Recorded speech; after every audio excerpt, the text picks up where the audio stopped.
Philippa Holds Court by Jenny Goutet, narrated by Stevie Zimmerman. 1.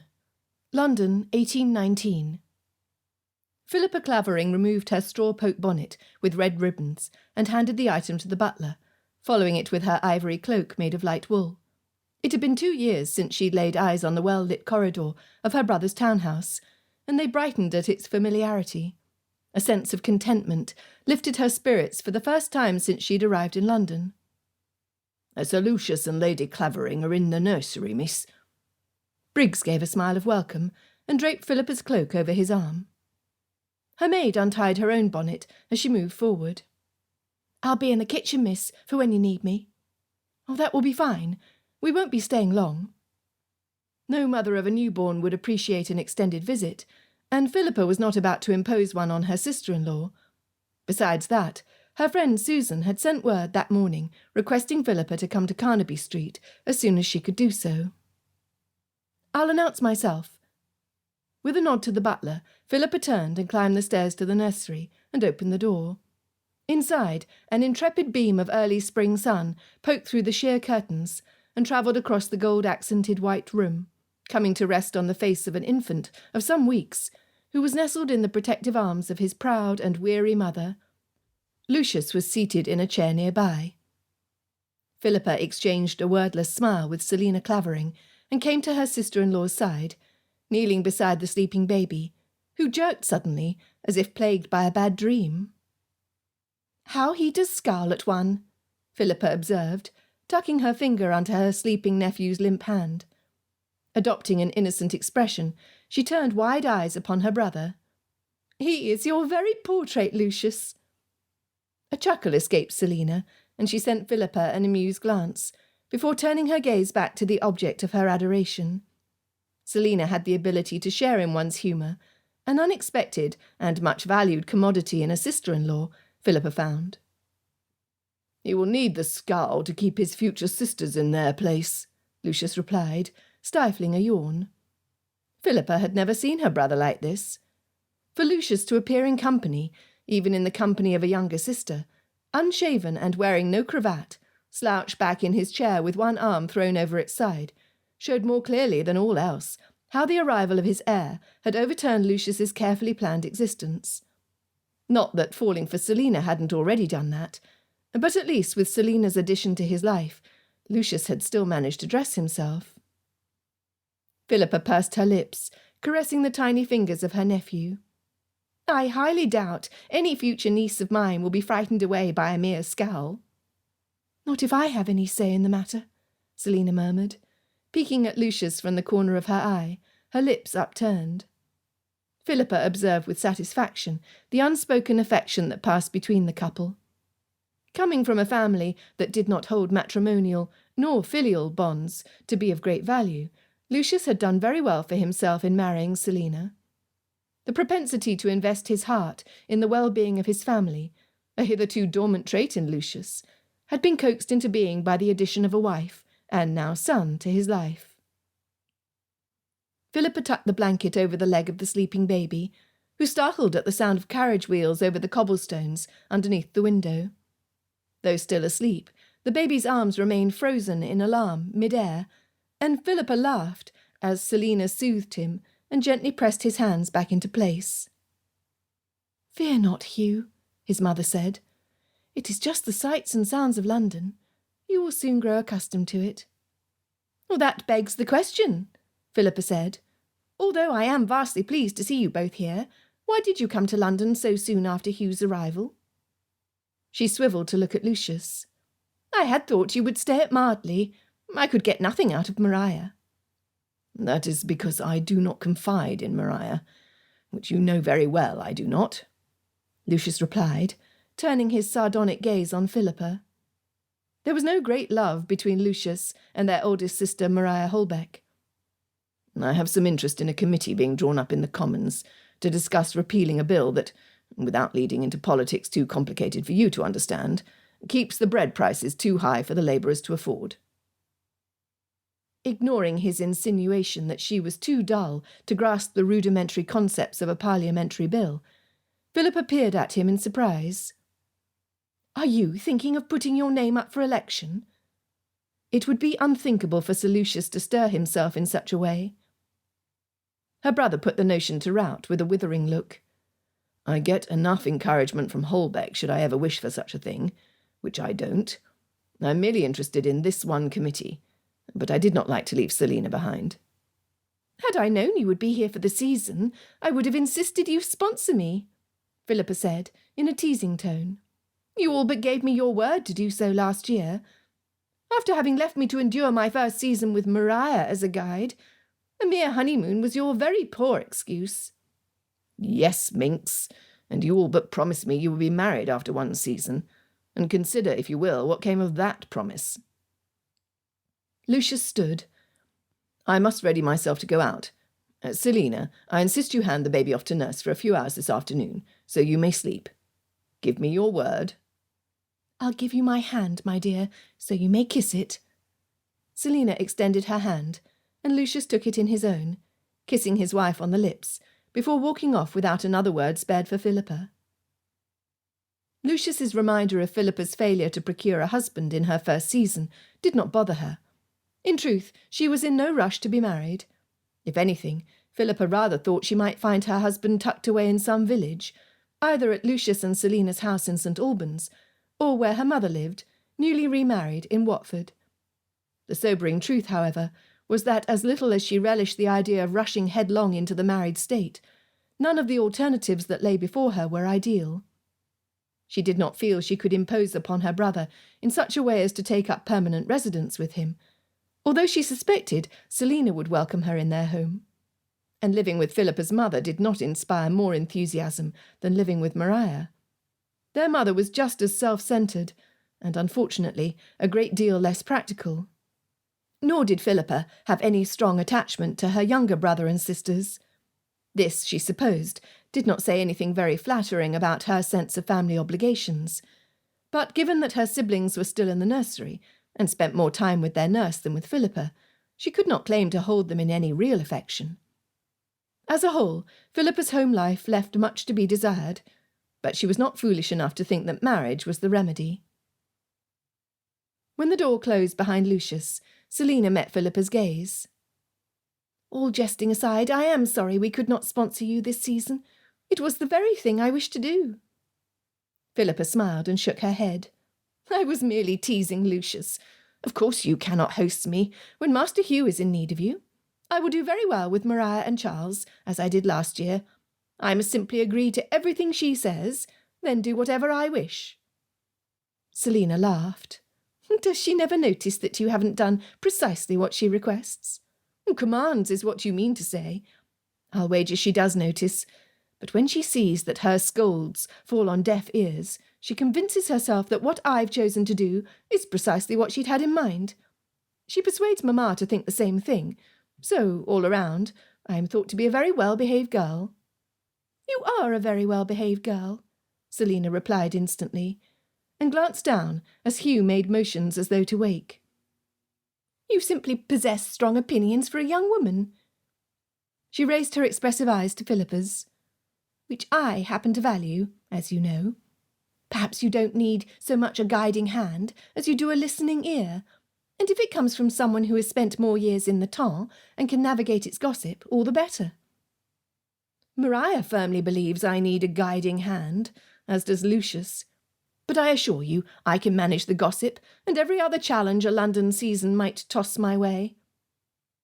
Philippa saw that Selina wished to sit up, and she stood to tuck the cushions more firmly behind her.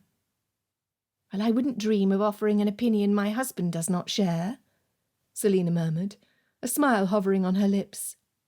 Is that not so, Master Hugh? Your father is right about everything. Do not think it, Hugh. That is a faradiddle if ever I heard one, Philippa countered, wiggling her nephew's foot under the blanket. I must be off. Truly, I came only to see how Hugh has grown in the 3 weeks since I've seen him. You have grander things to attend to than my silly concerns. Where are you off to? Selina lifted the baby so he was against her chest, his head tucked into her neck. I've promised to visit Susan Blythefield. She sent a note around this morning saying she is full of news and I must come at once. Selina knit her brows. "Do you have someone accompanying you? Do not say you will go on your own, for it is one thing to visit your brother with no one in attendance, and it is quite another thing to go to a strange home unaccompanied." Hugh began to squirm in Selina's arms, making small grunts of dissatisfaction, as Philippa picked up her cloth reticule. "Do not worry about me. I have Fernsby, who is enjoying a comfortable gossip in the kitchen with the other maids, until I call for her. You must have Hugh fed before he begins to wail." "Yes, my little man, you will be fed." Selina laid him back down on her lap and began to untie the string that held the neckline of her shift closed. She glanced up at Philippa, who had paused on her way to the door. "Do not give me that shocked look, my dear. I did not wish for a wet nurse, and even were I to hand my baby over to someone else for his feeds, I still could not be brought into fashion. Give my regards to your sister." Philippa smiled. Her nephew would grow into a happy, robust boy with such parents as Lucius and Selina. "I'm sure Maria would have me extend her regards as well." At the door, she recalled just how little regard her sister actually had for Selina, and she turned back to find Selina looking at her in amusement. Philippa curled her lips into a wicked smirk. "Most civilly." The ride from her brother's townhouse to that of her friends took a full half-hour. 2 carriages had crossed paths in front of hers, locking wheels on the road and causing one of the carriage wheels to come loose. Philippa, travelling behind the unfortunate vehicle, had no trouble hearing the disdainful shouts that included the words "cow-handed" and "cod's head," and the embarrassed defence that volleyed back. She laid one gloved hand over the others in the carriage and waited. It was not as though she were in any rush. After visiting Susan, Philippa would simply return to the Holbecks' house, where she was spending her second London season. Once she entered those hallowed doors, she would resume the mantle of dutiful little sister, who was too innocent to know her own mind, and should therefore trust her brother-in-law on the subject of marriage, especially where it concerned the undesirable attentions of Theodore Thackeray. Presumptuous, arrogant man, with no heart. However, Philippa did know her own mind, and had a pretty fair idea of how the minds of others worked too. That was precisely what lent such satisfaction to helping her friends with their matches, instead of being led meekly into a trap set for her own. At least her intentions were pure. Susan scarcely permitted the butler to admit Philippa and Fernsby before flying out of the drawing-room and taking her friend by the hands. Susan's eyes were brimming with excitement, and Philippa allowed herself to be led into the sombre drawing-room, only extricating her hands from Susan's to remove her bonnet once the door was closed. Although Susan could at times be silly, Philippa was unlikely to find someone more loyal or sweet. "My dear Susan," she said, laughing, "what can be so exciting? The season has only just begun.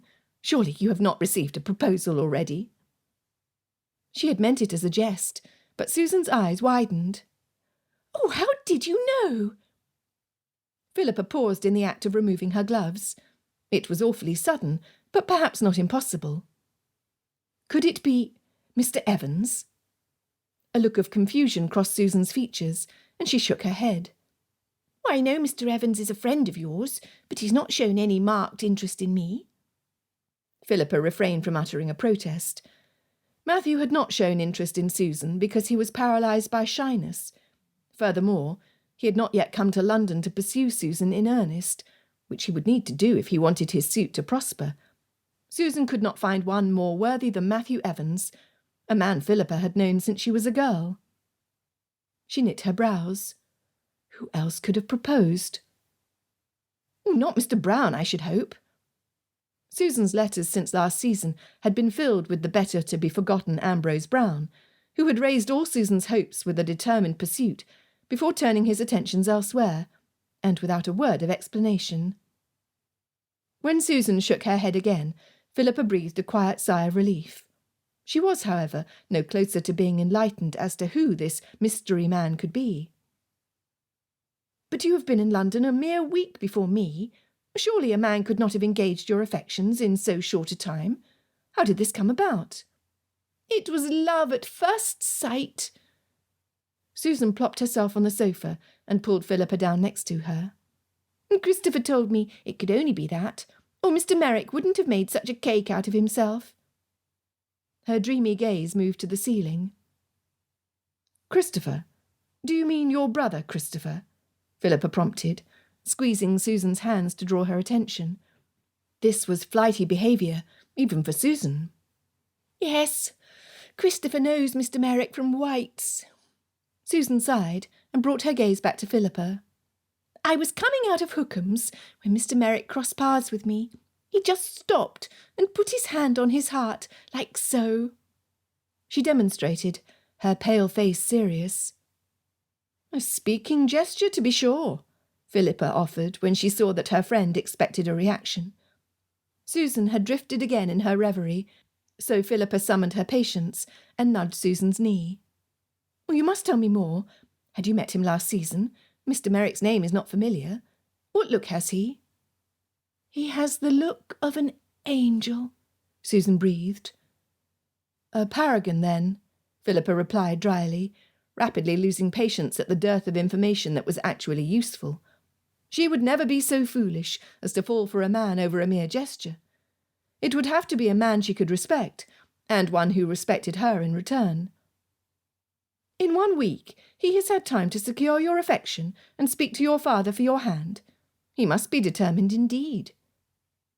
She pulled back to examine Susan, who'd cast her gaze downward. Although she and Susan had grown close, their friendship was not of long date. They'd met at the end of last year's season, when Matthew Evans begged Philippa to make the young woman's acquaintance. Matthew was the shyest of all her brother George's friends, and Philippa liked him best, enough to call him by his Christian name, as she would a brother. So when quiet, steady Matthew Evans was struck at last by Cupid's arrow, Philippa became determined to help him with his suit.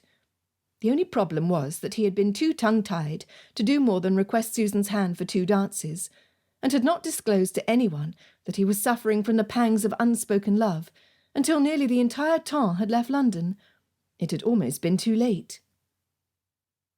After Susan's initial euphoric outburst, she fell unnaturally silent, and Philippa studied her more closely. Susan's look of rapture had been replaced by one of worry. "What is it, Susan?" "Mr. Merrick has not yet approached my father," Susan confessed.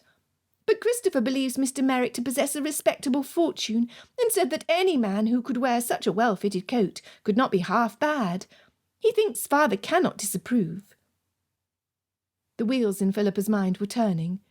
She could not bear to think that poor Matthew would lose his heart's desire before he'd even had time to win Susan over. "How did your brother know of Mr. Merrick's interest? Did Mr. Merrick speak to him?" Susan shook her head. "I don't think so. At least, Christopher didn't tell me if Mr. Merrick had particularly spoken of me. You see, Christopher had been detained inside Hookham's, and he came upon us on the street before Mr. Merrick took his leave. He said he shouldn't be surprised if Mr. Merrick were to attend the Yardmouth ball tomorrow night, and my mother has positively promised that she will accompany me this time." Philippa had met Susan's mother briefly on her way to another social cause, before their respective families had left town for the summer. An older version of Susan, with a pale complexion and large blue eyes set in the soft folds of her face, Mrs. Blythefield had rather absently approved of Philippa as a correspondent for her daughter. It behooved Philippa, she'd thought at the time, to continue the friendship for Matthew's sake, to make mention of him in her letters, and see whether his suit might flourish. And she had rather thought it might, for although she could not rate Susan's intelligence as particularly high, much as she held her in affection, nothing in Susan's letters had led her to believe her friend's heart could be so easily won by a stranger. The footman brought in the tea service and set it on the table in front of them. Abandoning her dramatic posture for the more serious business of preparing tea, Susan picked up one of the saucers and examined it with a frown. "Tell Mrs. Hart to begin using the red and gold set when we have company.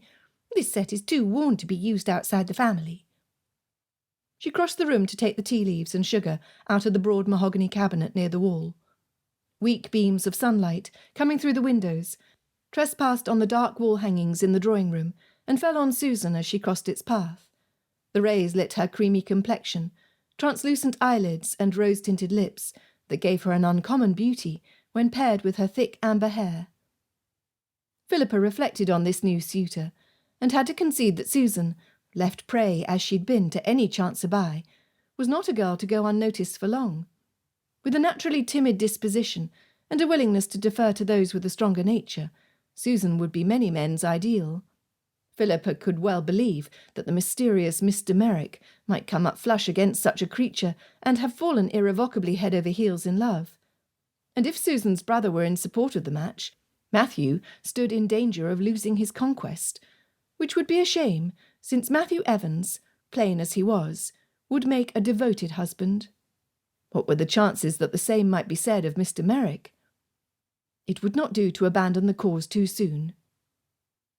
"He has not approached your father, then?" Philippa mused, when Susan resumed her seat. So no proposal yet. The case was far from bleak, as she had at first feared. In fact, it appeared the entire match was a fancy on Susan's part, and a suggestion on the part of her brother. "Do you think your father will agree?" Philippa had met the elder Mr. Blythefield once, and he did not appear to be a man overly scrupulous about whom his daughter married, as long as he was not disturbed by an excess of female emotions. At least, that was what Philippa gathered by their passing introduction, when he'd hurried into the drawing-room to fetch paper, and had fled just as quickly. "Christopher said he will speak to our father if the need arises. But if Jack is opposed to the match, my father may listen to him instead." Susan gave a little pout. "It makes no sense that my father would really, considering Christopher is my father's heir. But Jack generally gets what he wants." The tea leaves were now steeping, and Susan placed the lid on the teapot as Philippa tried to follow this ambulatory discourse. "Who is Jack?" Susan laughed and leaned back, adopting a lounging posture on the settee that Philippa's sister Maria would have pronounced very ill-bred. "Silly! Jack is my older brother. I have written of him. I'm certain of it." "You have written of Christopher, to be sure, but I did not know you had another brother. He is your second oldest brother, then?" Philippa had rarely crossed another name in Susan's letters, other than Mr. Brown. She would have remembered a Jack. "Oh." Lips puckered, Susan breathed out the word. "Yes, he is my older brother, but the second son. I must have forgotten to mention him. Christopher was with me in the country, you see. He was on a repairing lease, and I must say I was not surprised. Christopher is frightfully expensive. Jack was tending to his other property, so I did not see him at all this summer. Then he spent the winter in London, which must be why I made no mention of him." "I see." Philippa was mildly surprised that Susan would have neglected to mention a second brother at least once in their conversations, or in all her letters. But then he was a second son. She dismissed Jack as a person of interest. Surely his influence with their father must be exaggerated, since what weight could a second son carry to approve or deny his sister's suit? Philippa accepted a cup of tea and set it in front of her, then selected a small cake to put on her plate. "Present Mr. Merrick to me, then, if you will. I shall be glad to make his acquaintance for your sake. And perhaps divert it for Matthew's, if this Mr. Merrick should prove an ill choice." She sipped her tea and smiled. "Oh, let us speak of what you will wear." "Oh." The exclamation was somewhat mumbled, since Susan had taken a large bite of cake, but she swallowed and proceeded to describe her dress, which would likely be a flattering colour, but with more bows than Philippa would have permitted on one of her own. Philippa smiled over her cup, half listening, and mulling over this development in her friend's career. Even if she'd had no interest in the matter for Matthew's sake, Philippa feared Susan would be taken in because of her sweet, trusting nature. She would have to see if this second brother did indeed have any say against a match with Mr. Merrick, a man who apparently claimed a woman's affections without seeking an audience with the young woman's father. Philippa would have to be the voice of reason to keep Susan from doing anything hasty. She took another sip of tea and nodded to show she was listening. It was a good thing she was able to manage her own affairs. Her brother George was entertaining but flighty, and Lucius and Selina were preoccupied. Maria was overbearing, and her mother could not be relied upon. Among Philippa's own family, she could not think of one upon whom she could depend. 2. Jack Blythefield stepped out of the House of Commons, following an afternoon of speeches that had gone on at least 2 hours longer than expected, due to Robert Lane's love of his own voice. On most occasions, Jack left Parliament, flanked by other members looking to be heard on various issues. Hardly surprising for a man whom the senior Whigs were considering for the role of leader of the opposition. Today, however, Jack was alone and eager to make his way home quickly. Having accepted to attend an informal party that evening, hosted by the mother of a handsome woman of sense Jack had set his sights on, he was left with little time.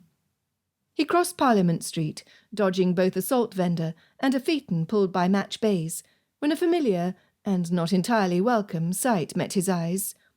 Reluctantly he came to a stop. "Christopher, I do not suppose you are waiting for me?" Jack could not imagine what could bring his indolent brother so far from his usual haunts, be they the clubs, the gaming hells, or the racetrack.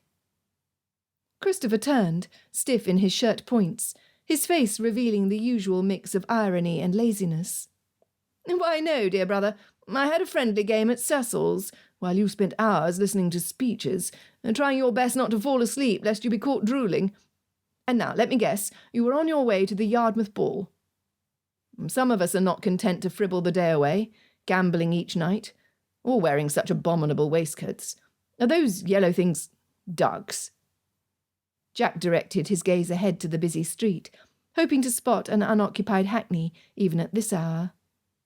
"I have an engagement to dine at Mrs. Summers, and I must flag a hack. Do you accompany me?" A hackney driver saw Jack's lifted hand and pulled over, and Jack negotiated the fare before climbing in. Christopher climbed in after him. "Why are you not going to Yarmouth's?" He leaned back on the squabs and pressed his boots against the forward-facing seat. "Ah, I see. No need to dance attendance on your political friends and foes. Repealed the Corn Laws, did you?" "You need not sneer at our bills when you haven't attended Parliament in I don't know how long. That bill has not even come up yet for vote." Jack looked down and brushed the brim of his hat. "I've my own reasons for preferring Mrs. Summers' party." "I suppose you might if Miss Summers is your object. She's a handsome gal, although a bit stiff for her sex. As for me, I have a previous engagement I cannot miss." He peered at Jack under heavy eyebrows. "Or rather, I should say, I will not miss. She's a prime article." Jack shook his head. "Do you think you will ever stop talking about women in such a boorish fashion, and at last settle down? Father is right in saying it is time you produced no more lectures, if you please. I might ask the same of you, by the by. Why do you not marry if you're such a proponent of the state? Considering how rarely our paths cross, I suppose now is as good a time to tell you as any. I have decided on such a path, as a matter of fact." Jack pushed aside the curtain to peer out the window. They had not much longer to go, and he would need to dress in a hurry. Christopher turned in his seat to stare at Jack. "Oh ho! This is news. And who is the favoured lady to take on the Blythefield name? Have you fixed upon Miss Summers, then?" Jack crossed his arms on his chest. "Miss Summers is certainly of interest, but I am not decided upon whom. However, now I have determined upon this course, I will simply look for the handsomest, quietest, most biddable young woman." His gaze dropped, and he added with soft cynicism, "With hips wide enough to bear a parcel of heirs without a problem." "I recommend you lead with that line," Christopher said dryly. "That ought to pique her interest." Jack had an inclination to laugh, and goodness knew the urge was rare enough. "Well, we're here, and I have not much time. I do not like to be late." He climbed down from the carriage and handed the fare up to the driver, then headed up the steps with his older brother trailing behind. Christopher tapped his cane against the road as he strolled. "At times, Jack, I think your godmother's bequeathment was the worst thing that could have happened to you." That opinion was not one Jack had thought to hear expressed. His bequeathment at the death of his godmother 2 years prior had saved their family from ruin. His godmother could not have been chosen with any hope of material blessing, since she was still wife to a wealthy merchant and mother to 2 sons at Jack's birth. But Jack had been attached to his godmother, especially after she'd lost her husband to illness, then 2 sons, one in the war, and the other less nobly, as he was killed in a duel of vengeance by an unfaithful woman's husband. With Mrs. Rutland's fortune left to Jack, he was able to pay off most of the family's debts, and even set up his own estate near to where his family's lands were. Jack stopped and looked back, resting his hand on the iron railing. Why? Christopher stopped too, and pierced Jack with his gaze. You're in danger of becoming a dead boar. Annoyance nipped at Jack. It was not as though he'd had any choice in behaving as he did, considering the family he had been blessed with. And you've become so dissipated as to be wholly irresponsible. They stepped through the front door, and Jack dropped his voice. Between father's investments and your... lectures again.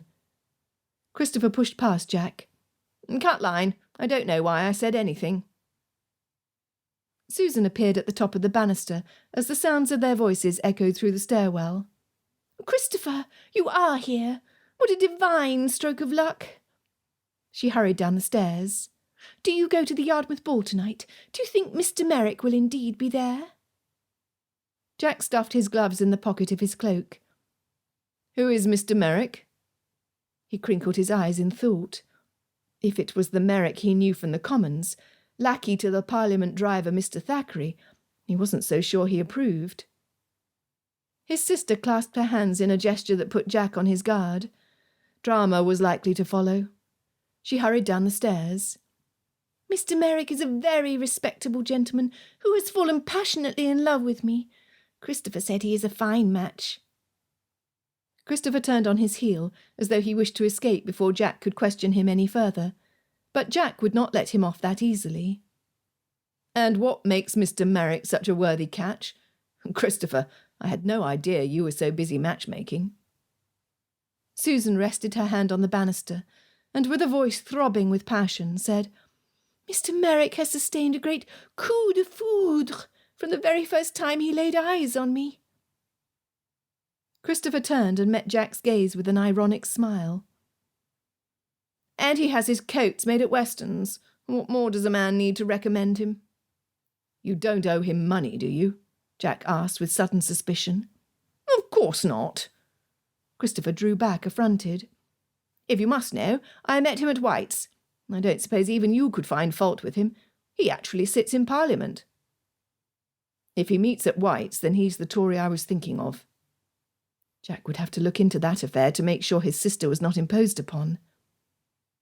Shanks, their butler, advanced in shuffling steps down the corridor to where they stood. He had been in Jack's grandfather's employ, then his father's, and Shanks did not wish to retire, nor could Jack's father bear to pension him off. Jack had been accustomed to taking off his own cloak since his youth. He now handed the item to their butler and added, I doubt Mr. Merrick and I will see eye to eye on anything. Susan let out a squeak of protest, but was interrupted from speech by the bustle of their mother coming down the corridor, dressed to go out. Christopher, Jack, Susan, how delightful to find you all here at once. Mrs. Blythefield had not retained her figure, nor had she aged well. What she possessed in abundance, however, was enthusiasm. I most particularly wish to invite you to tonight's event. Why, one might say it was providential that you are all here, so that you do not miss out on this most extraordinary chance. Jack and his brother turned to look at the end of the corridor, as their father exited the library. With a quick glance at his wife, Mr. Blythefield scurried across into the billiard-room. Christopher murmured, I see father has discovered a sudden urge to improve his game. Jack brought his attention back to his mother, highly suspicious. What extraordinary chance is that, mother? It is what I'm constantly telling your father, Mrs. Blythefield said. It's a chance to make a real difference in this world. A meeting. I think it high time you saw to your responsibility, as is befitting your station in life. She tucked a healthy stack into her reticule of what Jack recognised as the Methodist tracts she had taken up to distributing as of late. A meeting? The parish orphans again? Christopher asked, a hint of dread creeping into his voice. Oh, no, dear, not tonight. How silly to think we would be visiting orphans in the evening, she replied, a benign smile lighting the wrinkled folds of her face. I have discovered this charming gathering called the Society for the Suppression of Vice, and have made it my objective to join them. Oh, does it not sound thrilling? We are tackling the gin houses next. Oh, may God preserve us. Christopher turned abruptly to head toward the study. Mother, you have forgotten. Susan shook her head at the tracts her mother attempted to hand her. You are promised at the Yarmouth ball this evening. You are to escort me there. Their mother lifted her gloved hand to Susan's cheek and gave an affectionate pat. And so I am, but I cannot go. Jack, you shall have to take her in my place. Susan clasped her hands together and turned to him. How splendid, Jack! Oh, you had better hurry. You've not long to dress, you know. I'm otherwise engaged, Jack began. His mother kissed him on the cheek. Oh, you are a dear. Your sister cannot miss the opening ball, of course. Here. She pulled a handful of tracts from her reticule. While you are there, you may hand these out to anyone you please. I will supply you with more when you've run out. Well, I must be off. Mrs. Blythefield waved her hand as she went out the door. Jack turned to Susan, gripped by a familiar sensation that his well-laid plans were about to be hindered and his evening stolen from him. Christopher must take you. He cried out after his brother. Your plans are not fixed, whereas mine cannot be altered. Have the goodness to take Susan. Christopher called over his shoulder as he entered the study. Impossible. If I do go, I will not attend until much later. Jack, you will have to accompany Susan. Susan grabbed Jack's hands impulsively. Oh, do say you will. Emphatically no, Jack replied. An hour later, the butler alerted Jack that the carriage had come around to the front, and Jack tapped his foot, waiting. Considering Susan had already been dressed for the Yarmouth ball when he arrived home, he could not imagine what was keeping her. At last she appeared, and smiled beatifically, not troubling to explain her tardiness. Jack helped Susan on with her pelisse, before stepping outside and into the carriage. As they rolled over the packed road, Jack let his gaze wander to the townhouses they passed, some of which were lit with candles inside, and others that had not yet been unshuttered. He wondered if the Summers would notice his absence. Likely, since Miss Summers had seemed to indicate he would be a favoured guest. Jack had been looking forward to the chance to further their acquaintance. It was a shame that would have to be delayed. It really was high time he found himself a wife and set up his own establishment, so he would not be stuck escorting his sister everywhere. That was something his wife could be doing. His thoughts having gone in that direction, he turned to Susan and announced, I've decided to take a wife. He was not accustomed to speaking with such spontaneity, but having told Christopher, he might as well inform each of his family members. Perhaps they would give him a reprieve from their requests for once, and the freedom to carry out his mission. Excellent! Susan clapped her gloved hands together. I know just the girl for you. Girl? Jack shook his head decisively. It was not a girl he needed, but a woman of sense, who could run a household and hold intelligent speech with his political allies, but who knew when to step back in submission. I do not want a girl with high flights and fancies and dreams of romance. I want a woman who is rational and quiet and can keep house. Oh. Susan's shoulders slumped, and she fingered the strings of her reticule. Jack had not expected such an easy capitulation. After a moment, his curiosity got the better of him. And who is this girl? Susan's smile returned. Philippa Clavering, my dearest friend. Jack spun the black ribbon of his quizzing glass around his finger. I've never heard of Miss Clavering before. How could she be your dearest friend? Well, we have not known each other prodigiously long, but we have been writing to each other ever since last season, and we have become quite thick. She is my confidante, and knows all about Mr. Brown. I should hope you are not still thinking of Mr. Brown. Jack turned and studied her with a frown. But I've informed her of my change in affections only this afternoon. Susan went on as if he had not interrupted. She has already visited me, having only just arrived in London this week. Philippa is an angel. You will see. Perhaps. Jack did not see any point in elaborating, but the idea began to take root. If this Miss Clavering was anything in temperament like his sister, it might suit should his interest in Miss Summers prove unrewarding. His sister Susan was generally a biddable girl, although if Miss Clavering were even half as silly, it would not do. Jack frowned. It was not that he wished to think of his future wife and sister in the same breath, but it would be a convenient thing if they were friends. Then, when he was spending his time in Parliament and at the club, his wife would have someone to talk to. A wife with female friends would not trouble him with an excess of sensibility.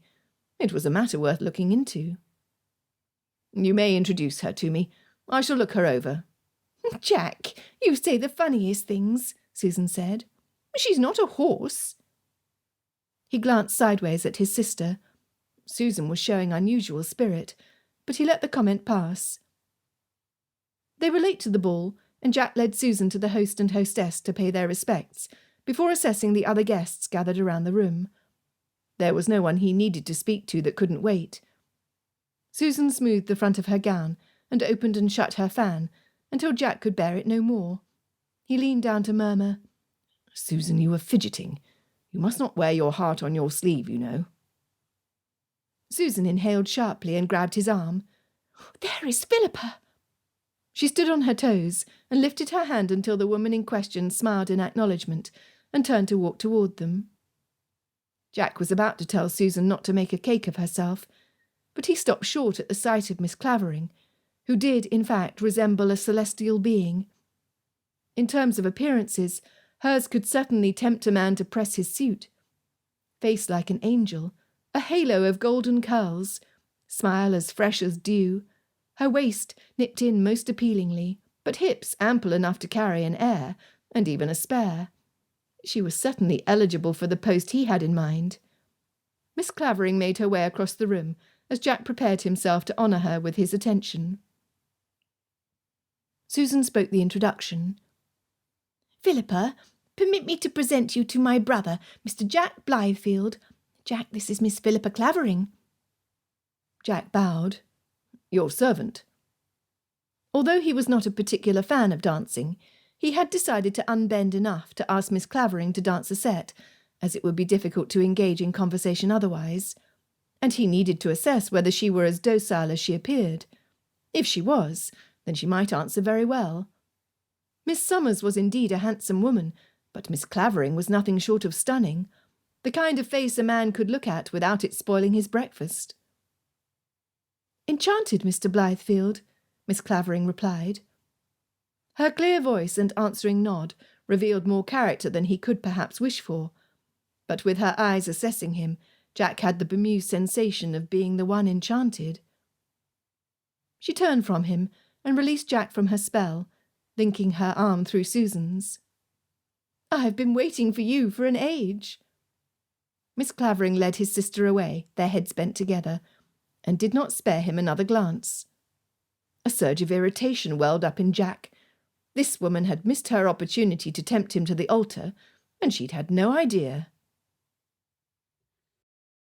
3. Philippa had been on the lookout for Susan ever since she'd arrived, eager to assess just what kind of rival Mr. Merritt would prove to be. Once Susan had performed the introduction to her brother, Mr. Blythefield was a handsome man, but his severe countenance did not encourage Philippa to linger. She took hold of her friend's arm, weaving through the groups of people congregated on the sidelines to a more spacious place. They halted between two refreshment tables that held bowls of punch chilled with ice. The twang of violins and the more mellow sound of the cellos filled the hall. Brightly clad couples danced, ducked and spun between the clusters of people, and the whirling colours caught Philippa's eye. It's a sad crush, is it not? Philippa observed cheerfully. There were enough people for her to have shaken off Mariah's overly protective gaze. Her sister did not feel that Philippa's one London season could possibly have been preparation enough to permit Mariah to loosen her watch over Philippa, who might at any moment be pulled into an alcove by a rake bent on seduction. She opened her fan and leaned into Susan. Well, Is Mr. Merrick here?" Susan was pale, despite the spots of colour on her cheeks brought on by the heat. She bit her lip and shook her head. "It doesn't seem so. We arrive late, and if he is not yet come, I begin to fear he will not show at all." Philippa snapped her fan back and forth with vigour. Much the better. If Mr. Merrick was not here, perhaps it indicated his suit was not serious, and Matthew's case not quite so desperate. She would have to tread carefully. Philippa had only mentioned Mr. Evans once or twice in her letters since last season, and she did not wish to set up Susan's hackles by pushing the match when her heart was not yet engaged. Then again, neither did she wish to let this Mr. Merrick claim such an easy victory. She squeezed Susan's hand. "If he is a suitor worth his salt, he will be here, for he would not miss an opportunity to see you. However, do not take it to heart if he does not come.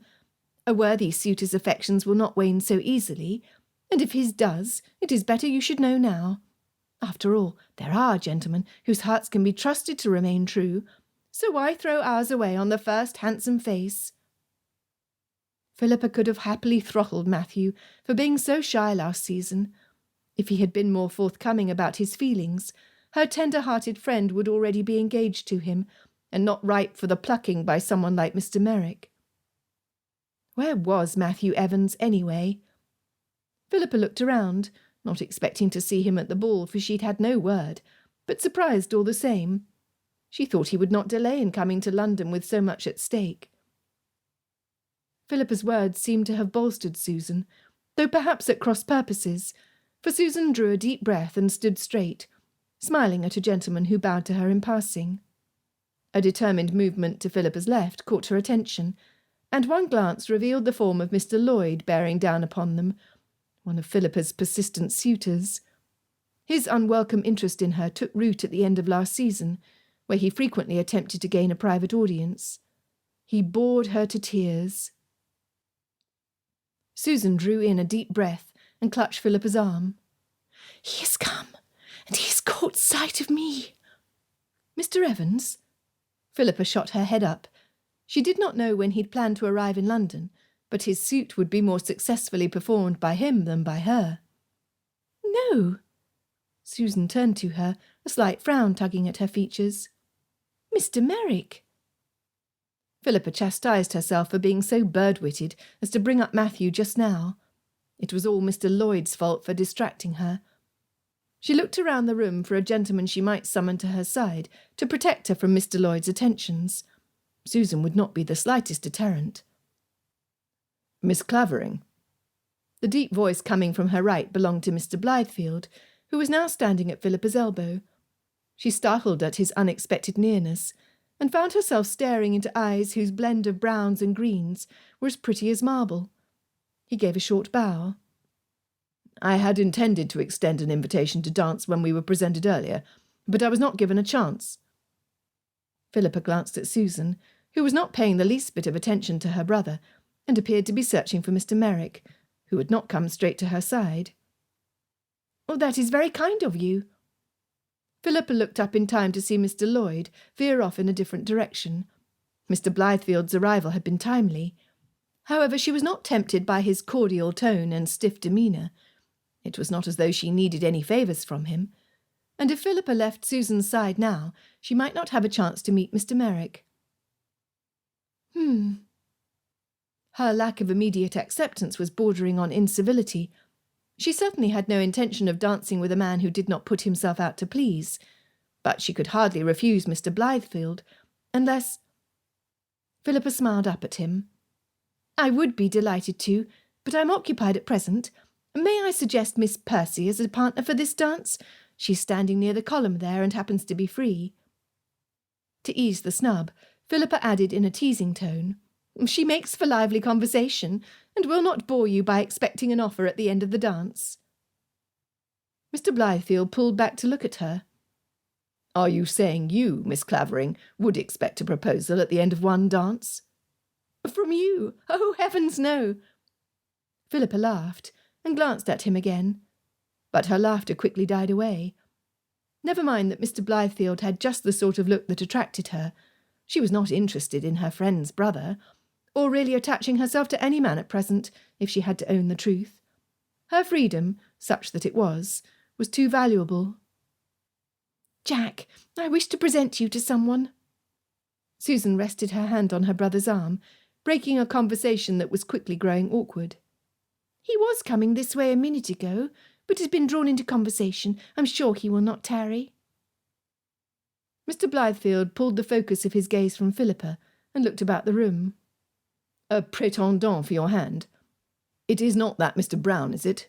The one who ruined a good many of your handkerchiefs and my own besides?" He darted a glance at Philippa and checked himself from further speech. Philippa was surprised, though it did not appear to rattle Susan from the looks of it. Philippa had not expected Mr. Blythefield to have been aware of his sister's heartbreak. They must have had a closer relationship than she'd thought, considering Susan had not even mentioned her brother's existence. Susan shook her head. "No, you were quite right about him. I've given up entirely on Mr. Brown. Mr. Merrick is here, whom I told you about earlier." Mr. Blythefield followed her gaze, skimming the crowd until his eyes lit upon the person in question. "Ah, yes, that Mr. Merrick, whose political ideas are questionable. I do know him. By all means, you may present him to me. It will save me the trouble of having to seek him out and warn him away." Susan gasped and scrunched up her face in outrage. "How could you? I thought you cared for my happiness." Philippa sent Mr. Blythefield a repressive look. "Now that will do, Mr. Blythefield. You have coaxed your fair-complexioned sister to a depth of feeling that may be speculated upon by everyone assembled tonight. She will not thank you when she has to confront the whispers in the drawing-rooms tomorrow." Philippa curtsied to Mr. Blythefield and linked her elbow through Susan's. "Come, this part of the ballroom has become stifling. I see a corner that promises fresh air near the retiring room." By the time they'd made slow progress around the crowds lining the dance floor, with Philippa speaking on indifferent topics to distract her friend, Susan's colour had resumed its normal hue. Her attention, however, had not shifted from its object. "Jack is so unfeeling."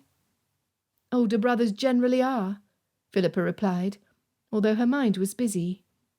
How could she turn Mr. Blythefield's disapproval to good account to lessen the sudden attachment Susan felt for Mr. Merrick? "But if what your brother said is true, that Mr. Merrick possesses unpalatable ideas, it is possible that your brother was trying to protect you, and it is not Mr. Merrick's politics he objects to." Susan shook her head. "It is, though. Jack only said that because Mr. Merrick is a Tory and Jack is a Whig. He thinks all Tories have questionable politics." Philippa raised her eyebrows. Besides the fact she happened to agree with him, this bit of information was useful. If Mr. Blythefield was ready to dismiss a potential suitor simply because he affiliated with the opposite party, her next steps were clear. She needed only strengthen his disapproval. Perhaps she would pretend toward Tory sympathies as well. Nothing like a contrary opinion to bolster a man's dislike. "Well, men generally have a much better understanding of political issues than we women," she said mendaciously. "I would not wholly discount your brother's assessment of Mr. Merrick before you lose your heart entirely to him." Susan was scarcely listening, and her breath was coming in short gasps. "I believe he is coming this way." He was indeed. Mr. Merrick's brown curls cascaded down to the collar of his bronze-green coat, and his cream-patterned neckcloth hid what was possibly a weak chin.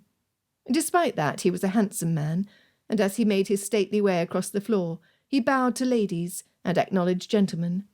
He seemed to know just what to say to everyone, for he was trailed by a sprinkling of laughter from the people to whom he condescended to spare a few words. Then the man himself was upon them, and he bowed before the two ladies. "Miss Blythefield, I had hoped I might find you here tonight." He bowed before Philippa. "And you were in such charming company." Philippa smiled and inclined her head, but did not attempt to procure an introduction. Mr. Merrick had great address, and if he had truly lost his heart to Susan, poor Matthew did not stand a chance. "How do you do, Mr. Merrick?" Susan smiled at him shyly. When she did not present Philippa to Mr. Merrick, He cleared his throat and glanced Philippa's way. It appeared as though all Susan's thoughts had fled, for she still did not perform the introduction. She is much too innocent. It was no wonder Mr. Brown had left her for worthier prey. Mr. Merrick would be given his chance to do the same, if Philippa had any say in the matter. She would ensure he did so before he broke Susan's heart. When Mr. Merrick received no introduction, he turned back to Susan. "Miss Blythefield, if you've not been spoken for, might I request the honour of this dance for the next set?" Susan blossomed under his attention, her cheeks growing rosy. "Oh, you may." She laid her hand on Mr. Merrick's outstretched arm, and he bowed to Philippa. "Good evening, Miss—" Susan put her free, gloved hand to her mouth.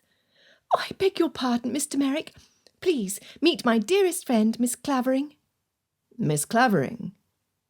Mr. Merrick puzzled his brows as though in recognition, but he quickly smoothed the reaction and replaced it with a smile.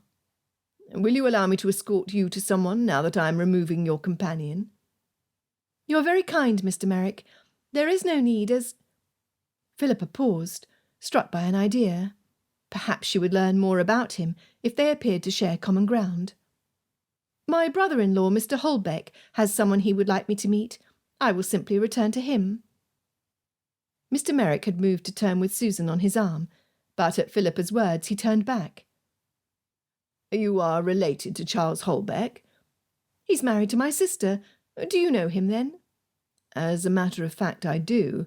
That must be why—" Mr. Merrick broke off and laid his hand over Susan's. "He and I see eye to eye on quite a number of subjects." Philippa wondered what he had been about to say. "How wonderful! I see you are a man of sense." The lie sprang easily to her lips. With men she couldn't give two figs for, she'd found it was better to agree with them. They usually left more quickly.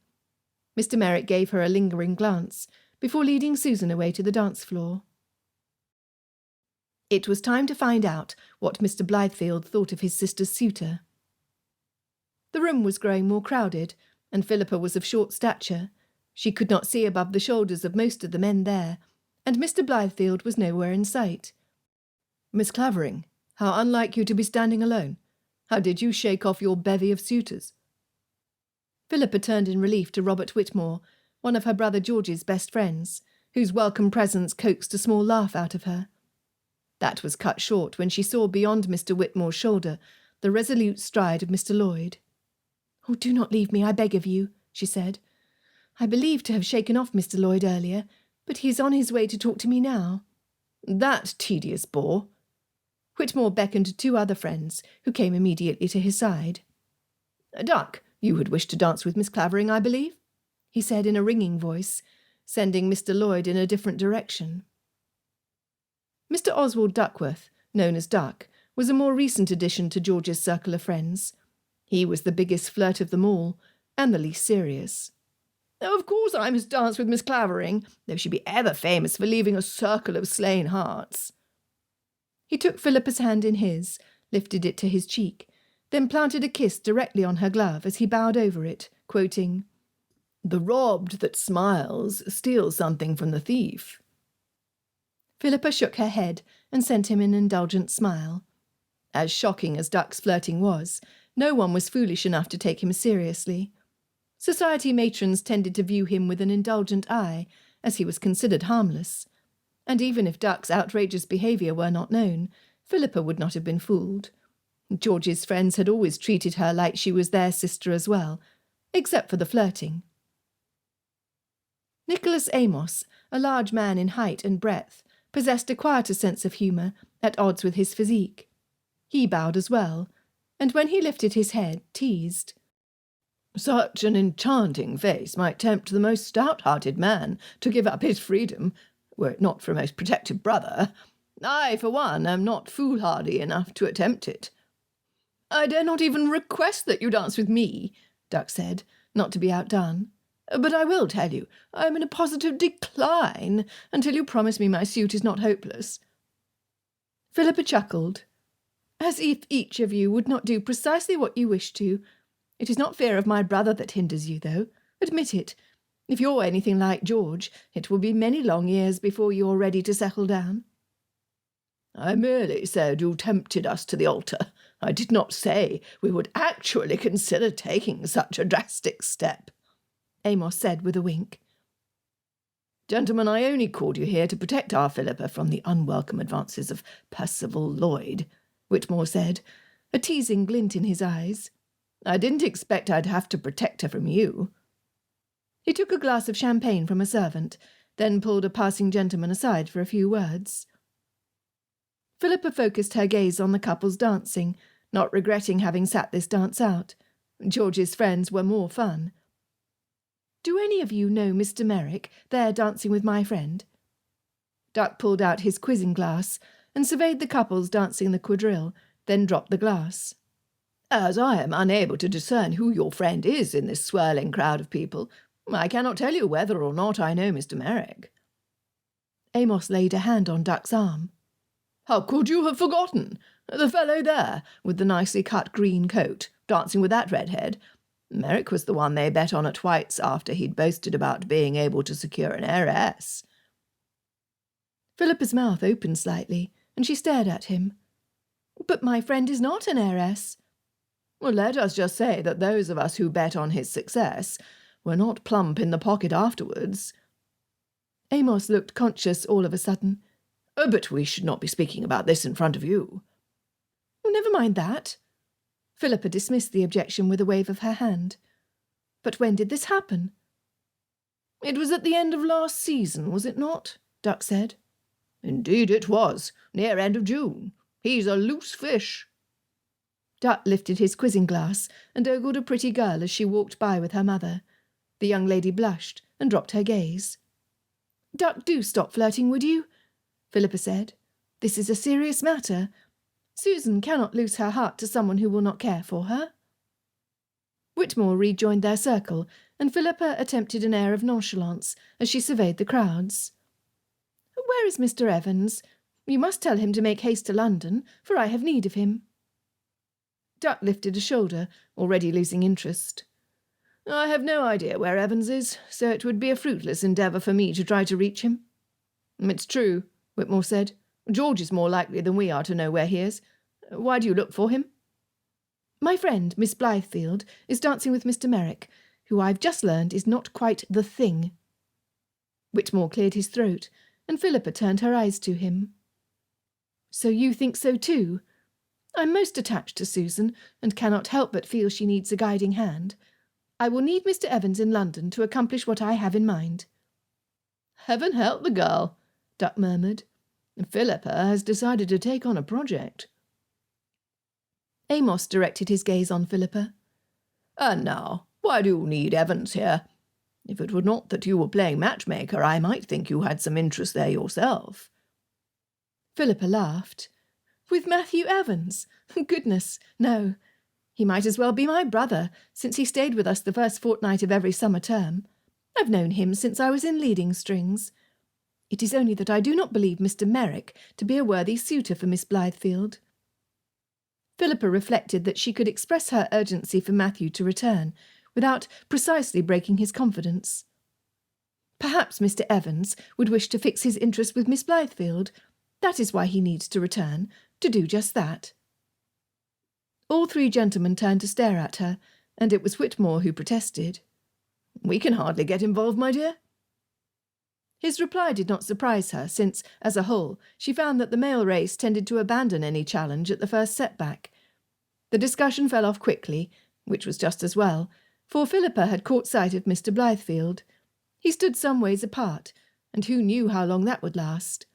She saw his gaze roam over the crowds, as though in search of someone. This, Philippa decided, would be the ideal time to find out exactly what Mr. Blythefield thought of Mr. Merrick. Perhaps it needed only a little nudge to help him firm up his resolve against the match. "Gentlemen," she said, "you must excuse me." 4. Jack had not been at the ball for an hour before he regretted having missed the summer's engagement.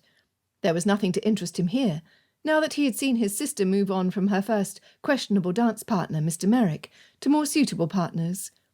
He'd have to have a word with Christopher, to find out why his brother thought the man an acceptable suitor for their sister's hand. Although Jack had nothing specific against Mr. Merrick, he'd always appeared to Jack as a man of shallow convictions, whose vote was for sale to the highest bidder. There was no promise he would behave any differently in matters of matrimony, and Susan deserved better. Jack had made a point to greet all the men who would be likely to support his candidature as leader of the opposition, but was smart enough to let them enjoy their evening free of politics. He also agreed to partner a young lady after Mrs. Yardmouth approached him to make the introduction, but her level of shyness went beyond the docility he searched for in a wife, and bordered on stupidity. Miss Clavering had obviously not noticed what great condescension he had shown her by asking her to dance. He would not make that mistake again. He glanced across the room at that petite, angelic creature with cherubic blonde curls, and noticed her holding court with 3 dashing blades surrounding her. Holding court, indeed. Jack curled his lips. That was precisely it. Miss Clavering would only be trouble. She likely flirted and cajoled and demanded, all the while keeping her suitors at arm's length. Far be it from him to join her court. He watched as she lifted a slender arm encased in a white glove and touched one of the men's cheek. The man caught her hand and pressed a kiss on it. Jack turned away in disgust. Had he gone to the Summers house as planned, Miss Summers would have taken great pains to see to Jack's comfort from the moment he entered the door. She had done so ever since they'd first been presented 2 years ago, but her manner of courting his attention was so subtle it had not raised any consideration for a more intimate connection. He had merely focused on how skilled she was at presiding over her mother's political dinner parties. It was only when he'd left for his estate at the close of Parliament that Miss Summers' intrusion upon his thoughts had him question whether she was not showing him particular interest. That led him to ask himself whether or not he were equally interested. After all, when a man decides it is time to find a wife, he will naturally look to the most suitable option. And suitable Miss Summers was. If there was any defect to her appearance, it would be hard to find. Perhaps it was that her thin lips did not produce a spontaneous smile, and her complexion was rather too colourless to throw out a blush. But her dark hair contrasted prettily with her pale blue eyes, and she never disordered one's senses by assaulting a man with unnecessary chatter. It was time he began pursuing her in earnest. Jack folded his arms, suppressing a sigh as he looked around. He would have to remain at the ball for some time until his sister was ready to return home. He'd better prepare himself for a most insipid evening. And, he reminded himself, he'd better make haste tomorrow to go beg Miss Summers' pardon for not having shown tonight.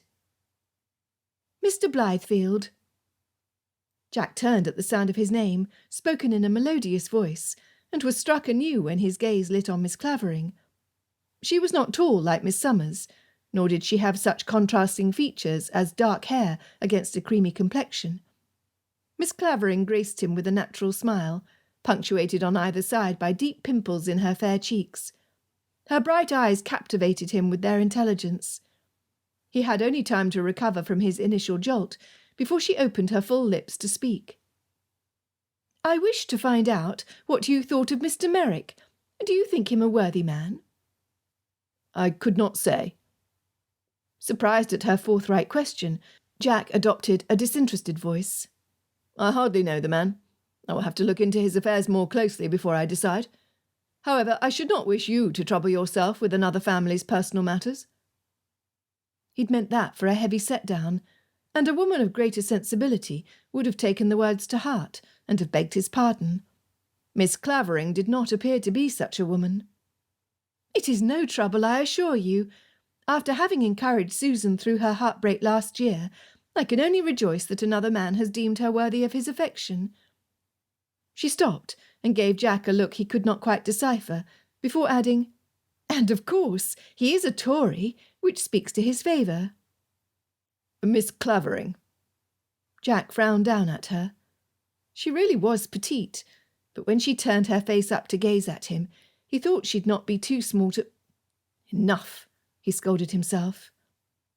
"I am a Whig. That is hardly a recommendation." She sniffed. "I am sorry to hear it." Jack opened his mouth to speak, But before he could utter the hasty retort that had sprung to his lips, she gestured to where Mr. Merrick stood at the entrance to the card-room. "Before you chase him away post-haste, you might give a thought for your sister's future, especially her immediate future, and yours. I am sure you will not wish to sit with Susan for hours on end, passing her your handkerchiefs when hers are too soiled with tears, as she tries to make sense of why Mr. Merrick is no longer coming to call. Men are not generally equipped for such things, and you have no other sisters to bear the burden." Jack did not know whether to laugh at her insight or shudder at the image she presented. "Susan does have a mother," he managed to say, although it lacked conviction. Apparently Miss Clavering was more familiar with his family's situation than he'd realised, because she cocked her head and raised an eyebrow. "She does indeed. However, if I am not very much mistaken, Mrs. Blythefield is passionate for social causes, and some of the more practical matters of the household must naturally fall into other hands, including dispensing sage counsel." Jack studied her face with misgiving. Miss Clavering's expression was perfectly pleasant, and there was not an ounce of judgment to be read there. But Jack would have to speak with his sister. He most emphatically did not need his family's secrets being blabbed about. It was hard enough to keep some semblance of normalcy to his odd family, enabling him to continue his career in politics, which was looking to be a brilliant one, without his own sister inadvertently sabotaging his efforts. He furrowed his brows. "If my mother is taken up by social causes, then she is a worthy woman with greater demands on her time than listening to a daughter's heartache." Miss Clavering finished for him. "If you are duty-bound as Susan's brother to chase away poor Mr. Merrick, I advise you not to do so too quickly. It will only set up your sister's back, and perhaps cause her to become more firm in her attachment. Approach the affair in a more subtle manner, so that she does not feel you are against her. If and when the time comes for tears, I will be happy to fill the role of confidant." Jack's head spun between the idea that Miss Clavering did not appear to secretly despise his mother, and the way she dared to instruct him, not to mention her advice about Mr. Merrick as a suitor, which had a grain of sense. It was all too much to take in, and Jack searched for a way to respond. "The truth is, Mr. Blythefield, should you find Mr. Merrick's suit too objectionable to countenance, I have someone else in mind for your sister, to whom I think you cannot take exception. If you choose not to entertain the match, he is gentleman enough to withdraw from the lists. But I imagine his suit will prosper, for he comes with a handsome fortune." Jack turned to examine Miss Clavering fully. She really was a puzzling creature. "Why should you care so much about who pursues my sister? First Mr. Merrick, now another gentleman. If I may speak bluntly, I have never met you before, and have only learned of your existence on the carriage ride to the ball. I find your interest to be misplaced, as someone who is neither family nor on long-term acquaintance." Miss Clavering tipped her chin up and met his gaze. A smile touched her lips before she spoke. "I understand you. It must seem odd, and I assure you I am not in the habit of interfering in what does not concern me." She paused, then bit back a smile. "Well, perhaps that is not entirely true. But I only interfere in what I know to be for good cause. I may not have known your sister for years, but I have known Mr. Evans." "And this Mr. Evans is the unobjectionable suitor you spoke of, who comes with a handsome fortune?" Jack clarified. "The very one." Miss Clavering punctuated her statement with a nod. "He was present when Susan received her final rebuff from Mr. Brown, and he sent me into the retiring room after her to see to her comfort. So you see, he cares for her. Not only does his fortune make him respectable, his concern makes him ideal. I am determined that he shall at least have his fair chance with your sister before she is swept away by pretty words from a man of lesser morals." "And by that, I can only assume you mean Mr. Merrick," Jack concluded. He narrowed his eyes in confusion. "I thought you would encourage the match." "And so I do, but only enough to avoid giving the appearance of being opposed to the match, which might lead Susan to do something desperate. I am sorry to say this, Mr. Blythefield, but do try to keep up. I've already explained all this. Besides," Miss Clavering assessed him with a mischievous smile. "I quite thought my approval of Mr. Merrick would bring about your renunciation, leaving the way clear for Mr. Evans. I know how much Whigs like to oppose." Jack inhaled deeply. Not even the men who congregated before the debates were as conniving as she. "There is no need to put up a show of either support or opposition for me to question the suitability of Mr. Merrick. But as for this other man, I'm far from convinced. Where is this Mr. Evans you speak of, and why has he not presented himself to me, if he is so bent on pressing his suit?" Miss Clavering settled a knowing gaze on Jack. "You mean, of course, why has Mr. Evans not presented himself to your father?" Jack stopped, pierced with the embarrassing realization that he had allowed a glimpse of his strange family dynamic to leak out. His father could not be relied upon to filter anything, whether it be a business proposition or the suitability of a gentleman for their sister's hand. Jack was generally not betrayed into uttering anything so transparent about his home life, he who was a politician at heart. At the same time, he was far from accustomed to discussing any aspect of his family's affairs with a total stranger, and this in the midst of a very public ball. He remained frozen for a beat, and Miss Clavering's dark blue eyes, so very different to Miss Summers, held his gaze in such a steady way they only served to increase his discomfort. At last he gathered his wits. "As you say, madam, any suitor with serious intentions must, of course, present himself to my father. As this Mr. Evans has not yet done so, I can only assume that his interest is not quite as strong as you have imagined it to be. Now, if you will excuse me, I see a gentleman I must have words with." Jack turned without waiting for her reply, and in what he could only excuse himself of being a most craven response, turned and fled Miss Clavering's presence. If she were a man, he would know exactly how to shut her down. But opponents generally did not have skin as fair as a lily and rosebud lips, and that was not something he knew how to manage. The next day Jack appeared at Miss Summers' residence with a large bouquet of flowers, and requested of the butler to seek an audience with her. His dignity still smarted from the uncomfortable conversation with Miss Clavering the night before. She had seemed to know much about his family, things he preferred to keep quiet, and although she did not appear to despise him or his sister for it, she did have an uncanny grasp of the tone of their household, something he had never permitted from any of his friends. If his colleagues had remained in happy ignorance of Jack's odd family life, it was only because his mother did not mix with the same society he did, and was content with her crusade to reform the world. His brother did run with the same crowd, but he was considered at best a pink of the temps, and at worst a fop, and was generally viewed as harmless.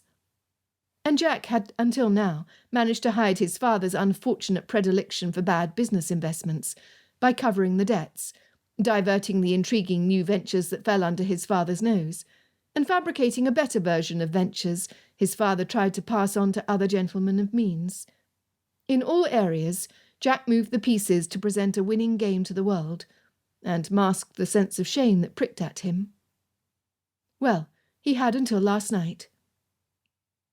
Today he would soothe his agitated spirit with Miss Summers' calm good sense, and he had the perfect opportunity for paying a visit.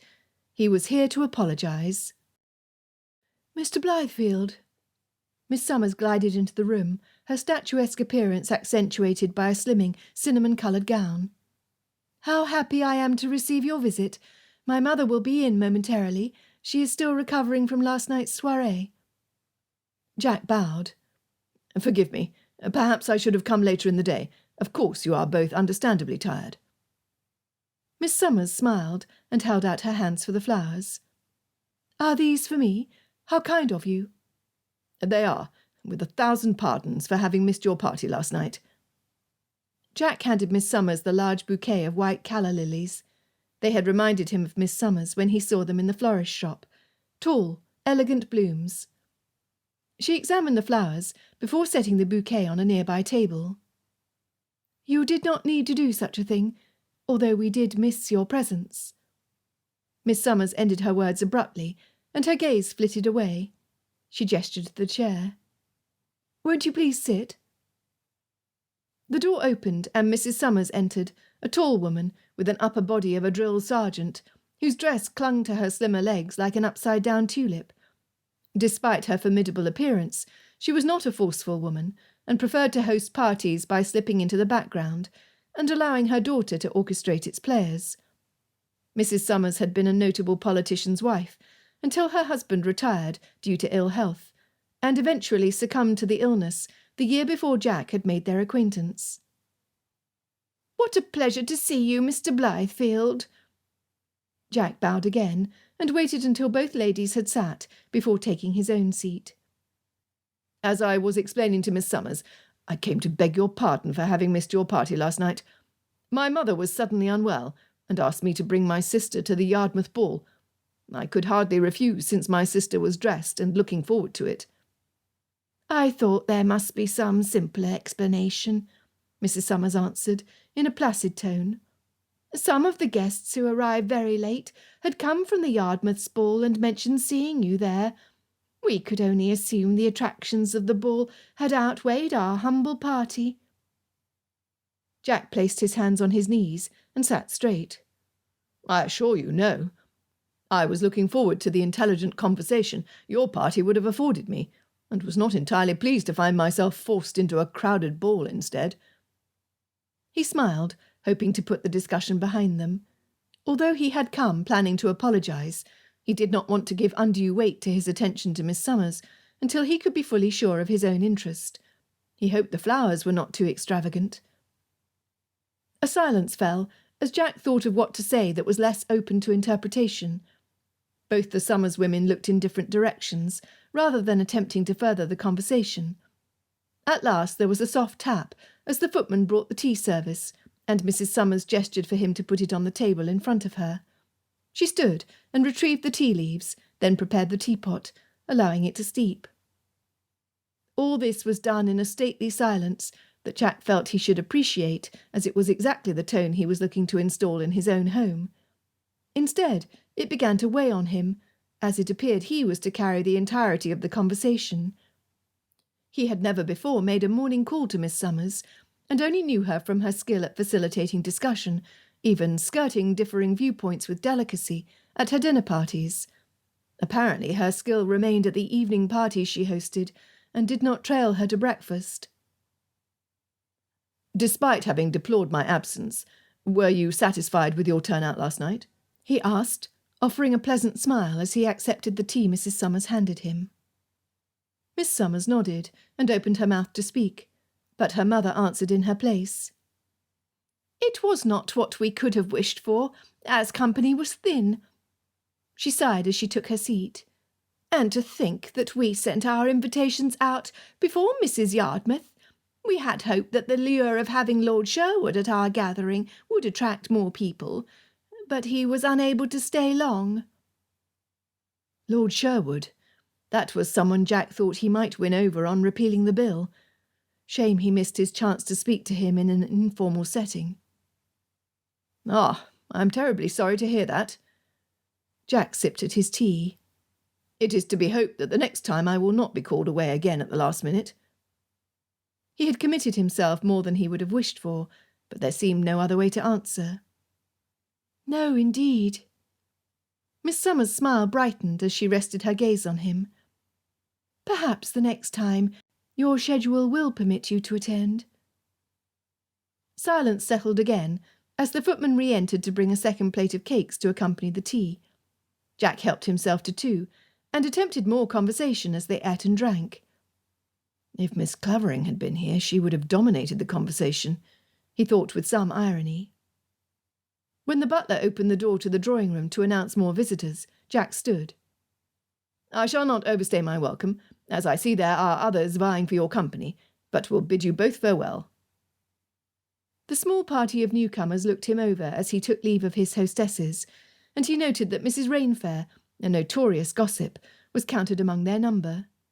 Surely a visit paid to a woman and her mother during calling hours would offer nothing for Mrs. Rainfair to gossip about.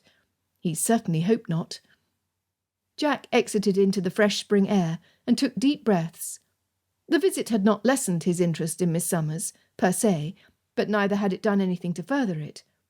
He was just as unsure about his own mind where Miss Summers was concerned as he was before he'd come. However, there was one woman he had quite decided against. Miss Clavering would not be receiving any further signs of his favour. 5. Philippa picked at her breakfast and at last set down her fork before pouring herself more tea. Memories of Mr. Merrick dancing with Susan filled her with disquiet, particularly since Susan had spoken of nothing else the rest of the night. Philippa's first impression of him had not been favourable. Surely his smiles were too practised to be trusted. Meanwhile, Matthew would have to admit defeat if he did not hasten to make an appearance. Her thoughts drifted to Mr. Blythefield, who had surprised her in how different he was to Susan. For a second son, he certainly possessed firm ideas about how things should be done. The temptation to overturn those ideas had been too great to resist, and Philippa had to bite her lip over the sudden urge to laugh at his expression when she told him to keep up. That was too bad of you, she scolded herself, but it did not lessen her amusement. In appearance, he was dark to Susan's fair, his hair brown with hints of gold that matched his eyes so well. While Susan wore an expression of serious sweetness, her brother appeared to frown with enough regularity to form long creases on either side of his mouth. Philippa pushed the bit of egg on her plate, her chin in her hand. Mr. Blythefield, though she was loath to own it, was uncommonly handsome. Her sister Maria entered the room. "Philippa, sit up straight. You must know better than to lean with your chin in your hand as though you were an urchin." Philippa obeyed, as Maria went to the sideboard and chose 2 rolls before sitting at the table. "You were certainly distracted at the Yardmouths last night. You barely spoke on the carriage ride home. I will declare the ball a success, despite it being rather early to launch the season." "Quite a success." Philippa wiped her fingers on the napkin. Of course, when one receives an invitation from Mrs. Yardmouth, one does not dare refuse it. "No, indeed. I'm only sorry that we had to leave so soon in the evening, but what could be done? With the speeches ending so late every night, Charles was done in." Maria sighed as she reached for the teapot. "And with none of his particular friends there, no interesting discussions were to be had. Charles cannot be expected to devote his time to such flighty pursuits as late-night balls, when there are more weighty matters to attend to." "Oh, certainly not. I am convinced that your husband's contribution in Parliament is indispensable. He must preserve his energy for more worthy pursuits." Philippa gave her sister a benign smile. Even if Charles were as important as he, himself, and Maria thought him to be, Philippa was unimpressed by her brother-in-law's conservative approach. Lucius and George had no patience for Tory views, and after gleaning the crux of the debates from them, Philippa had to agree. "Where is the apricot jam?" Maria gestured for the footman to bring some before turning back to Philippa. "It most certainly is. Charles is highly regarded in the Commons. Now, my dear, it is time we thought of your own future. Mother left you in my care."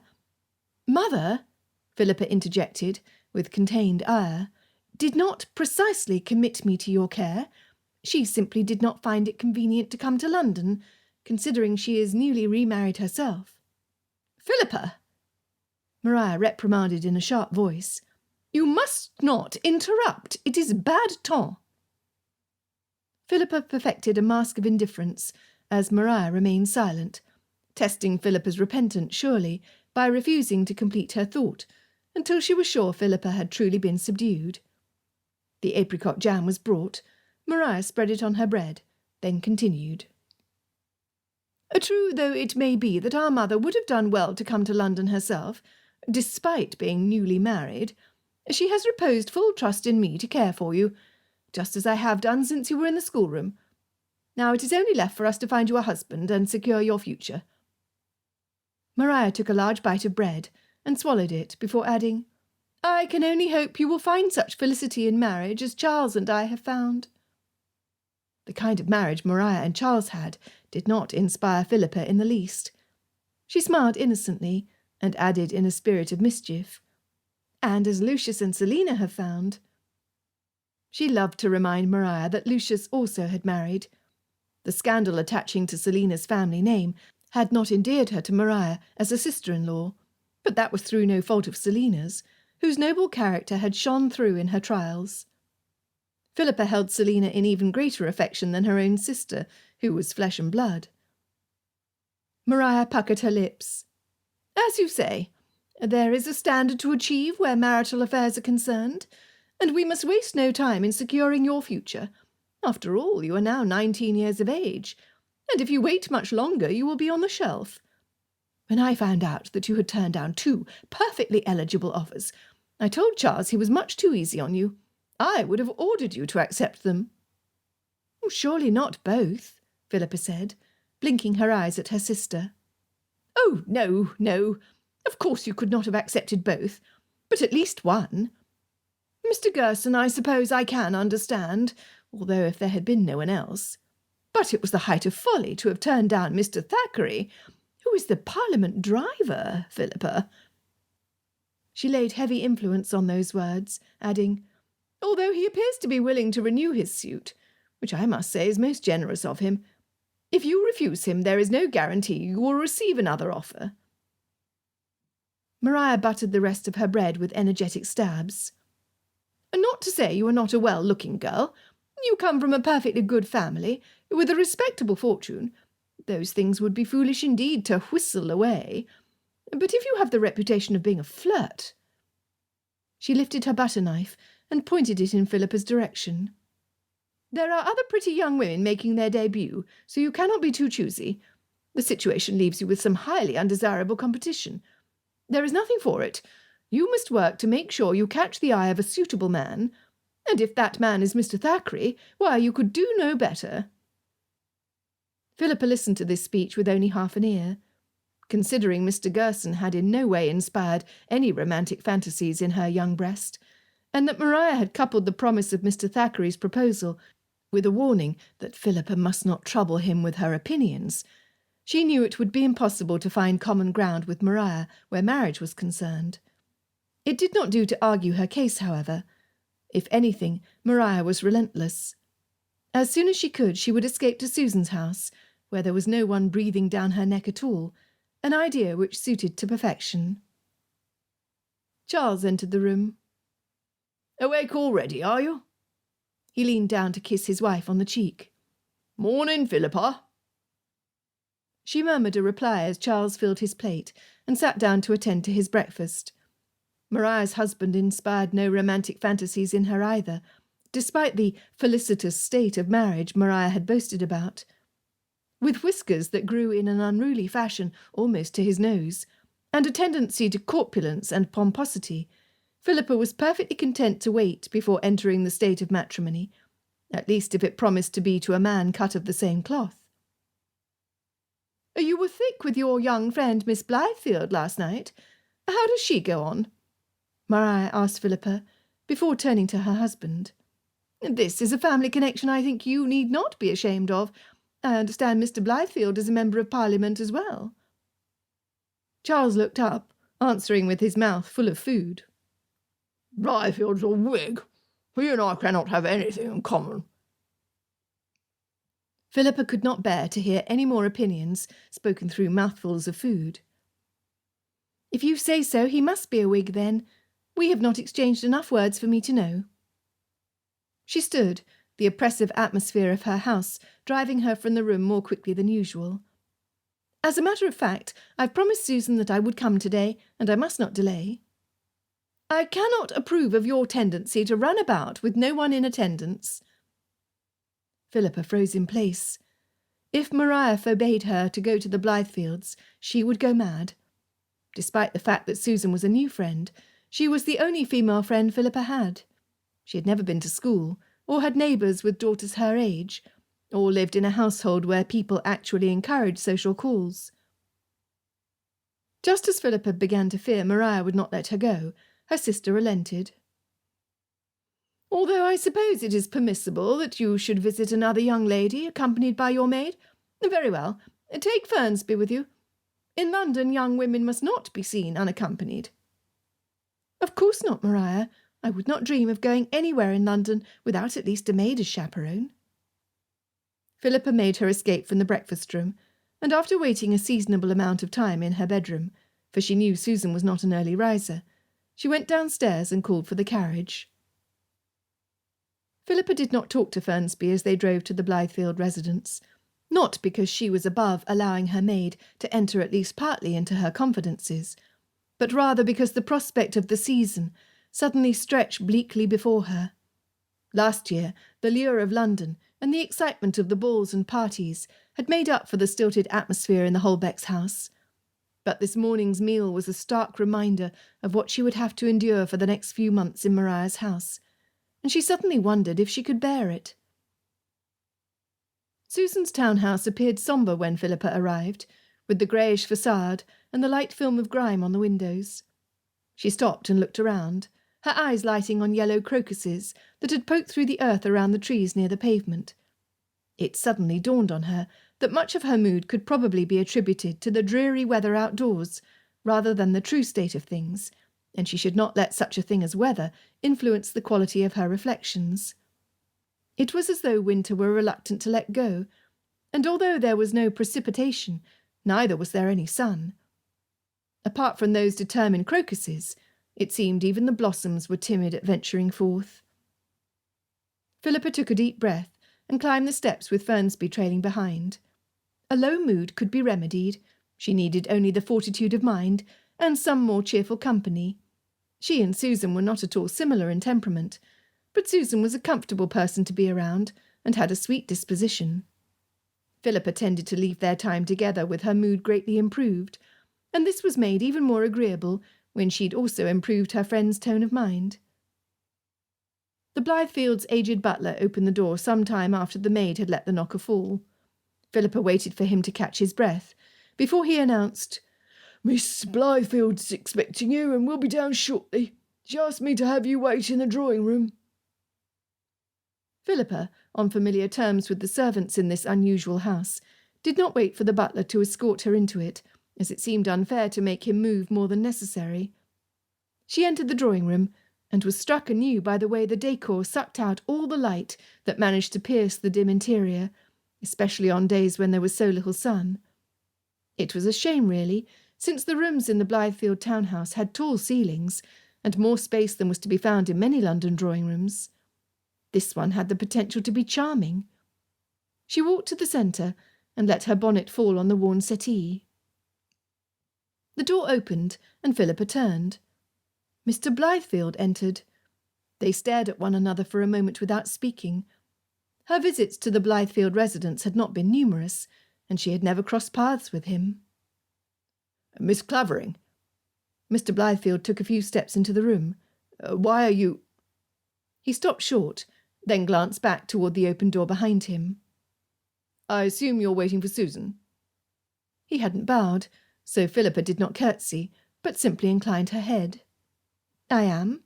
Your butler said she would be down shortly." "Which might mean a half-hour," Mr. Blythefield said. He gestured to the settee where her bonnet lay. "Please, sit." It felt more like an order than an invitation, but Philippa resumed her seat.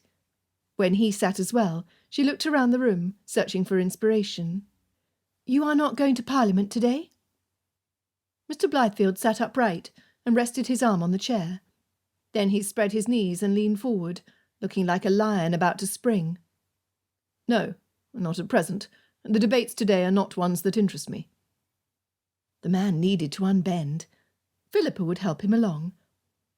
"I would have thought that all debates must concern you, that they cannot move forward without your opinion." Her provocation fell flat.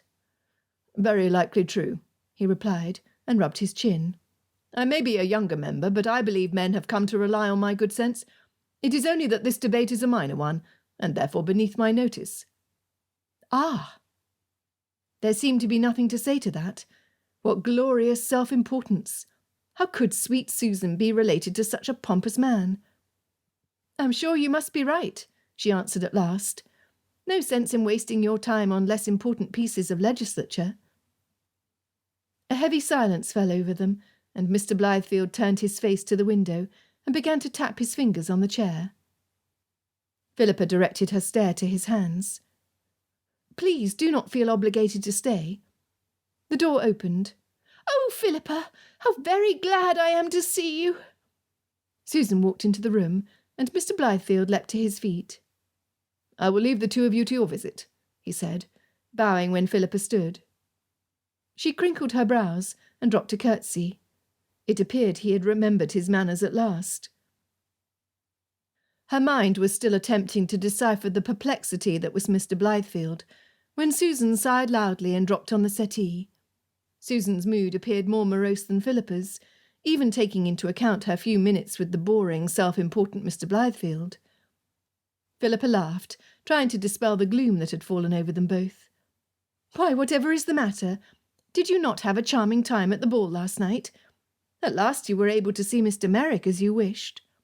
"Yes," Susan wailed, "but he did not dance more than one set with me, and he spent an equal amount of time dancing with Miss Fox." "I believe he was attempting to stick to protocol," Philippa said, wondering why she was defending Mr. Merrick. "You know men cannot generally dance more than one set with a woman without setting tongues wagging, or at most perhaps two." "Yes, but he only danced one with me, and then he left. I begin to fear he is not as interested in me as Christopher said. Otherwise he would not care about setting tongues wagging." Susan sighed again loudly and sprawled back along the chair. "I'm so tired of being a spinster. I'm so tired of looking at these same chairs and this same drawing-room. I wish I was married and had my own drawing-room to decorate." Philippa let the spinster comment slide, allowing for Susan's disappointment. But Philippa did look at the drawing-room with fresh eyes. It was clear there had not been a feminine touch here in some time. An idea began to form in her mind. "Has your family any particular reason for not making alterations to this drawing-room?" "I've never asked," Susan said, sitting up. She drew her brows together and followed Philippa's gaze to the window and the furniture lining the walls. "It has never occurred to me that we might do something to improve it. All I know is that we never have morning callers, or at least only Mother's friends." Philippa bit her lip as she contemplated the room. A big change would be welcome, and since she had absolutely no say in her own home, perhaps this was the very thing to occupy their minds, with the added advantage of keeping Susan's thoughts away from Mr. Merrick until Matthew might return. If only her brother George would arrive in London as he had promised to do without delay, so she could get him to send word to Matthew. She turned to Susan. "Is your mother at home? Might you ask her if she will give you the liberty to refurbish the drawing-room, or perhaps whether she would like to take on the project with your assistance?" Susan scrunched up her lips in doubt. "My mother is quite taken up with other things. Her projects mean so much to her." It occurred to Philippa that Susan might fear she would receive a snub concerning her mother's somewhat unusual behaviour, and Philippa hastened to assure her. "And her projects of reform are most important. However, it does not leave much time for the affairs of the household, and those take some considering too."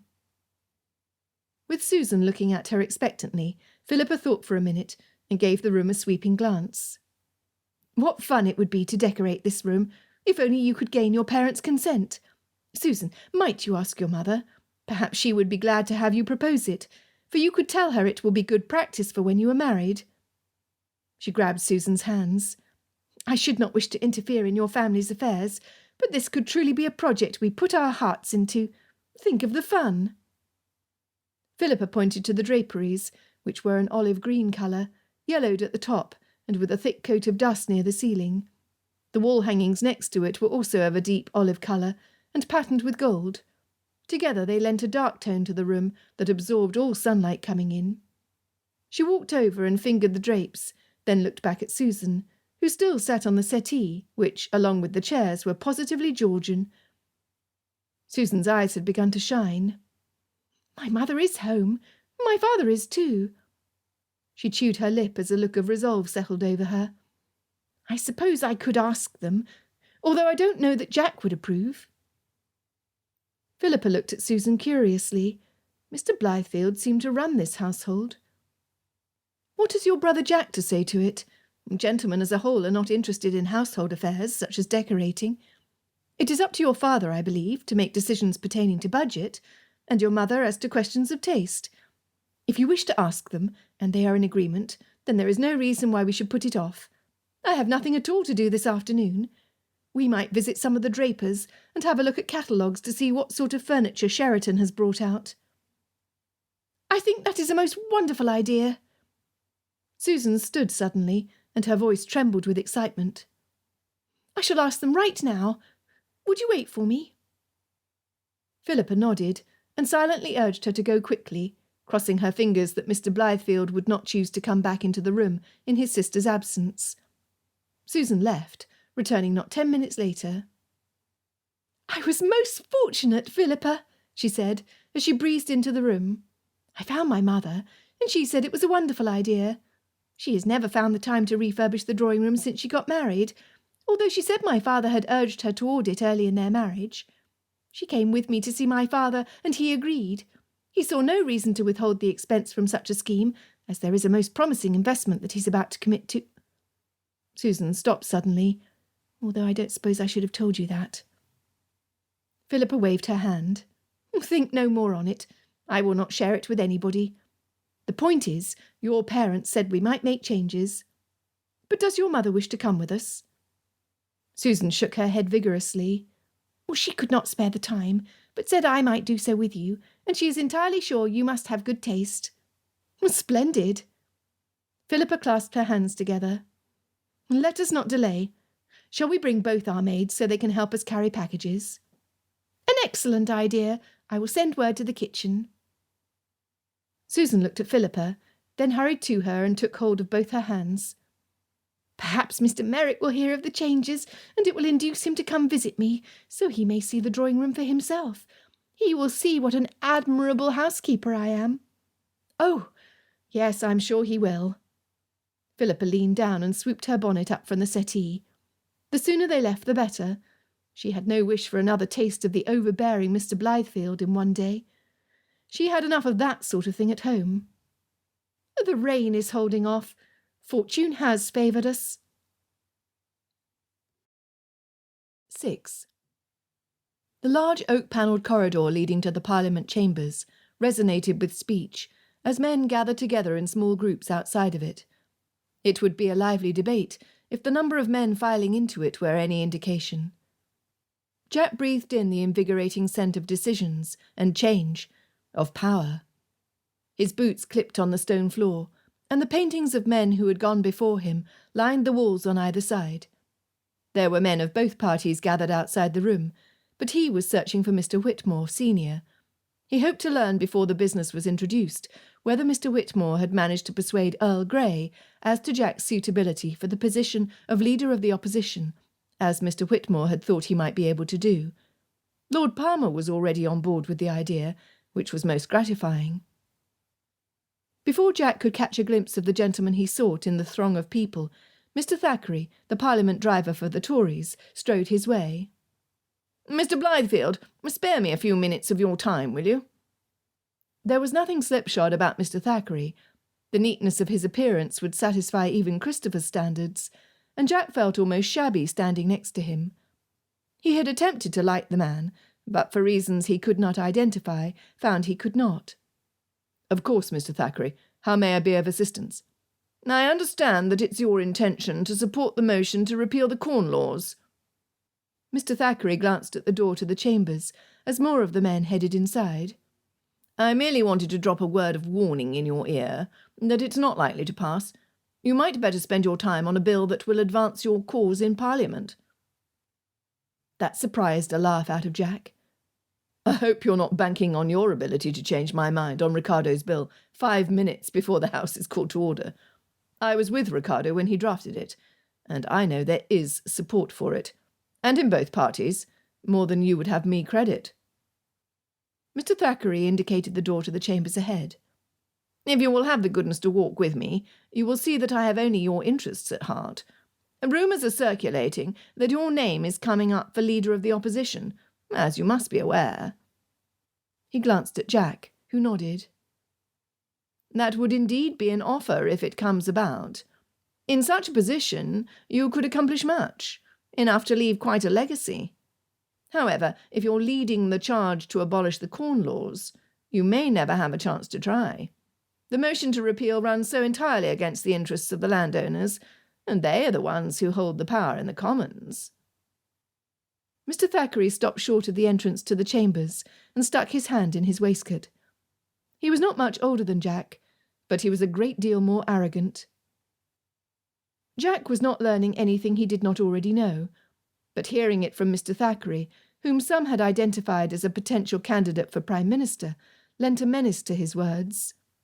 He ignored the people pouring past him as he answered. I need not tell you, Mr. Thackeray, that there is growing unrest among the poor.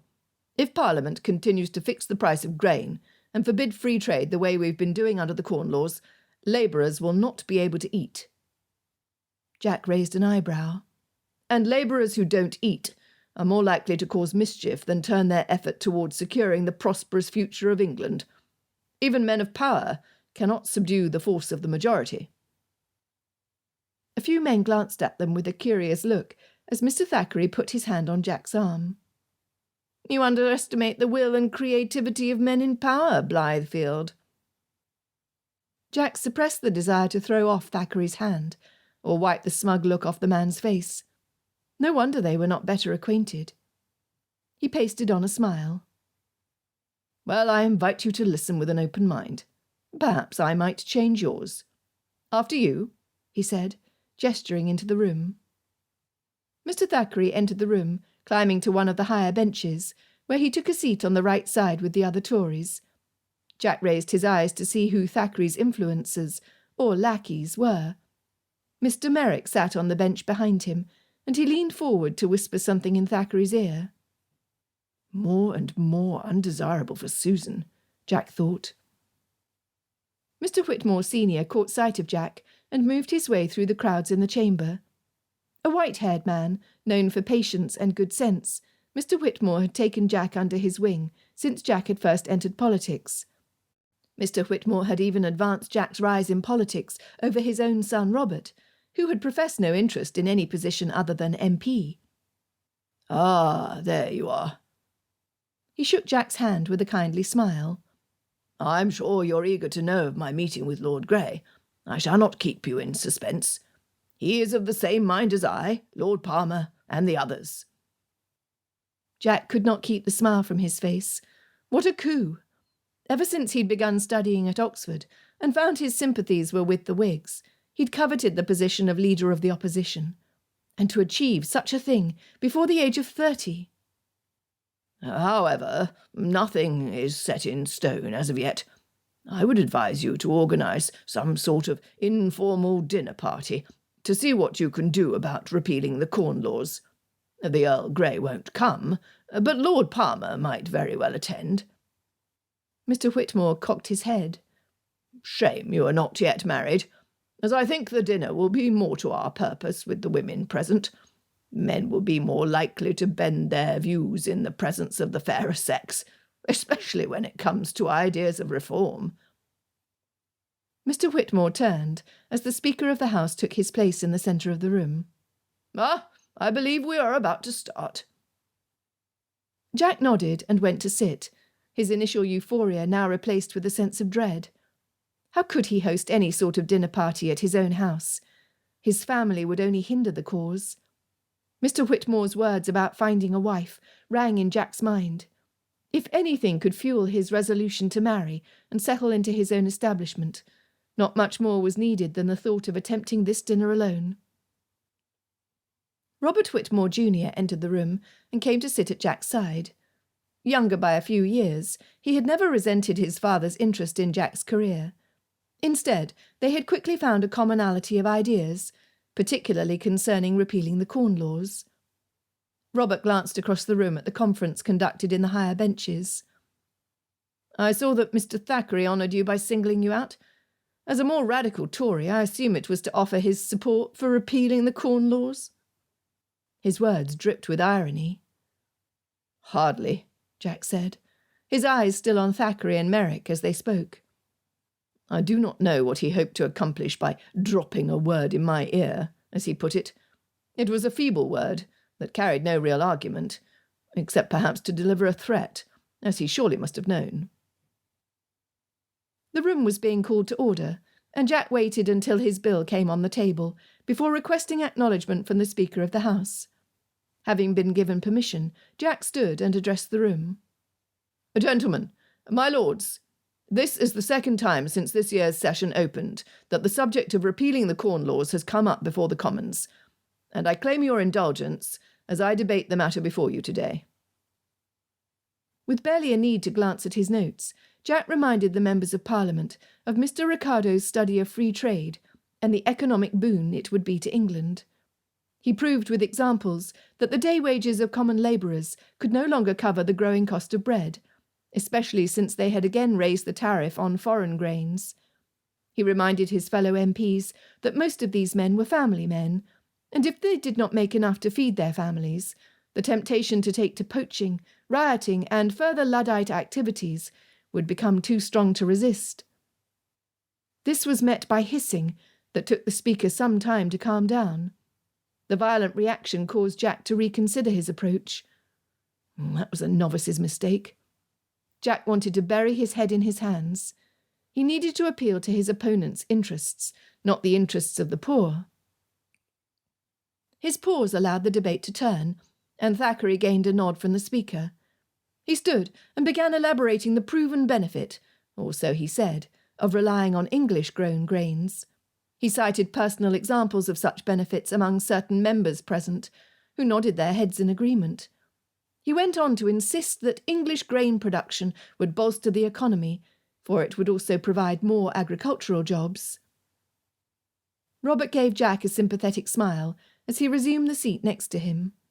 Jack was unsurprised by Thackeray's argument, which he knew very well, and he began to tune out. How would he arrange a successful dinner party to talk those wavering over to his side? Who would act as hostess? The memory of Miss Clavering at the Yardmouth ball sprang into his mind, a suggestion as surprising as it was wholly unwelcome. She would make an ideal hostess for a political dinner, if the men were desirous of abandoning all semblance of decision-making and meekly handing it over to the women. He shuddered at the thought, though he had to own she was as pretty as she was opinionated. When the motion to repeal the Corn Laws had been put to rest, to be argued in a committee before being brought back before the Commons, the Speaker looked up from the papers in front of him. We have just one more issue on the table for today. We are bringing to vote whether or not to abolish the right for trial by combat after last year's debacle. There was a general murmur on the floor, and someone called out, "If the esteemed Mr. Lane still fears that abolishing the bill removes his right of appeal, I invite him to test out his rights to trial by combat." I believe that threat has passed, now that Mr. Lane has managed to convince Mrs. Lane to the altar, Melton called out. Her father is appeased. Laughter rippled through the crowds on both sides of the bench, and the victim of the sally glowered. Mr. Lane was exacting on matters of the law, but spoke in prolonged periods, and was not generally well liked. Jack knew Mr. Lane would not attempt a retaliation, and thought it poor sport of Melton to have poked fun. Order! The Speaker called out twice, before he was obeyed, and they were able to move to the final debates. At the close of Parliament, Jack exited into the corridor where a stranger, who was older than Jack by a few years, caught Jack's gaze, and approached him. He wore the casual attire of the gentry, and if Jack had to guess, he would say the man was a squire. The gentleman gave a short bow. I am Sir Lucius Clavering. Perhaps not a squire. Since our paths have crossed, allow me to tell you that I appreciated your arguments today, and am interested in the committee you're forming. This is not an easy crowd to convince, and I am not in the position to do so, but I wish you luck. He glanced at the men milling around them, some talking earnestly, and others jesting with loud laughter. I am a landowner, and although I want to see my grain sold at a good price, I work closely enough with labourers from all trades to know that they need to be able to eat in order to work cheerfully for me. It was small encouragement, but Jack would take it. Are you a member of Parliament? Sir Lucius closed his eyes and shook his head. No, and no desire to be. My only interest in attending was to hear the debates on the Corn Laws. I see. Jack was about to move on until he remembered. Clavering. Was this man any relation to the Miss Clavering he had met at the ball? In features there might have been some similarities, but in colouring there was none. Clavering is a name that is now familiar to me. Do you have any siblings? My younger brother George. You might know him from the clubs, or through his friendship with Robert Whitmore, whom I saw at your side, although he is not any more involved in Parliament than I am. He gestured ahead to a portly man with reddish curls, who was in the process of exiting. My brother-in-law there, Charles Holbeck, owns the seat that Robert Downing sits. I don't know why he doesn't sit in the seat himself, since he cannot bear to miss any of the speeches. I suppose he prefers to let someone else debate for him. Mr. Holbeck was a Tory, so that was where Miss Clavering got her Tory tendencies. More was the pity, since Sir Lucius appeared to be a man of sense. Jack realised he was still clutching his hat, and he now placed it on his head, saying with studied nonchalance, I met a Miss Clavering at the Yardmouth ball a week ago. Are you by any chance related to her? Yes. Sir Lucius studied him with a bland look. My sister. So you've met Philippa, have you? Sir Lucius folded his arms, and Jack wanted to blurt out that he had no designs on the young woman, but it would be foolish to grow defensive over someone he'd had absolutely no intentions of pursuing anyway. A very lovely young woman, Jack murmured. Sir Lucius wore an enigmatic smile. As sweet as they come, he said, before taking his leave. Jack could think of other adjectives than sweet to describe Miss Clavering. Forceful was more like it, and scheming. As Jack made his way home, an image flooded his vision of the supposedly sweet Miss Clavering, and he shook his head resolutely. She had the face of an angel, but he refused to devote any more of his energy to thinking of her, for a lovely face did not a woman make. All Jack knew was that Susan had been spending a great deal of time with Miss Clavering, and they were involved in some project that his sister was evasive about.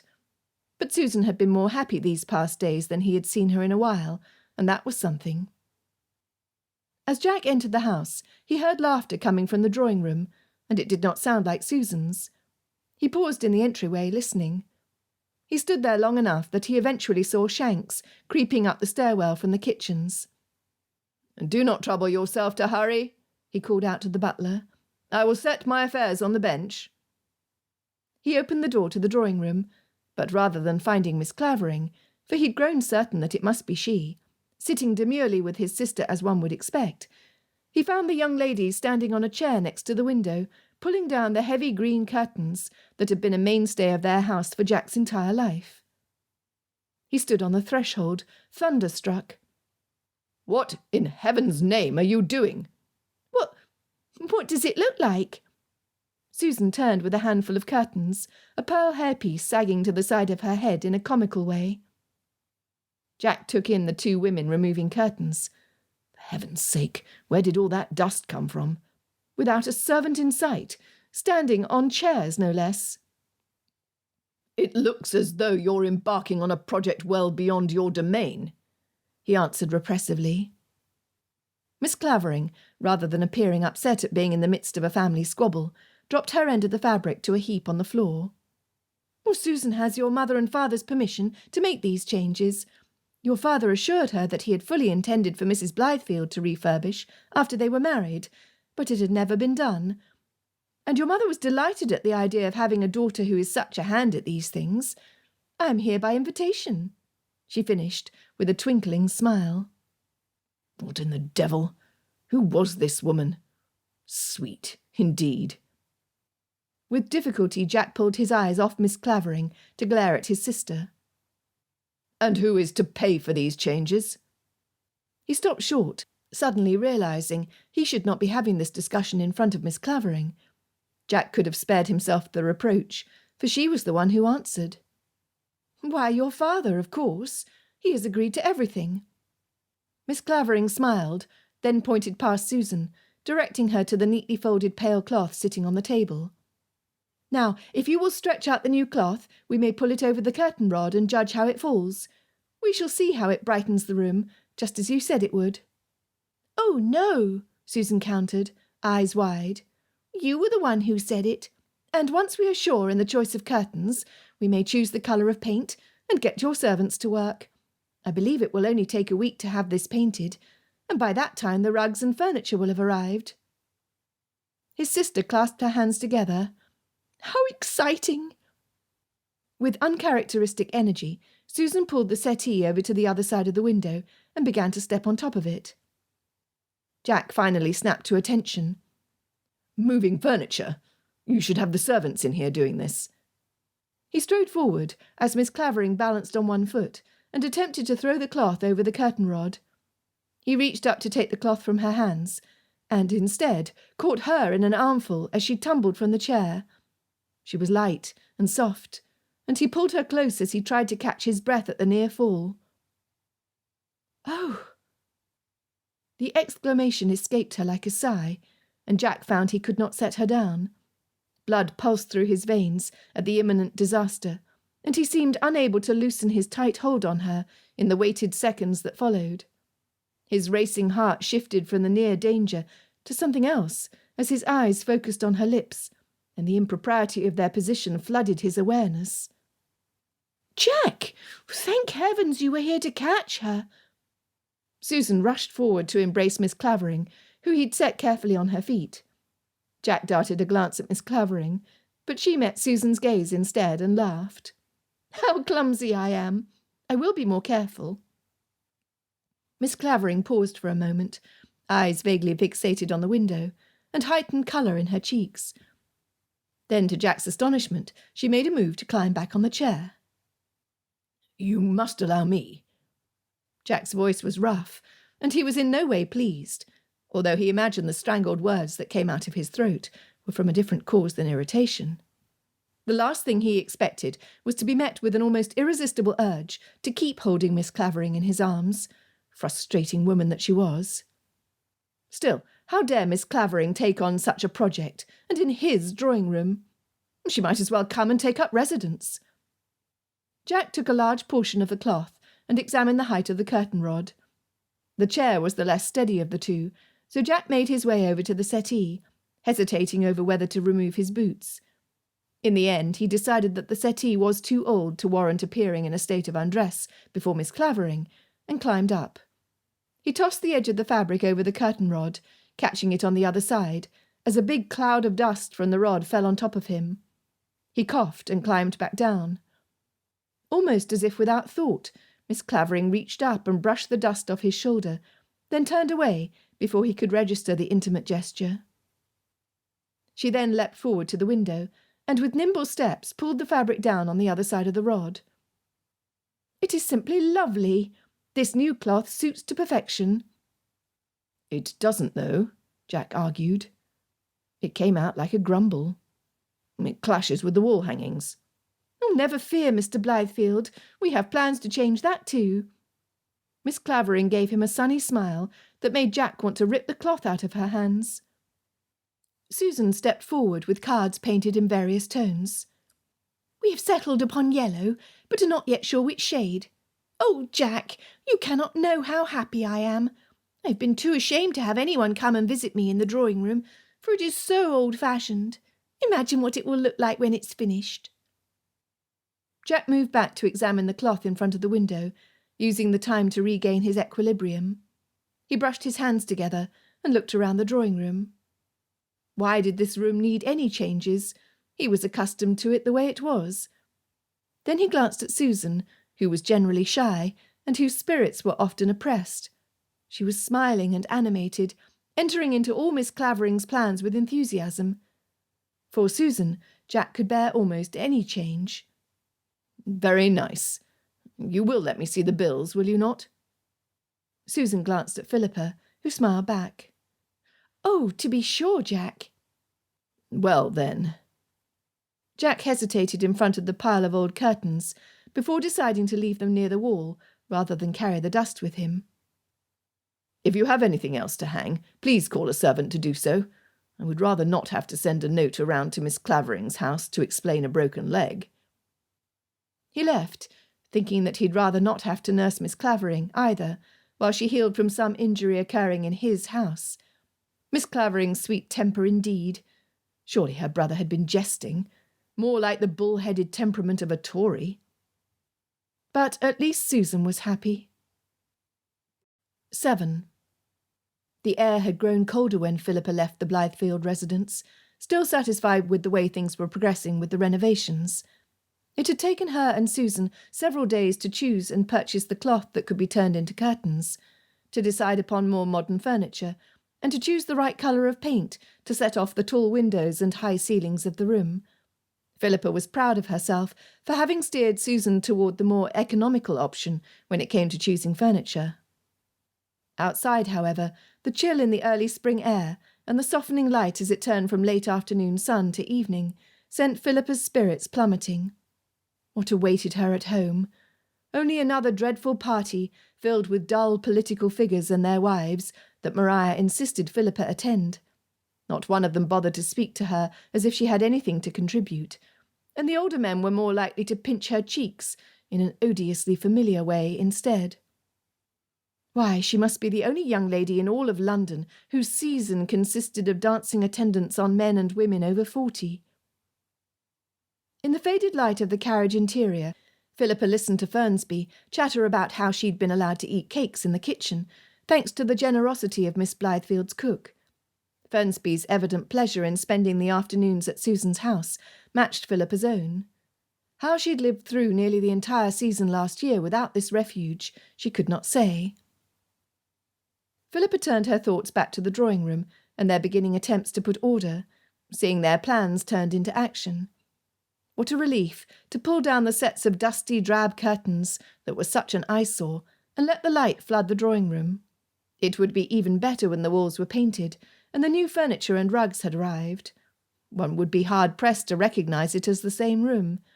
And it was all her idea, her inspiration. Content, Philippa glanced down and brushed a bit of dirt off the front of her gown that lay uncovered underneath her pelisse. True, she would not have got quite so filthy had they called the servants in for this part of the work. Philippa made a face. And I would not have fallen into Mr. Blythefield's arms. The sensation of being held tight, his face inches from hers, had suspended her breath. His grip was like iron. She had no idea a man could have arms as strong as that. Despite having 2 older brothers, she had never been the recipient of more than a pat on her shoulder or a loose hug. She wondered if her brother's arms held any such strength as Mr. Blythefield's, or if his was out of the ordinary. "You should have the servants in here doing this." Mr. Blythefield had clearly shown his displeasure, but that would not have been nearly as much fun as doing it themselves. The servants would have their role to fulfil when it came time to strip the walls and paint. Susan had already spoken to them, and they had promised to find more hands for the task ahead. The painting would begin that same week. All in all, it had been a most satisfactory afternoon, more fun than she'd had in a long time. Philippa entered the front door of their townhouse, and Maria stepped forward, dressed in an evening gown, and wringing her hands in agitation. "Philippa, child, you are late. I was beginning to worry. We are to have supper very soon."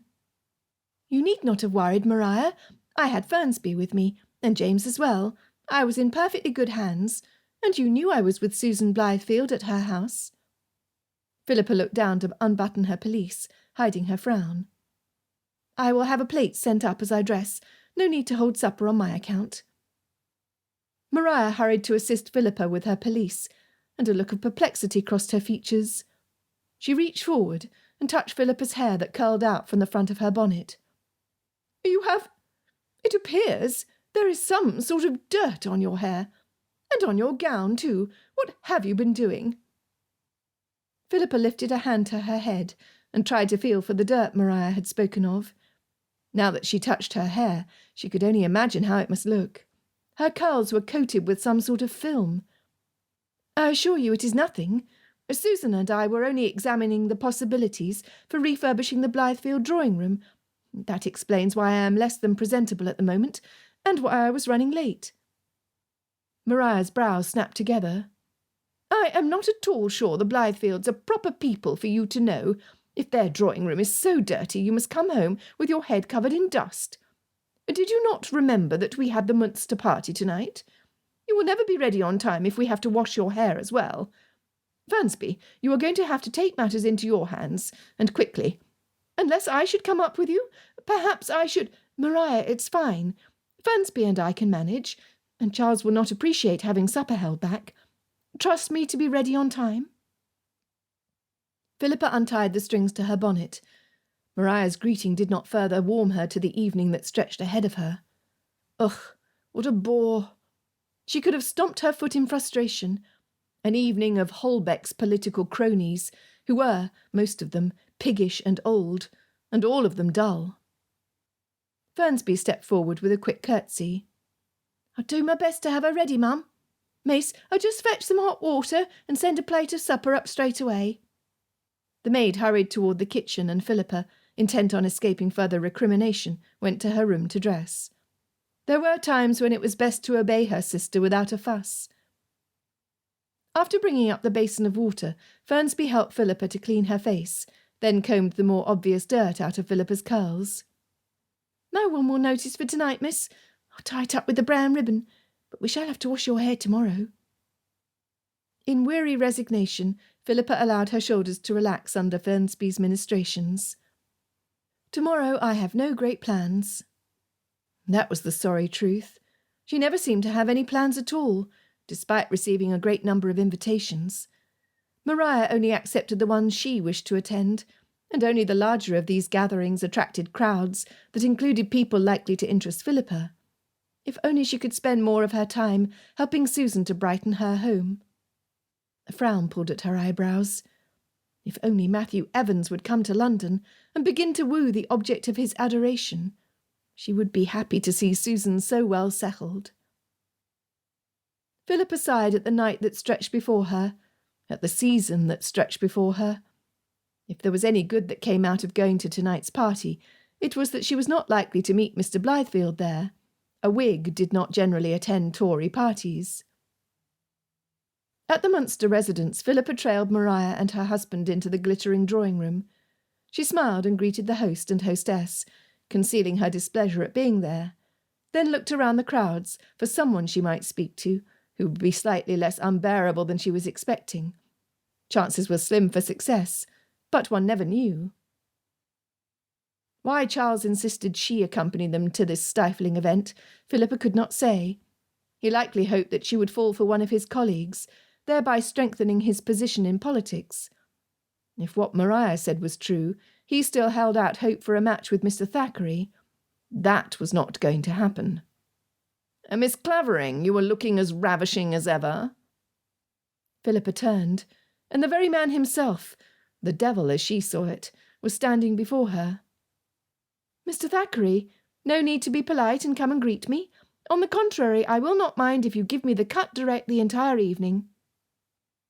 Mr. Thackeray sipped at the champagne he held in his hand. His brown hair had grown longer at the bottom, and an additional year had only added to his distinguished appearance. I see that entering your second season without having achieved a match in the first has done no harm to your tongue. He smirked. However, I believe time will do that. Philippa skimmed him with her gaze, then looked away. His lack of feeling underneath the handsome exterior made him entirely unappealing. I doubt that, Mr. Thackeray.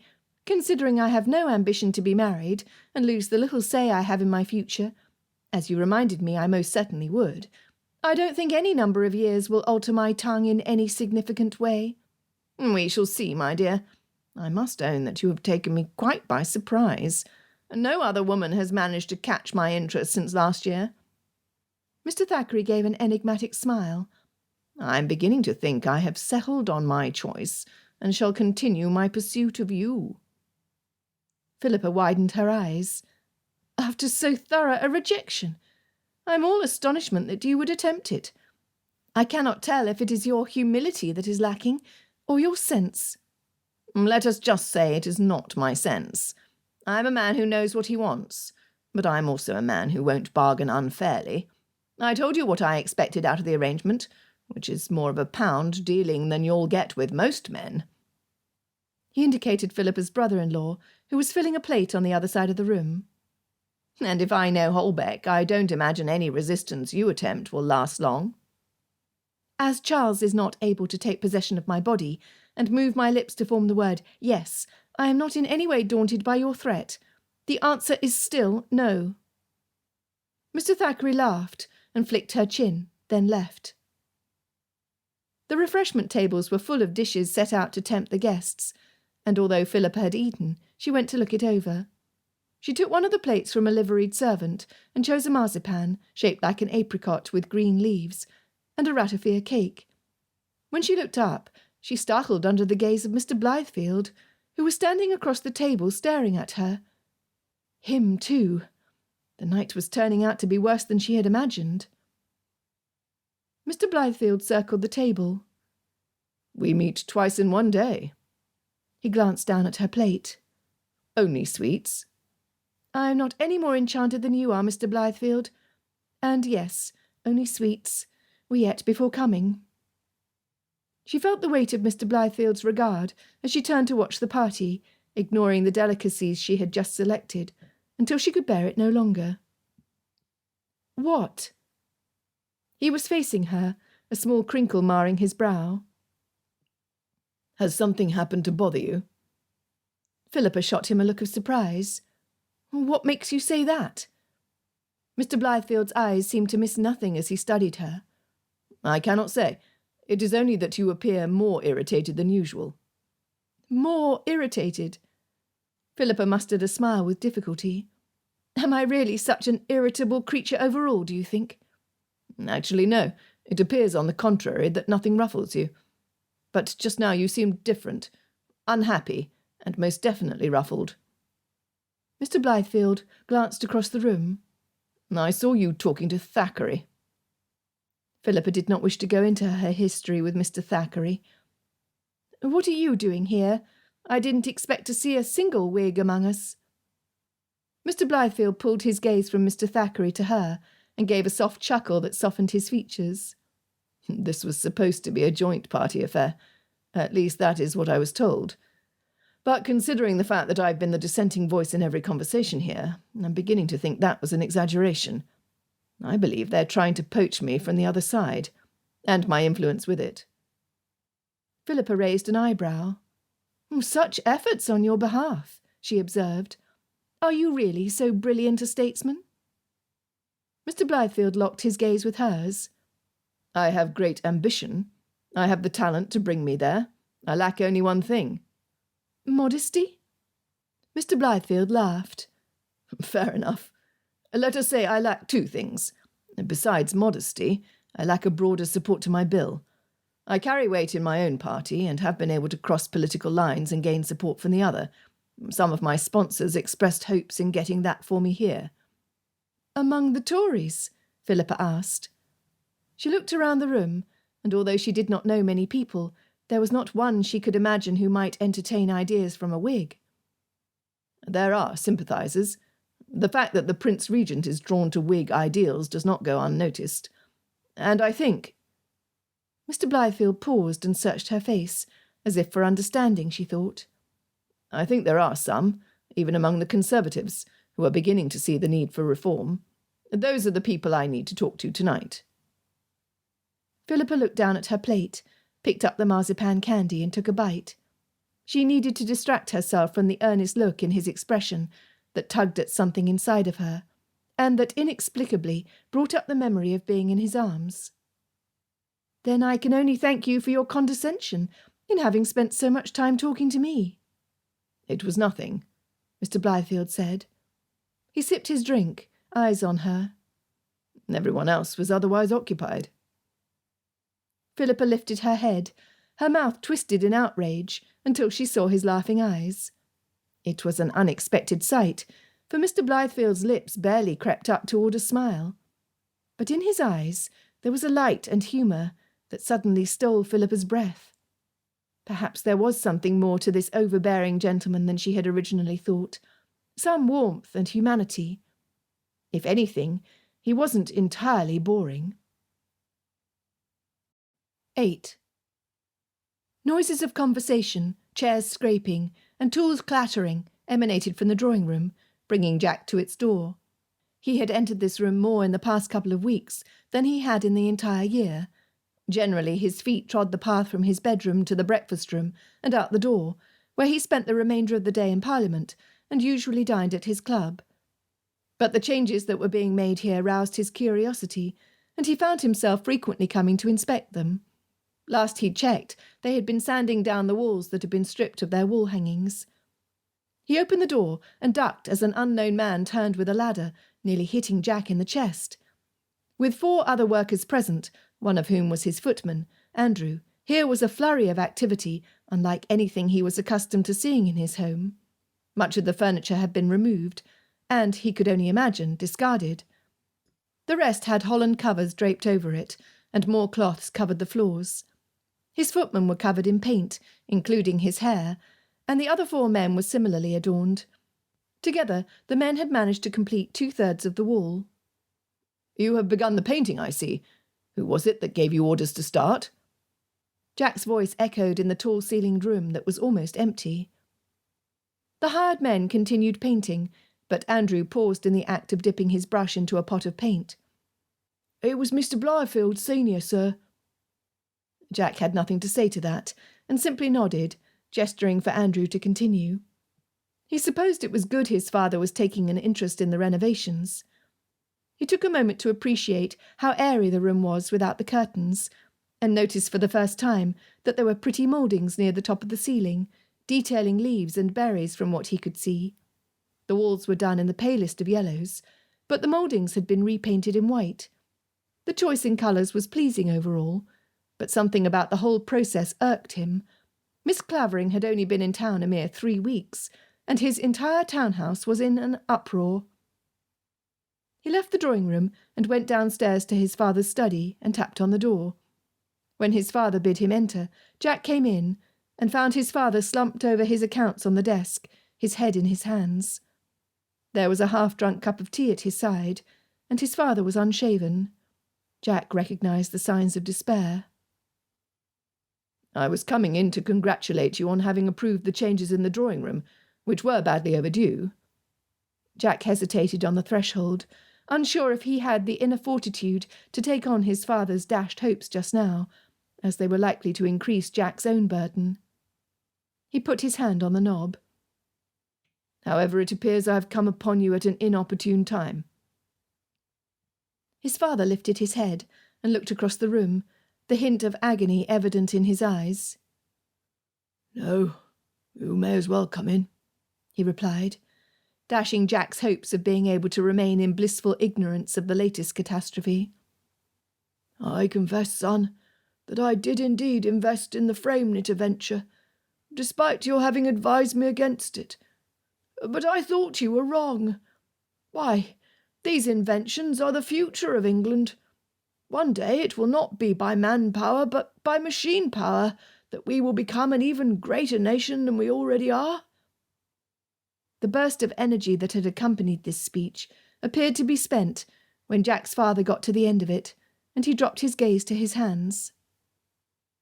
"But the labourers were not happy to compete with a machine," Jack said softly, "and knew a machine could not fight back." His father nodded. "Some of the troublemakers burned the entire factory down." Jack absorbed this news in silence. He'd wondered about his father's cheerful mood these past weeks, but had honestly been afraid to ask if his father had committed to a scheme Jack had advised against. He held affection for his father, despite his father's weaknesses, and he could not look at such brokenness and add to his burden by delivering a heavy reproach. Nevertheless, this could not happen again. The Blythefield estate was barely solvent. "I knew that scheme could not prevail, father. Not in that city, and at this time, in any case. Where there are masters looking only to profit, who are not concerned with the workers under their care, we cannot be surprised when those same workers, who are hungry and have families to feed, rise up in anger at the threat of job cuts.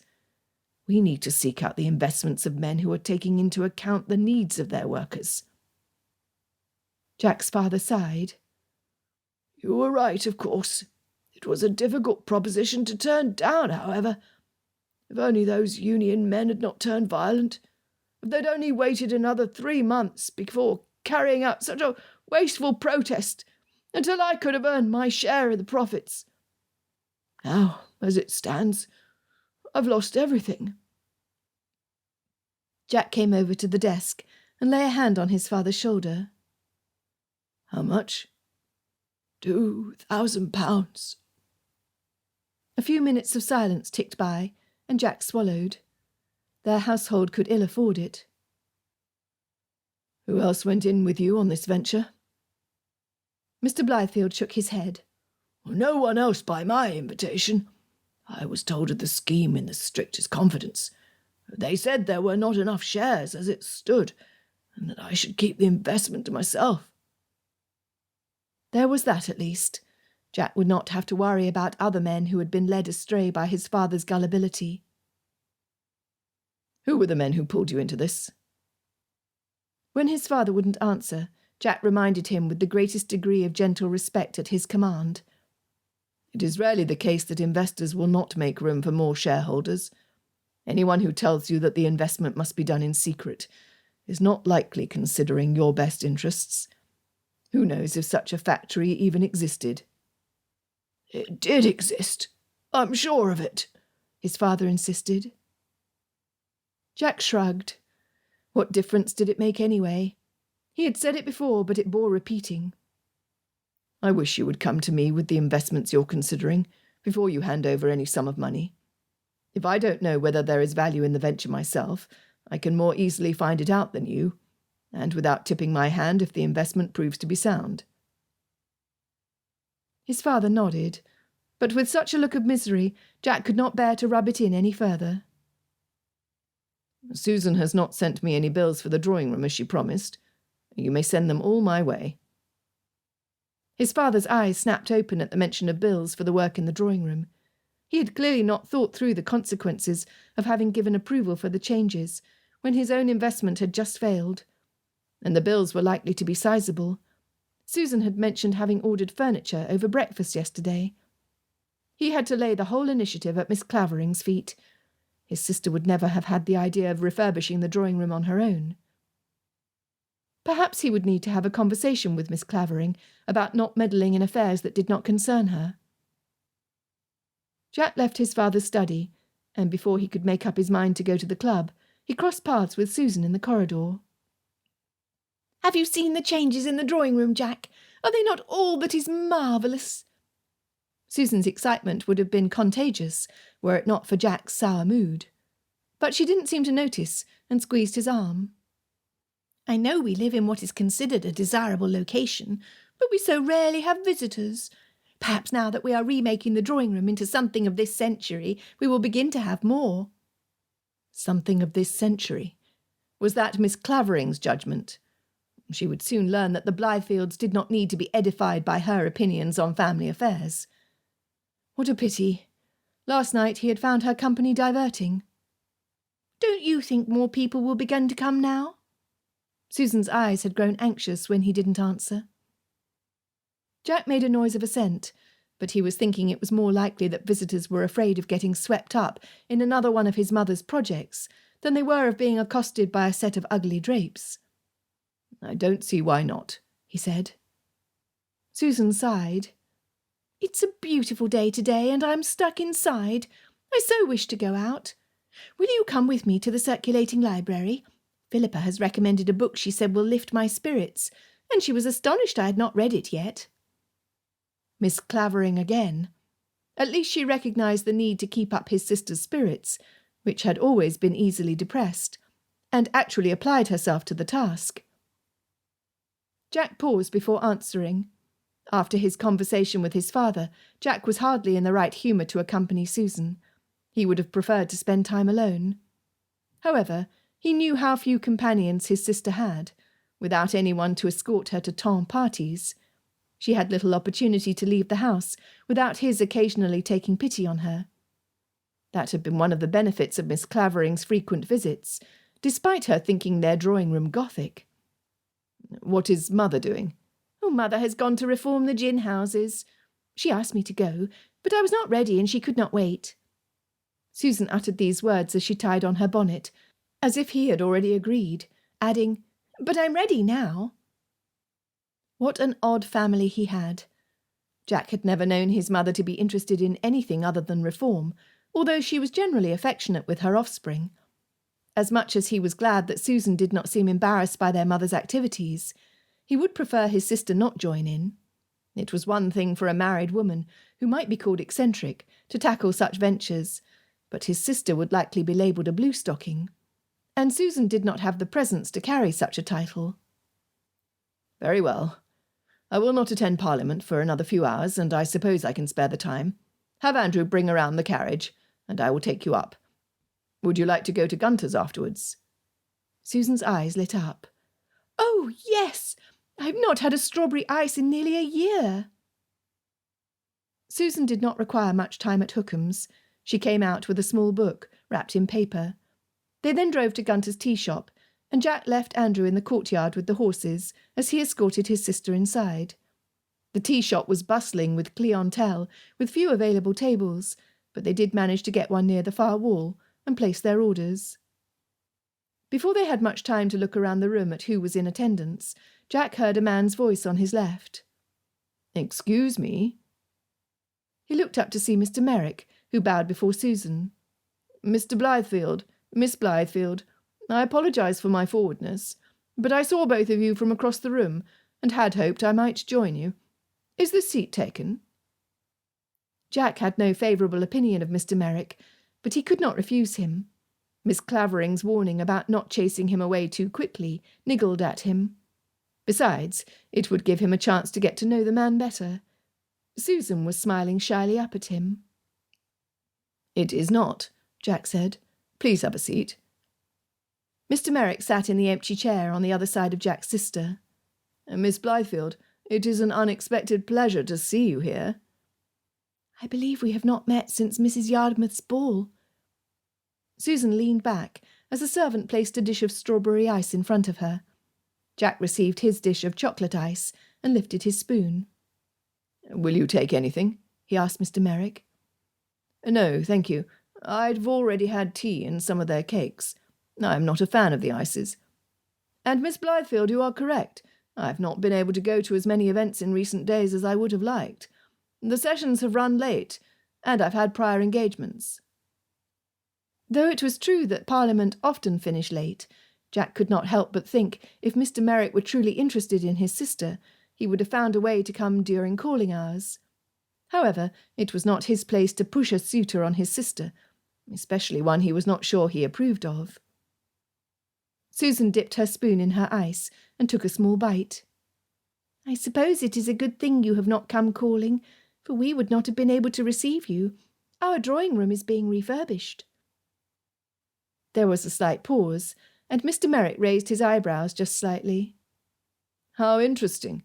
You must let me know when you will again be available to receive callers."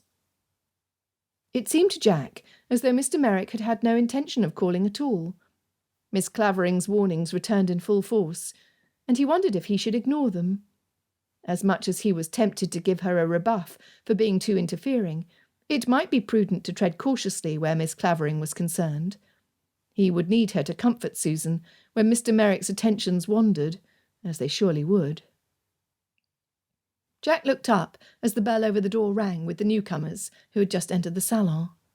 He recognised Sir Lucius from their brief meeting at Parliament, and he had his arm around a woman who must have been his wife. Lady Clavering was holding a small baby in her arms, and the two of them, side by side, nearly hid the figure of another who entered behind them before the door was shut.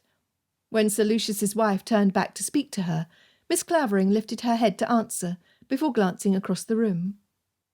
Her eyes met his, and he saw a smile light her face, which he could not help but return, despite wishing to give her a set-down. There was more friendliness there, or at least less antagonism than their previous meetings had held. Then her eyes drifted over to Mr. Merrick, and her smile fell. She turned back to her sister-in-law, following Sir Lucius to a table some distance from the door, where she sat with her back to the rest of the room. "Oh, there is Philippa!" Susan stood, and it was a testimony to her affection for Miss Clavering that she excused herself from the man she professed feelings for in order to go greet her friend. While she was gone, Mr. Merrick laid a hand on the table. "I hear you were at Munster's on Thursday. Who convinced you to go?" "I was invited by Mr. Munster himself, as he said there were people he wished me to meet." Jack took another bite of his chocolate ice before looking up at Mr. Merrick. "I don't know if you realise, but your party is more divided on repealing the Corn Laws than might be apparent in the debates." Mr. Merrick gave a short nod and cleared his throat. "I'm counting the votes, and I know that as much as some speak of simply reforming the bill, there is also support for abolishing free trade altogether. However, I am afraid the Tories will be able to carry the reform through, which means any hope we had of repealing a bill that encourages unrest in our country will be shot down." Jack paused, with his spoon on the way to his mouth. "We? So you do not count yourself among those who wish to simply implement a reform?" Mr. Merrick leaned back in his chair. "Let us just say that I have enough sense of the good repealing the law would bring about to be persuaded. I have interests of my own, of a more personal nature, that could influence my decision." Jack studied him, registering the clink of spoons and murmur of conversation around them. "And what is it you want?" His gaze flicked to his sister and back to Mr. Merrick again. "Surely not Susan." Mr. Merrick followed Jack's gaze to the table across the room, where Susan was still talking to Miss Clavering. "I profess to have an interest in your sister, and think we might make a fine match. But I must warn you, although I would see that your sister is well taken care of, I am not motivated by feelings of passion. Indeed, I do not believe I possess them." He met Jack's gaze. "If I were to hazard a guess, I would say you were of the same mind." Jack pressed his lips together and nodded. After all, he was pursuing the idea of a wife with the same logic. Still, the thought of aligning his sweet-tempered sister with a man who would not offer her any of the more tender feelings did not sit well. "Good. Then we are in agreement. Miss Blythefield is an uncommonly pretty girl, and her quiet nature is just what a man in politics could wish for. Despite being of different political parties, you and I, we might create an alliance. Not an official one, mind you, but a meeting of the minds that we can use for the good of the country. What do you think?" "I think your objective for an alliance is not a bad one." Jack fingered the handle of his spoon. "But I do wish to see my sister happily settled. And so she shall be. It is only that more objectives will be met than a simple marital union, which I think we can both agree is a noble aspiration." Mr. Merrick picked up the napkin that Susan had set down in her haste and glanced up at her, now bending over the Claverings' baby. "There is another matter at stake, however, which has me wondering if there might not be a wiser move to consider. I have been attempting to persuade Thackeray on the restriction of coal duties, and with little success. I have found him more distracted as of late, since it appears he is suffering from an infatuation. Nothing will do for him but to take Miss Clavering to wife. Besides her having strong Whig tendencies, according to Thackeray—" Mr. Thackeray and Miss Clavering. Jack could not see the two together. Mr. Thackeray lacked the openness and finer feelings Miss Clavering appeared to possess, despite her somewhat meddlesome nature. Jack had difficulty imagining her settling for less than someone as open as she herself was. Then again, what woman did not come to London with the intention of elevating her status through marriage? She could not be any different. The second thought came crowding in on the first. Whig tendencies. Jack had thought she sympathised with the Tories. His mind was reeling. How had he arrived at that conclusion? Oh, yes. When he'd announced he was a Whig, she had goaded him by saying she was sorry to hear it. "I'm looking to introduce Mr. Thackeray to a marital candidate with less strongly held political notions. Since your sister possesses just such a docile nature, I thought perhaps she might be brought to make Mr. Thackeray's acquaintance. Your sister is a most worthy young woman, and it would be my delight to align our households. But as I said, marriage is a matter of political gain for me, and my heart is not so engaged that were Mr. Thackeray to take an interest in Miss Blythefield, I would gladly step aside for the good of the party." Mr. Merrick cleared his throat. "Knowing what I do of your family, I imagine I will be doing you a great service by marrying your sister off to someone so eligible, whether it be Mr. Thackeray or myself." Susan appeared to be taking leave of her friend, which was just as well, as she had let her ice melt considerably. Jack's gaze met Miss Clavering's across the room, and she held his for a brief moment before turning back to her brother. He would like to greet her, but could not conjure up any excuse for doing so that would seem natural. Then he remembered what he'd just learned. Miss Clavering was more likely to appreciate a greeting from Mr. Thackeray than from him, and he shouldn't waste his breath. Mr. Merrick had no more to say, it appeared, but it had been more than enough. In one earful, Jack learned that Miss Clavering had a powerful suitor, and that the same Miss Clavering had been goading him when she professed to be a Tory. He'd also learned that his family's eccentricity was more widely known than he had realised, and was generally considered an impediment to his sister being married. Jack set his spoon down, knowing he would not be able to swallow anything after that. He glanced up to see Susan moving their way, and leaned over to Mr. Merrick. "How do you know Miss Clavering won't accept Mr. Thackeray's offer?" "I don't." Mr. Merrick narrowed his eyes, as if in irritation, then transformed his features into one of delight when he met Susan's gaze. Jack followed Mr. Merrick's conversation with his sister for another 5 minutes, without adding any of his own, until Mr. Merrick took his leave. It was clear to Jack that the man's objective had been more to have words with him than with his sister. Mr. Merrick planned for a marriage based purely on what could advance his own gains, but he did not realise he would be hurting Jack's sister in the process. The fact that Jack was also planning a marriage in just such a logical way did not escape him, but he could not think that Miss Summers possessed the same gentle, sensitive nature as Susan. "What's wrong, Jack? You appear entirely glum. But is it not wonderful that Mr. Merrick should have chanced to be here at the same time as us?" "Indeed." Jack looked at the puddles of ices in their bowls. "Shall we go?" After Jack had paid, they turned to leave, and he darted one last glance at Miss Clavering. She was not looking his way, but Sir Lucius caught his eye and waved him over. Jack swallowed down a sudden lump of nerves. As he approached the table, Miss Clavering looked up and smiled. Sir Lucius stood and shook his hand. "I merely wish to introduce you to my wife, Lady Clavering, and my son." He smiled fondly at the baby, who lay in his mother's arms, watching her every movement. Lady Clavering dipped her head in greeting, her expression warm. "How do you do, my lady?" Jack bowed and turned his attention to Miss Clavering. When she lifted her face to his heart began beating in his ears. His body was betraying him, and it annoyed him. He bowed again. "Miss Clavering?" "How do you do, Mr. Blythefield?" Miss Clavering's eyes shone, and the corners of her lips curled as though something secretly amused her. Jack wanted to sit next to her until she confessed what it was. He shook away the distracting thought, and remembered that her interests likely lay elsewhere. "I also wish to find out when your committee will meet next to discuss the plans to repeal."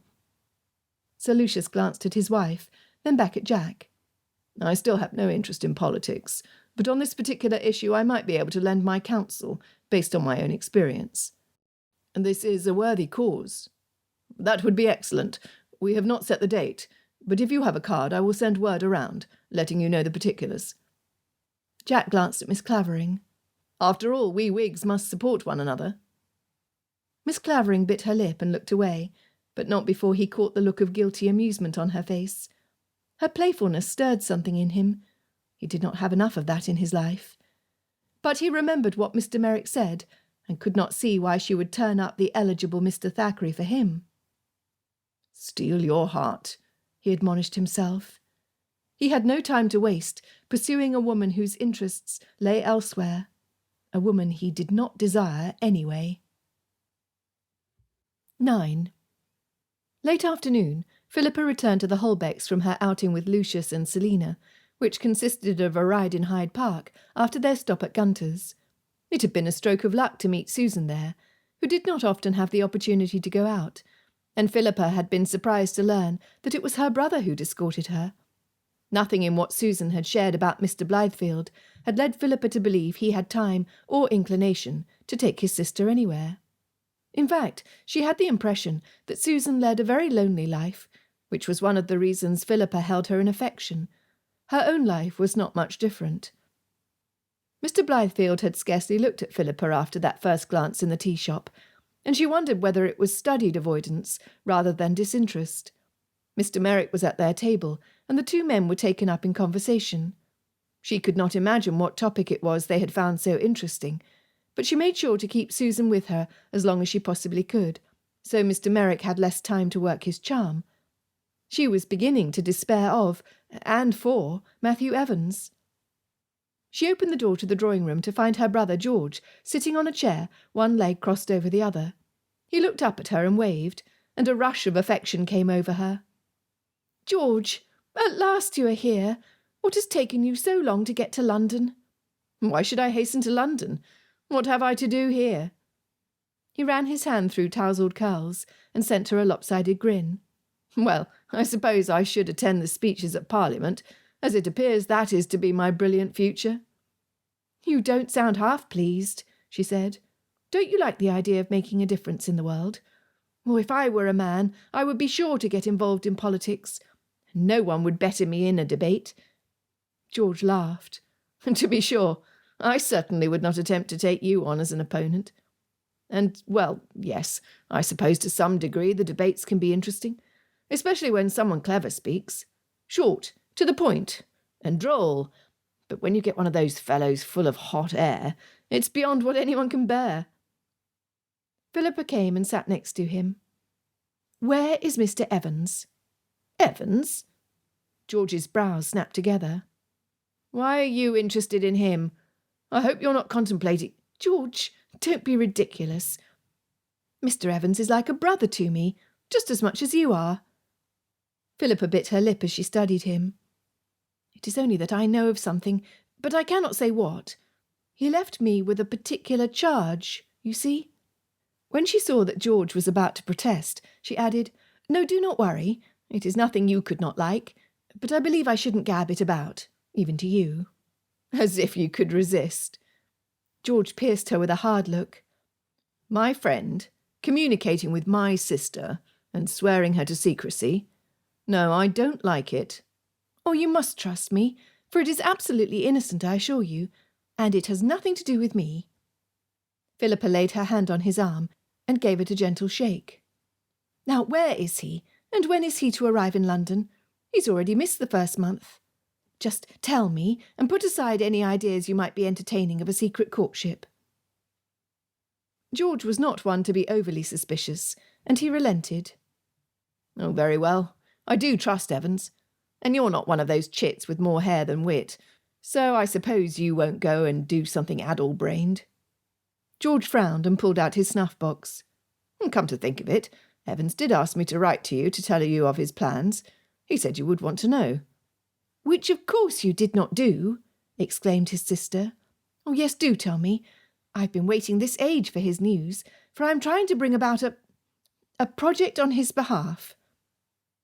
George examined her, then snapped his snuff-box shut. "This is about a lady, isn't it?" Philippa closed her lips and shook her head. "What did Matthew wish for you to tell me?" "Oh, so now it is Matthew. You're sure this lady is not you?" George leaned back and stretched his legs out, crossing his hessians on the rug. "Go on, tell me," Philippa urged, half exasperated. "Matthew wished for me to tell you that he regretted not being able to come to London earlier. As a matter of fact, he was concerned for his father's health. The old man went into a deep decline and was quite ill, and the local sawbones told Evans to prepare for the worst."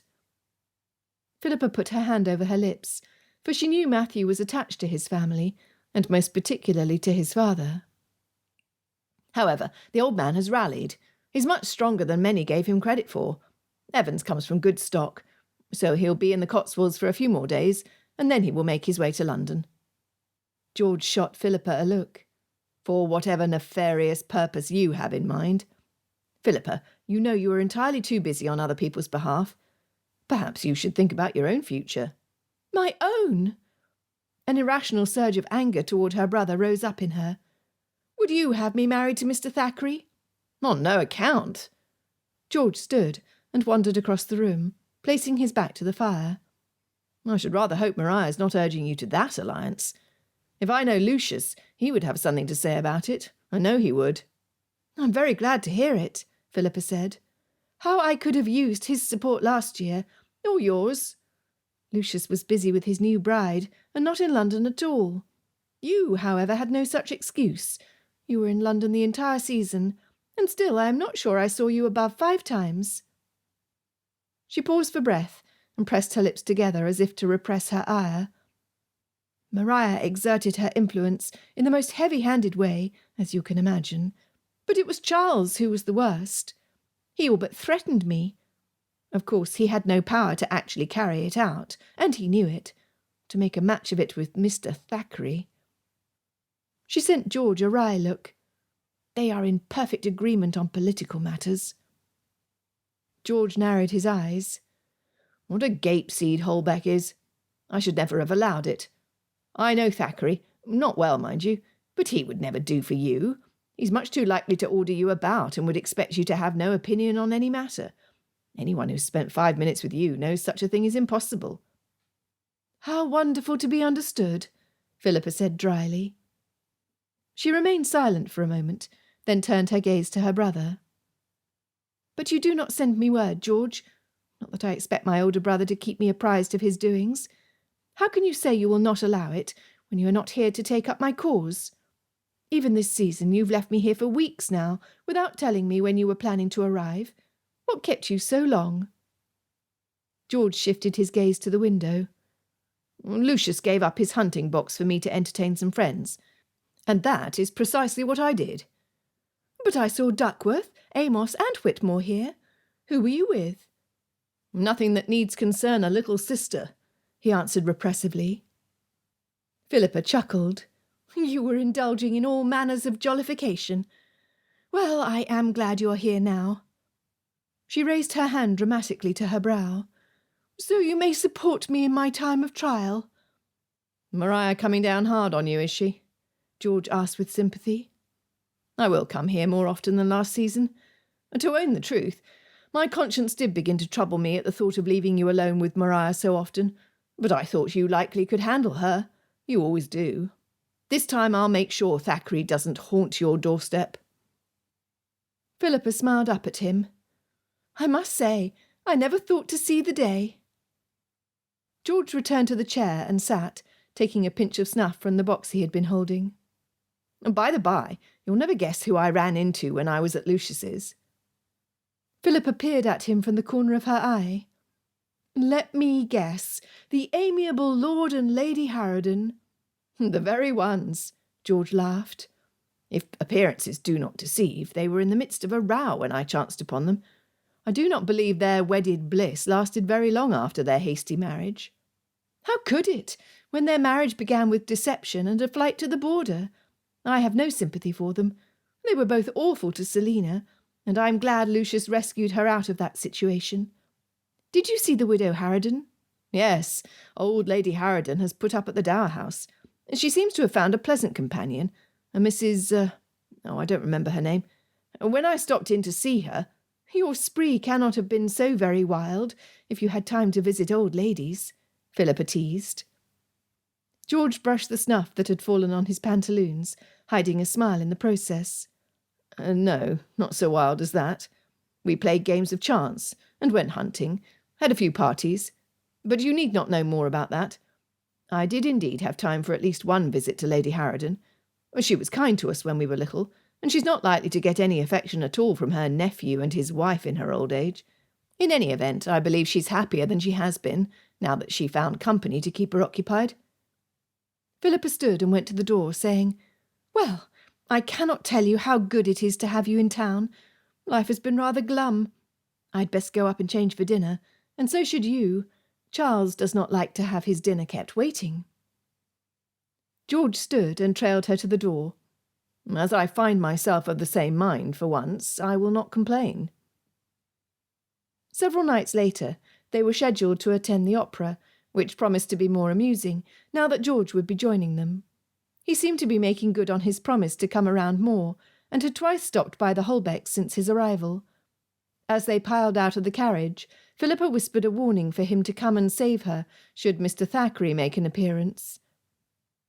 The opera opened with a comedy, and from the Holbeck's box seat, Philippa pulled out her lorgnette and examined the theatre. The chandeliers were burning bright, and more people in the crowd were staring at the other theatre-goers than the performance, just as she was. She could not find Susan or anyone else of interest, but Mr. Lloyd had his quizzing glass pointed in her direction. How fortunate! It looked as though she had more than one gentleman to hide from at intermission. When the curtain came down on the first act, Philippa stood. "I am in need of refreshment." George leapt to his feet. "I'll come with you." "I might wish for some champagne," Maria began, when, to Philippa's relief, a friend of her sister's entered the box. For a comfortable cose, as she put it, and Maria put all thoughts of leaving aside. "Timely escape," Philippa murmured to George, as they left the box. "As long as Holbeck doesn't decide to join us," George replied. The corridor was thronging with people, and they wove their way through the crowd. At one of the refreshment tables, Philippa saw the back of Susan's head, and wished to go to her, but was prevented by the number of people blocking the space between the tables. "I'll be just a minute," George said. Before Philippa could protest, he called out to a friend and crossed the corridor to see him, with much more ease than Philippa was able to do. She turned to find that Mr. Merrick had made his way to Susan's side. Not even her affection for her friend was enough to compel Philippa to join a group that included Mr. Merrick. She did not know why, but she couldn't like him. The crowds pressed upon her, and Philippa turned to look for George, who had disappeared from view, and instead ran flush up against Mr. Blythefield. "Miss Clavering." The din of the crowd seemed to grow muted as Philippa stood in front of him, her eyes the level of his chin. At least the crowds had stepped back, giving Mr. Blythefield room, and her with it. He glanced above her head, hesitated, then simply bowed without saying anything else. His expression was closed. Philippa squeezed the lorgnette case through the fabric of her reticule, waiting for the easier conversation they had shared at the Munsters' party, and wondered what had made it disappear. Not that they had ever been the best of friends. Civility forced her to speak. "How often we seem to meet of late. Did you enjoy your ice at Gunter's?" Mr. Blythefield lifted one dark eyebrow, and his gaze focused on Philippa. "Immensely. Thank you." What had come over him? He has never been this unfriendly before. Philippa found it difficult to breathe, as much from the oppressive mood under which he seemed to suffer as from the press of people. She darted a glance in the milling crowd, but recognised no one nearby. "You were sitting with Mr. Merrick, I believe. Have you approved his suit for your sister?" She hoped he had not wavered in his disapproval. Mr. Blythefield shifted on his feet and looked at her questioningly. "I thought you were not in favour of Mr. Merrick. Why do you ask if I now approve?" "Only idle conversation?" Philippa pursed her lips and broke the stare that was becoming too searching for her comfort. Cheeks hot, she pulled her ivory stick fan out of her reticule and began to stir the air. "Perhaps you are merely trying to distract yourself." Mr. Blythefield gave Philippa a measured glance that held her captive. "Where is your court of admirers who always seem to flock to your side? Has one of them caught your interest?" Philippa dropped her fan to her side with a huff of annoyance. "You need not try to stare me out of countenance. I assure you I have not met with any particular interest, at least none I welcomed." She hesitated, then shifted tactics. "The truth is, I hope you have not approved Mr. Merrick's suit, for I have received news of Mr. Evans. He had been detained at home because of his father's health, but his father is now on the mend. I expect him in London any day now." A modish woman, whose dress labelled her a courtesan rather than a lady, strolled toward them, escorted by a young gentleman, who glowered at any man who looked her way. The woman's gems gleamed in the light of candles, as did the diamond pin in the man's cravat. Mr. Blythefield stepped aside to let them pass, moving closer to Philippa. "It appears the opera will start again soon. May I escort you to your box?" Philippa was irritated with his behaviour tonight. He seemed bent on setting up her bristles. She tried to think of an excuse, parted her lips to say something, but found herself trapped by his unwavering gaze, and relented. She lay her hand in his arm. As Mr. Blythefield accompanied her toward their box seat, he leaned in and pitched his voice low so only she would hear. As much as you try to champion your friend's cause, Mr. Evans does not hold the sway and power of a man such as Mr. Merrick, or someone like Mr. Thackeray, who will elevate to the highest social circles the lady he chooses for a wife. Is that not a strong consideration for a woman such as yourself? Philippa darted him a glance of surprise, and felt her cheeks grow warm. Why had he mentioned Mr. Thackeray? If I may speak frankly, I doubt your sister would be happy in such exalted circles. She has a gentle nature, and can be easily persuaded, and easily crushed. She would be a lamb among wolves. And what of you? I cannot see you as a lamb. Do you aspire to such circles as those which Mr. Thackeray inhabits? Philippa gave a sharp laugh and stopped, releasing Mr. Blythefield's arm. Mr. Thackeray's circles do not interest me. I do not think of him at all. Mr. Blythefield's jaw hardened, and he fixed his stare on her. His eyes seemed to search her face for something, but she had no idea what. He gave a brief nod. I must not detain you. I believe the next act is about to start. 10. Jack received an invitation to the Summers' next dinner party, and this time he was determined not to miss out. There was no time like the present to begin spending time with Miss Summers, if he was to fix his interests with her, and that was what he would do. Miss Summers had everything he needed. She was a handsome woman who knew the art of conversation. Her family was esteemed in London, and in the political circles in particular, and she never put herself forward in a disagreeable way by attempting to tell him what to do. When Jack arrived, the drawing-room was full. Mrs. Summers was deep in conversation with one of the MP's wives, but Miss Summers moved toward him immediately, her hands extended to greet him. Jack was struck anew by her grace and elegance. I believe she is the right choice. Mr. Blythefield, our party is now complete with you here. Miss Summers indicated for the footman to take his coat. I think you will find many interesting people to talk to tonight. Jack bowed over her hand. Wherever you are, Miss Summers, there is sure to be entertaining conversation. I did not take you for a flirt, she said with a laugh, linking her arm through his. He could tell she was pleased. I believe you know Mr. Merrick already. He has been asking about you. Jack wondered what Mr. Merrick wanted that they hadn't already discussed. He was no further along in deeming Mr. Merrick an acceptable suitor for his sister. The evening suddenly seemed less palatable with him here. Why, yes. Mr. Merrick, how do you do? Miss Summers gave them both a shallow curtsy before turning to go. I will leave you gentlemen to discuss politics. After all, that is why you are here. Mr. Merrick signalled for a servant to bring a glass for Jack. I came during calling hours to visit your sister last week, but I was turned away. I hope I have not fallen out of grace. Jack took a sip of the wine he'd been given. The Summers did not skimp on the quality of their refreshments. Not at all. It is only that Susan was still refurbishing the drawing-room. He could not help but grimace as he added, with the help of Miss Clavering. Indeed. Mr. Merrick's eyes widened. And then Miss Clavering is a great favourite at your house. Not with me. Jack was still out of kilter after having met her at the opera, and that irritated him. He did not appreciate how troubled he felt in her presence, especially knowing she was likely to form an alliance with Mr. Thackeray, whom he could only look at as a political opponent. Despite Miss Clavering's assurances to the contrary, Jack did not believe her. Women never revealed their matrimonial targets, and she would not turn down such a good catch as Thackeray. Mr. Merrick had presented it as an almost sure thing. I find her much too meddling for her own good. And from the little I know of Miss Clavering, that is an accurate assessment. Mr. Merrick laughed.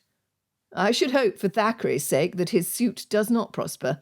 A wife like that will cut up his peace and distract him from his political endeavours. But if you consider him in danger, Jack said. You are ready to sacrifice your hopes for an alliance with my sister." Mr. Merrick paused, his hand lifted mid-air to bring his drink to his mouth. "Have you been having second thoughts about my intentions? Perhaps I brought up the matter prematurely. A crowded table at Gunter's is perhaps not the most ideal location to discuss such personal matters," Jack affirmed. Mr. Merrick drank and kept his gaze fixed steadily on Jack's. "I am a man who prefers to put all his cards on the table. Giving the appearance of seeking a love match when I know my motivations are more practical-minded is abhorrent to me. I do not like to make false promises. You cannot fault me for that." Jack shook his head and glanced across the room, where he saw Lord Palmer. That was someone he'd hoped to speak with. He turned back to Merrick. "I cannot fault you for such a thing, but I'm not sure your intentions toward my sister are as clear to her as they are to you. I can still wish for a better situation for Susan than that of a pawn." "Fair enough. Then let us agree to this," Mr. Merrick said. "Give me leave to pursue your sister without any promises on my side or yours. I give my word that I will not trifle with her, and if we find we do not suit, we shall part amicably." The likelihood of his tender-hearted sister being capable of declaring they did not suit was slim. However, Miss Clavering's words came back to him. If he forbade the match outright, it might drive Susan to do something drastic. Better he let his sister see for herself that Mr. Merrick's intentions were not serious. Still, he doubted what was the best course. How much easier were politics than matrimony? "Do not raise any false hopes in my sister, and I shall be satisfied." Mr. Merrick nodded. "You have my word." There was a silence, and Jack glanced around the room. "Mr. Thackeray is not here?" "No, he went to the country for the weekend on some personal business." Mr. Merrick set his empty glass on the tray of a passing servant. Jack wondered how much he was in Thackeray's confidence. "You said you thought Mr. Thackeray had some chance of his suit prospering. Is he still pursuing Miss Clavering?" Mr. Merrick's eyebrows shot up. "Do I sense a rivalry? Have you some interest there too, Mr. Blythefield?" Jack was irritated with himself for being so transparent. "It is only that she is my sister's friend.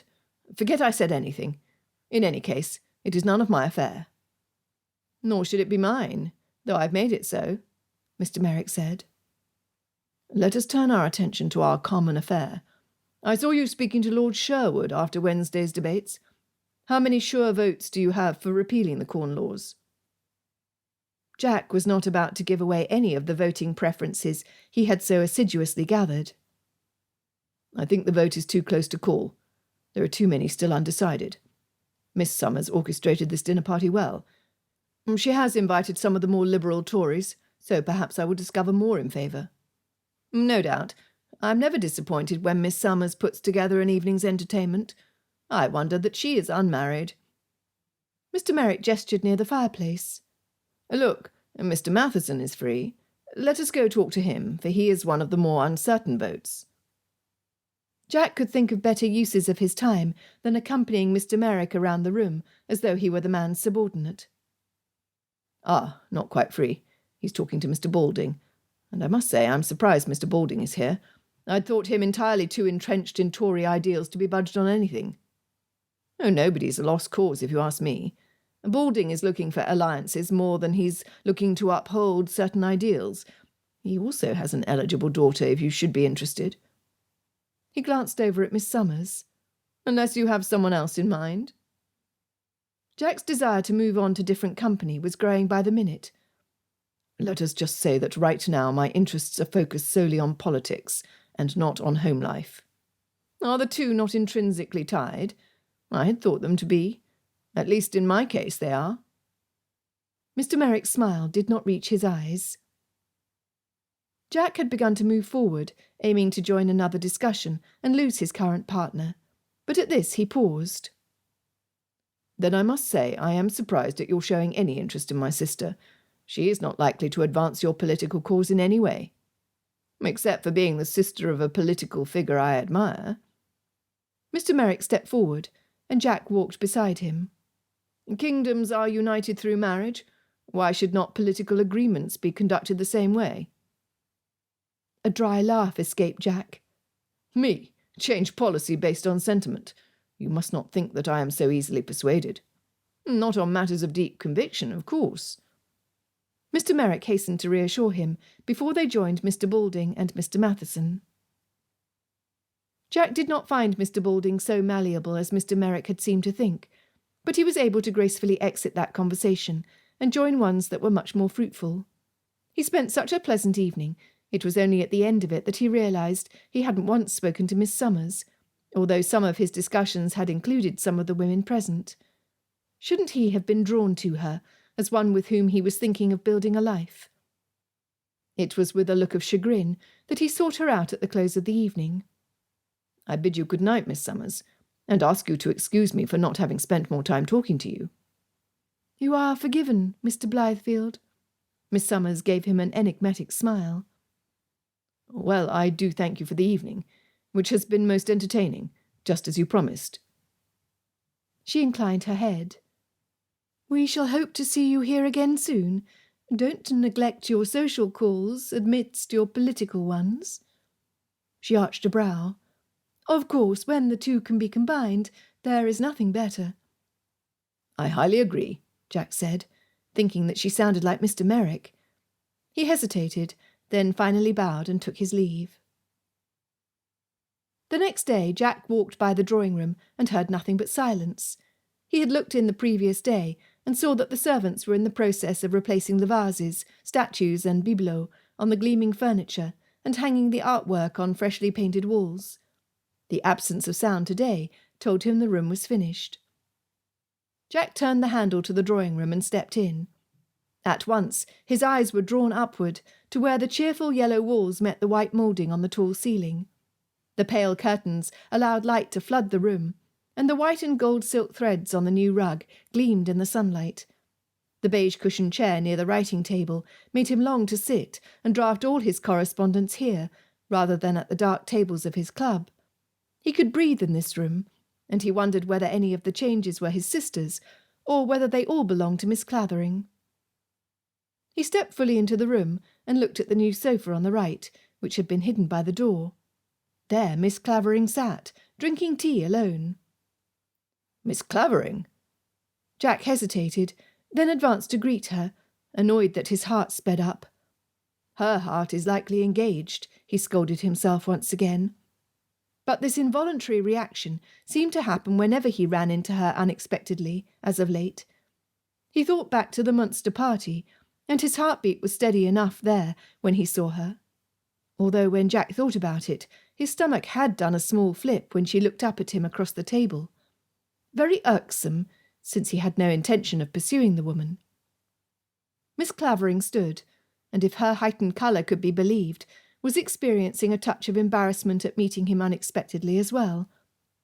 Mr. Blythefield, I do not live at your house, though you must sometimes think it.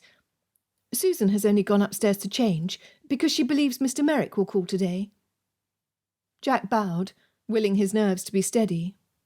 Just pretend you are about to address the Commons. Do you believe Mr. Merrick will call today? You cannot wish it. You're not one of his devotees.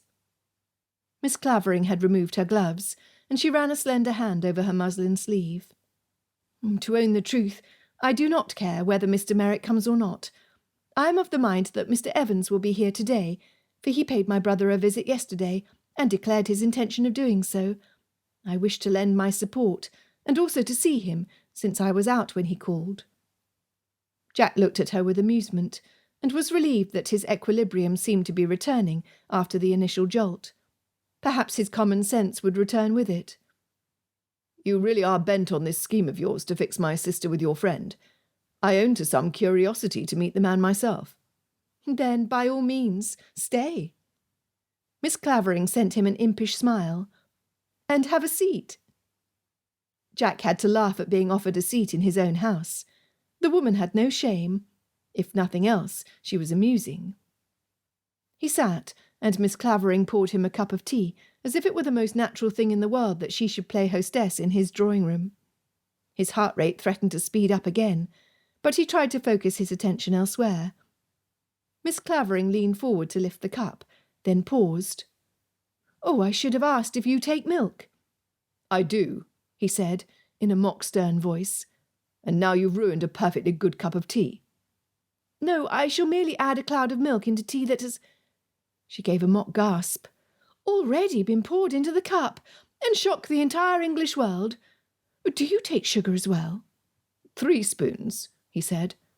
"So many?" She handed him his tea. "Is it in hopes of balancing out your bitter nature?" Jack's lips twitched, although he tried valiantly not to smile.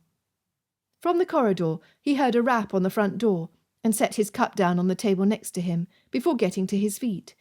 Miss Clavering gave him a questioning look, and Jack realised how odd it must appear to her. If only she knew how slowly Shanks moved.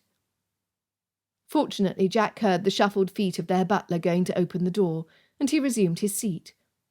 Miss Clavering held his gaze, and although her look was one of perfect innocence, her eyes danced at the sound of the butler inching his way across the hallway to the drawing-room. At last the door creaked open, and Shanks announced, Mr. Matthew Evans, sir." Miss Clavering smiled with satisfaction as Jack said, "Send him in." Mr. Evans entered the room, and Jack was unimpressed. He couldn't imagine that his sister would feel differently. Evans was of no very great stature, had a head of thin hair that threatened to part ways with him before he reached the age of 40, and returned Jack's gaze with large, pale eyes set under blonde eyebrows.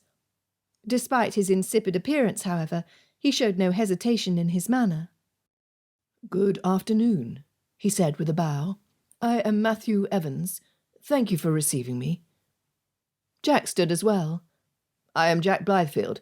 Please allow me to welcome you to my father's house. If Miss Clavering is to be believed, you are here because you have some interest in my sister Susan." If Jack had hoped to disconcert the man by calling out his intentions, he was to be disappointed. Mr. Evans merely smiled at Miss Clavering. "How are you, Philippa?" They were on a first-name basis. Miss Clavering returned the smile and lifted her hand for Mr. Evans to bow over it. "I am very well. You have come at last." Mr. Evans nodded, then returned his attention to Jack. "Yes, and to tell the truth, I am glad for an opportunity to speak with you while Miss Blythefield is not here. I have not had time to press my suit, for it came rather late in the season last year, and we were not on such terms that I could write to her over the summer. I cannot speak for her interest in me, but I assume she has very little at present, if she remembers my existence at all. However, I have sustained what can only be described as a violent love from the very first time I set my eyes on her."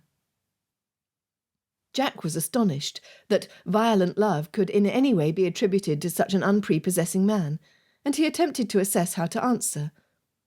"Please sit." Miss Clavering began to prepare another cup of tea, and he could only assume it was exactly in the way Mr. Evans preferred it. "If I may speak bluntly, so that we do not waste one another's time, are you in possession of a fortune that could support my sister?" "I am." Mr. Evans took the cup from Miss Clavering's hand and nodded his thanks. With the room redone in a new style, Jack was beginning to feel as though he were a guest in someone else's house.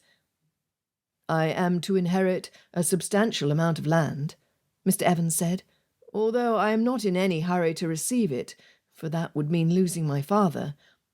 If I may be permitted to boast of my own abilities, I am skilled at investments, and I have increased my father's fortune in the years since he put me in charge of it. I am in possession of 15,000 a year. I can assure you your sister would be well taken care of." 15,000? So much. She would be one less family member to worry about, and the thought was tempting. But Jack could not sell his sister off simply for a comfortable fortune, where her heart was not engaged. "That is exactly what you're contemplating with Mr. Merrick," he accused himself. "I thank you for your honesty, but I must leave it up to my sister to see whether she might be persuaded." As soon as Jack had spoken, Susan entered the room. 11.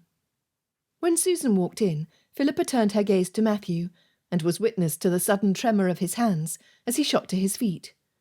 "Miss Blythefield." Susan stopped short at his greeting, and her mouth dropped in surprise. "Mr. Evans, I did not expect to find you here." Matthew glanced quickly at Philippa before turning back to Susan, and she could not help but feel sorry for him. All the ease and assurance in his possession disappeared at the sight of the woman he loved. His face grew red as he stammered out, I hope it is not a disappointment." Susan had a tender heart, and the proof of it was in her reaction to his obvious nervousness. She moved forward quickly, as though anxious to reassure him. "Oh, no. I hope I could not make you think such a thing. Your visit is always a pleasure. Please, won't you sit?" Matthew resumed his seat, and Susan sat in one of the newly purchased chairs to form a cosy circle of 4. Philippa wondered what Mr. Blythefield thought of the prétendant for Susan's hand, but the man's expression was impossible to read. Matthew had been at ease before Susan came in, and Mr. Blythefield seemed impressed when he'd spoken of his fortune.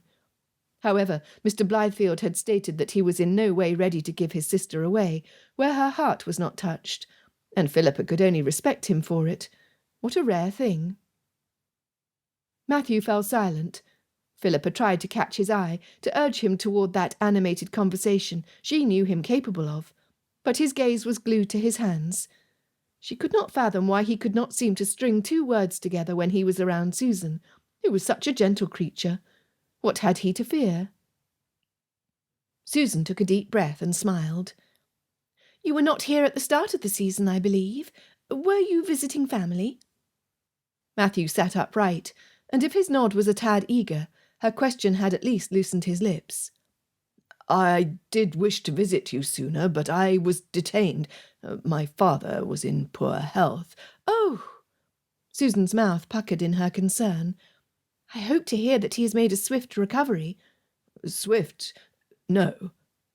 Matthew sat back again and relaxed the grip of his hands, as if forcing himself to be more natural. "But he is recovering, and that brings me a great deal of relief." Susan poured herself a cup of tea and set it on the table at her side, then directed her attention back to Matthew. "I'm so very glad to hear it. Where is your father's property?" "It is in the Cotswolds, near Chedworth." Philippa was enjoying their exchange too much to contribute anything. Matthew was doing a fine job, now that Susan had put him at ease. Susan lifted the cup to her lips, and some of the tea that had spilled onto the saucer now dripped onto her white dress. "Oh, dear, Susan brushed at her dress, as both her brother and Matthew reached for a napkin at once. Matthew was first, and he handed it to her. She smiled in thanks, and as she wiped her dress said, "I do not know that area, but I hear it is quite beautiful." "It is indeed.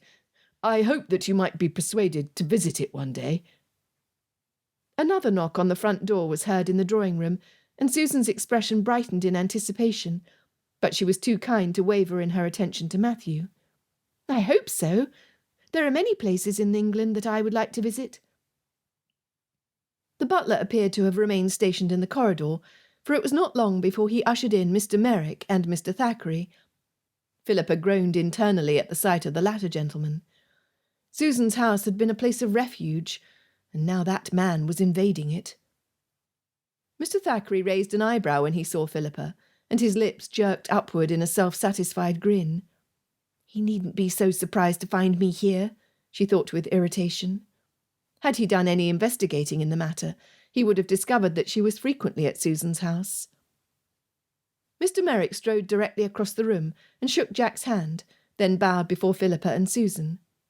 There was a seat between Matthew and Susan, and Mr. Merrick took it, turning his back on Matthew and claiming Susan's attention.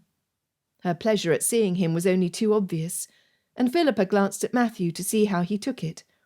If his clenched jaw was any signal, he knew precisely who his competition was. Mr. Thackeray also greeted Mr. Blythefield, then came and bowed before Philippa. She offered up thanks that the only remaining seat for Mr. Thackeray was on the other side of Mr. Blythefield, so she was not obliged to sit next to him and listen to any quiet innuendos he might wish to send her way. She would not put it past him, but Mr. Blythefield was too effective a barrier for that. "I'm surprised to see you at home, Blythefield." Thackeray leaned back in his chair, and Susan realised her duties as a hostess. She leapt up and asked the two gentlemen how they took their tea, which she prepared for them, then rang for more hot water. I do occasionally spend my afternoons here. Mr. Blythefield frowned when he at last answered Mr. Thackeray, and the cold reserve he'd used with Philippa at the opera returned in full force. Did he not like Mr. Thackeray either? I'm not always desirous of going to the club before I attend Parliament. Mr. Merrick's gaze had followed Susan as she moved over to the cabinet to fetch more tea leaves, but at this he turned and addressed Mr. Blythefield. That is not what I would have wagered. I see you more often at the club than I do anyone else, and it's always in some political discussion. A man cannot be about politics all day long, though it seems it's all you have a mind for. He grinned broadly. In fact, I suspect you pepper all your social discourse with political matters. Mr. Blythefield's lip lifted slightly. If you'll notice, I was not the one who brought up Parliament today. Philippa looked down to hide a smile. If Mr. Blythefield did not annoy her so much, she would actually like the man. He always seemed to have an answer for everything. Mr. Merrick's jovial expression fell slightly. Very true. Mr. Thackeray called to Philippa from across Mr. Blythefield. Miss Clavering, what society event is likely to be graced with your presence next?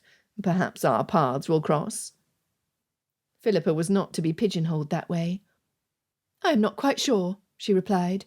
There are so many interesting engagements to choose from, and I can never say in advance where my fancy will take me. Mr. Thackeray would not be put off. Except, if I'm not mistaken, you don't have much of a voice in deciding where you go. Mr. Blythefield had leaned forward slightly, and Mr. Thackeray was forced to lean as well, so he could finish his statement to Philippa. Holbeck tells me that you go wherever he decides, since you're staying with him and your sister for the season. Philippa glanced at Mr. Blythefield, but his gaze was fixed on some spot across the room, as if he was not at all following the conversation. She wondered if he had cut off Mr. Thackeray's line of sight on purpose. She did not appreciate Mr. Thackeray presenting her situation in such bleak terms, especially in front of Mr. Blythefield, although why she should care at all what Mr. Blythefield thought of her situation, she could not answer. A long pause fell before Philippa answered. As I'm staying at my sister's house, it is only natural that I should accompany Maria and Charles to various events. But as you see, I do sometimes manage, with their blessing, to attend morning calls on my own. I am here without my sister, after all. Mr. Merrick drew his brows together and glanced around the room, as if noticing the absence of chaperonage for the first time. He turned to Susan. Does your mother not sit with you during calling hours? He had asked a delicate question. One of the reasons Philippa appreciated going to Susan's house was because chaperonage there was light, or non-existent. Philippa could not bear to be under anyone's thumb when that was all she faced at home. However, she had to own that in cases like this, where there were two unwelcome gentlemen, a chaperone would serve to keep off unwanted advances. I am here in the guise of chaperone today, Mr. Blythefield said. My mother was otherwise engaged. Philippa darted her gaze to his in surprise. If she had not heard the words directly from his lips, she would never have believed he'd used the word chaperone in reference to himself. Mr. Blythefield has been most effective in his role, Philippa added with a grin. He is protective of his sister. Their eyes met, and there was a moment of complicity between them. Mr. Thackeray narrowed his eyes. But who is to chaperone you, Miss Clavering? I am here with my maid. My sister allows me to visit Susan, who is a particular friend of mine, as long as my maid accompanies me. But your maid is not here in the room, Mr. Thackeray insisted, and you are with several gentlemen. Philippa used the same overly polite tone when she replied. But one of the gentlemen's sister is in the room. She darted a glance at Matthew, not worried she would have to beg him to remain discreet, for she had clearly been alone with Mr. Blythefield in the room before Matthew stepped in. Philippa wondered vaguely if she possessed no maidenly sensibility. As a young, unmarried woman, she should have been shocked at being alone with a man she was unrelated to. Nevertheless, she had not felt the need for protection until Mr. Thackeray walked in the room. Mr. Merrick folded his hands, and at last brought his gaze to Matthew. I see you have other visitors, Miss Blythefield. Susan's hand flew to her mouth. Oh, forgive me for being remiss, Mr. Evans. I did not perform the introductions. Mr. Blythefield held up his hand. No, the apology falls to me. Mr. Evans, I'd like to introduce you to Mr. Merrick and Mr. Thackeray. We know each other from Parliament. And Mr. Evans, I believe, is a particular friend of Miss Clavering. Mr. Thackeray directed his gaze to Philippa. Indeed. How is it that you two are acquainted? Matthew answered, Her brother George is one of my closest friends, and I have known Miss Clavering since she was a girl. We have a relationship akin to brother and sister. Philippa did not appreciate the reminder of her youth, but it could only help her cause and her reputation that Matthew presented himself in the guise of a protector. Mr. Thackeray appeared to accept this, and for an insane moment Philippa had almost wished Mr. Evans had lied and announced his intention to marry her, just so she could get rid of Mr. Thackeray. She was hard put to contain the laugh that threatened to break out at the thought. Matthew could never play such a farce, and word, of course, would eventually get around that they were not to wed. Philippa did not know how she could rid herself of Mr. Thackeray without an obvious token that she was unavailable. He seemed impervious to barbs. Their conversation touched on other polite subjects, and even though Matthew had surpassed the customary amount of time for his visit, he was clearly loath to leave the field to the two other gentlemen. Mr. Blythefield did not contribute much to the conversation at all, so the volley of uninteresting questions and responses went back and forth between Mr. Thackeray, Philippa, Mr. Merrick, and Susan, with the occasional attempt at conversation from Matthew Evans. Poor Matthew was easily outmanoeuvred. A man not comfortable with words could not hope to shine in the art of conversation against a glib politician such as Mr. Merrick. When at last the guests decided to leave, with Matthew reluctantly taking his leave at the same time as the other two, Jack saw them out. Philippa was not ready to leave until she had a better idea of Susan's frame of mind. Although she could not think much good was gained for Matthew's cause, she'd hoped that Mr. Merrick had not advanced much in his. "What are your thoughts about this morning?" Susan smiled and lifted a dreamy gaze to the ceiling. "He did not comment on the drawing-room, but I do think he noticed it. Do you not think Mr. Merrick the most handsome, attentive gentleman?" Philippa's heart sank. She could see for herself that Matthew did not have much of a chance, but it still stung. Matthew would be the better man for Susan, if only she could be made to see it. "Mr. Merrick is most handsome and attentive, as you say." Philippa took Susan's hands in hers. "I only ask, as your friend, that you not give your heart to Mr. Merrick until you have given Mr. Evans a chance. I promise you he is a most worthy gentleman, and he deserves at least that. Bounds of matrimony are broken only by death. If one should end up unhappy—" Susan drew her brows together. "Mr. Evans is kind, I will give him that. And I did have more of a chance to see his good nature today than I have in the times we've danced. Then he seemed too nervous to say anything at all. However," she bit her lip and raised her eyes to Philippa's, "I must confess that my heart is not engaged where Mr. Evans is concerned. He does not inspire me with love the way Mr. Merrick does. Besides, the thought of being bound in matrimony is a pleasurable thought to me. My dear friend, you take such a pessimistic view of marriage. I can only hope that you find the one man who inspires you to think differently." Philippa hoped the same. Finding a husband was growing to be quite the complicated affair, especially when she desired something more than a mere position of wife. The door opened, and Mr. Blythefield walked in, his expression brooding.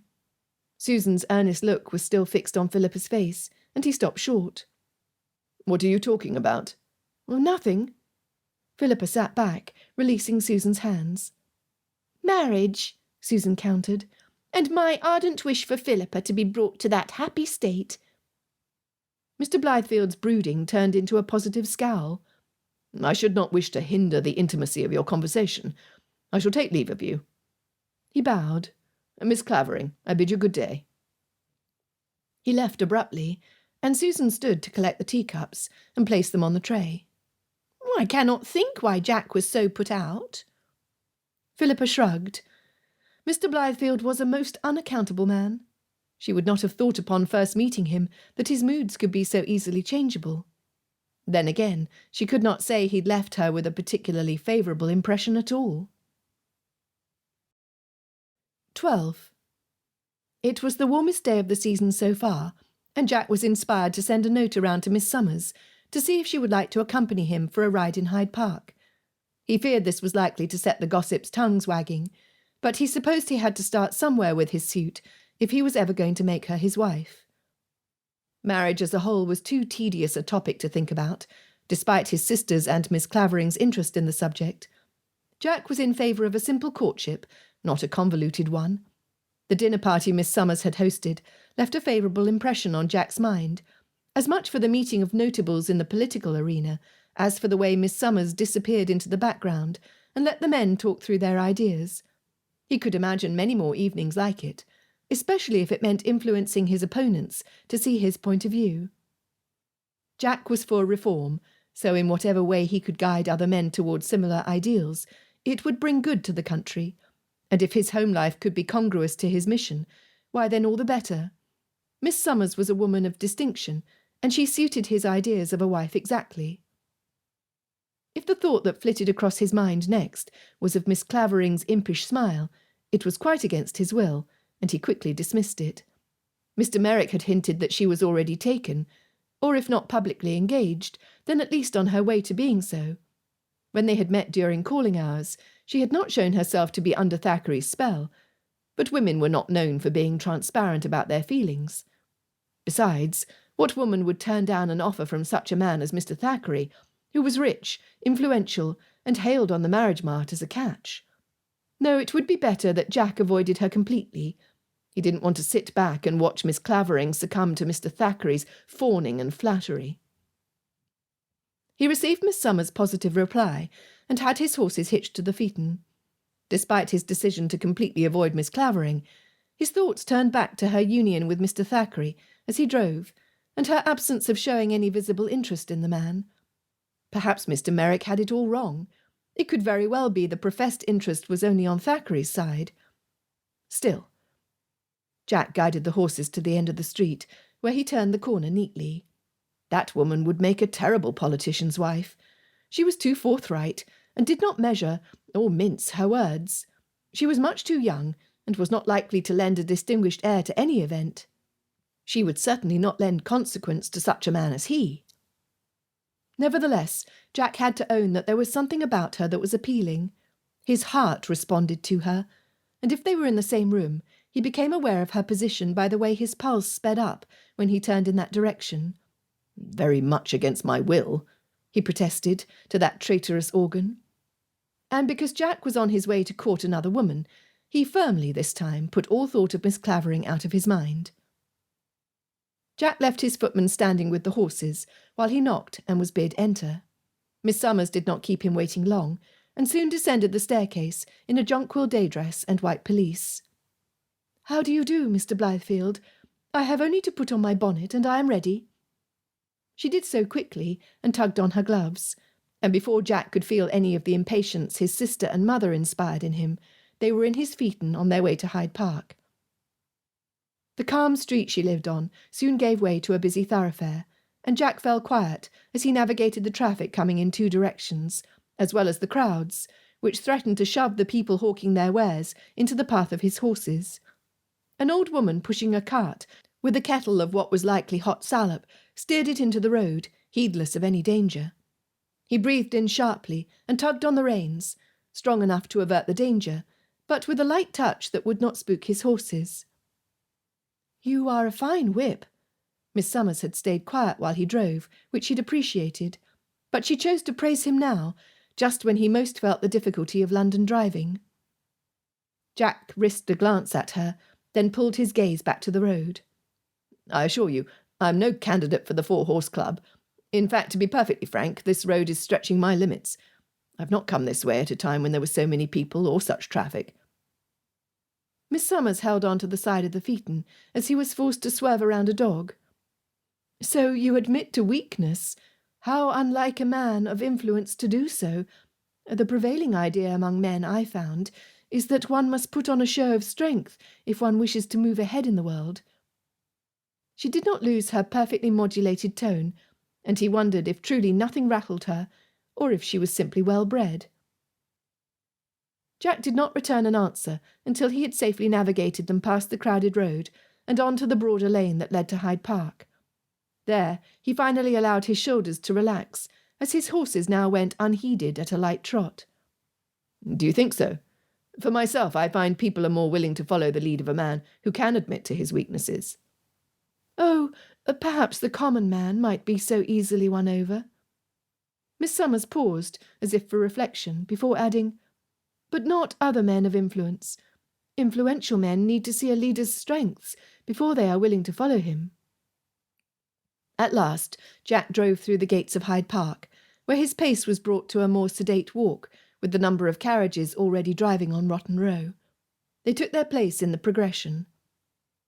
"I must disagree with you, if I might do so without giving offence." Jack turned to Miss Summers and smiled, hoping she would hear him out. He did not know her well enough to be sure. "I think leaders who hide their weaknesses tend to be mistrusted by peers and common man alike. Much better a man who will ask for help. In that way he may learn from the wisdom of others and overcome his difficulty more quickly. Of course, we are no longer talking about carriage driving, but it's a fair recommendation for any number of challenges." Miss Summers clasped her hands loosely on her lap, and he heard a non-committal noise from her closed lips. He laughed. "You may as well give it up. It is clear you do not agree or share my view." "It matters not what I think. But you have me puzzled, Mr. Blythefield. Until you admitted to having trouble on the road, I had not seen any weakness in you. Does that mean you have none, apart from driving?" Miss Summers asked in a light tone. "If you believe in being honest about your shortcomings, surely your frailty or humanity would be readily expressed and visible to all." "I do have weaknesses." Jack drew his brows together, unable to finish. His thoughts flew immediately to his family. They were his weakness. To have a mother who could not be trusted to behave with the decorum expected of an older, distinguished woman, or a father who could not be trusted with the family inheritance, who was forever thinking himself up to snuff on matters of finance, an older brother who was a ne'er-do-well, who lived only to dress and strut, to see and to be seen, and to waste his days in the pursuit of pleasure. At least with his sister he found less to accuse her of. Indeed, he could scarcely fault her at all, for who could develop a genteel character without having witnessed it from her parents? "You have fallen silent, sir," Miss Summers said. "Are you reflecting which weakness to bring to light for public consumption?" She laughed, but he could feel the weight of her regard as she studied him. When he brought his gaze to hers, he could not read her thoughts. It was as though this disaccord had dropped a veil between them, so they could not understand one another. He needed to bring the conversation back to something lighter. "I suppose if I am forced to talk about my weaknesses, I would have to confess that I am not a man who excels at hosting parties." Jack shook his head tragically. "And that is a weakness indeed for a man of politics. However, such a thing can be remedied." He looked off at the line of trees on the other side of the path, knowing he was perhaps taking an irrevocable step. "Were I to take a wife who was skilled at such things, the weakness would quickly be vanquished." Miss Summers laughed again, a light tinkling laugh, as if the idea appealed to her. "Then you shall have to try your hand at hosting so this weakness can become a strength. I should like to assist you in the endeavour, if you should wish it.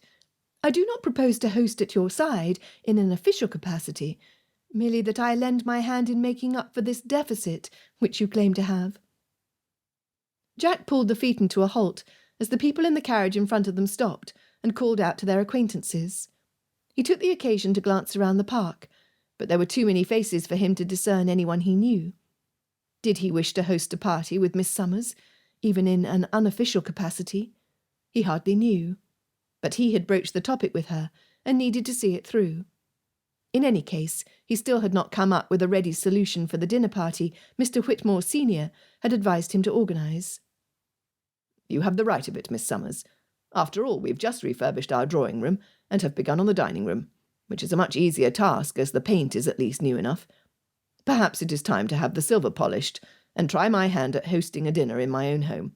A political dinner, of course. Oh, wonderful. Miss Summers opened her parasol and smiled at him broadly. If you'll heed my advice, you will create a guest list of such distinction that no man of influence will want to miss it, and their wives will wish to attend too. She waved at one of the Almack's patronesses before turning back to him. I must say that if your way of overcoming a professed weakness is to host a party of that scale, I wonder at there being any weakness at all. Jack gave a feeble smile. I will not attempt to convince you. But it is decided then. I will host a dinner party with your help. Jack turned his mind to what such a party would entail. The guest list would be easy to sort out, as he knew who needed to attend. He would host a party that brought together the more moderate of both the Whigs and the Tories, and bring about the vote he desired. It was the other details, such as food and invitations, that were more difficult. As if Miss Summers had read his mind, she said, I can recommend a shop to order invitations. You will want to have flowers sent as well. They had come to a larger stretch in the road that was less crowded, and Jack turned his head to see who was on the other side of it. An open barouche was parked underneath the shade of a tree, and Jack recognised his sister and Mr. Merrick on the forward seats, so he waited until a carriage passed before turning his feet in to go over to them. Those are helpful ideas. Would you mind if we greet my sister? I had not known she would be in the park today. When Jack came abreast their carriage, he perceived who was sitting across from his sister, the bouncing golden curls of Miss Clavering, and at her side Mr. Thackeray. Jack frowned. He had all the answers he needed seeing them together like this. Good afternoon. His greeting lacked some of the enthusiasm he had been feeling when he first realised it was Miss Clavering. As Mr. Thackeray's carriage was facing the opposite way, Jack's seat as driver was closest to Miss Clavering. He wanted to ignore her, but something in her eyes tugged at him. He was beginning to see nuances in her expression, and he wondered if she and Mr. Thackeray had quarrelled. He then glanced at his sister, who did not look happy either, though she was seated next to Mr. Merrick. Had Mr. Merrick given Susan false hopes only to dash them, despite his assurances to the contrary?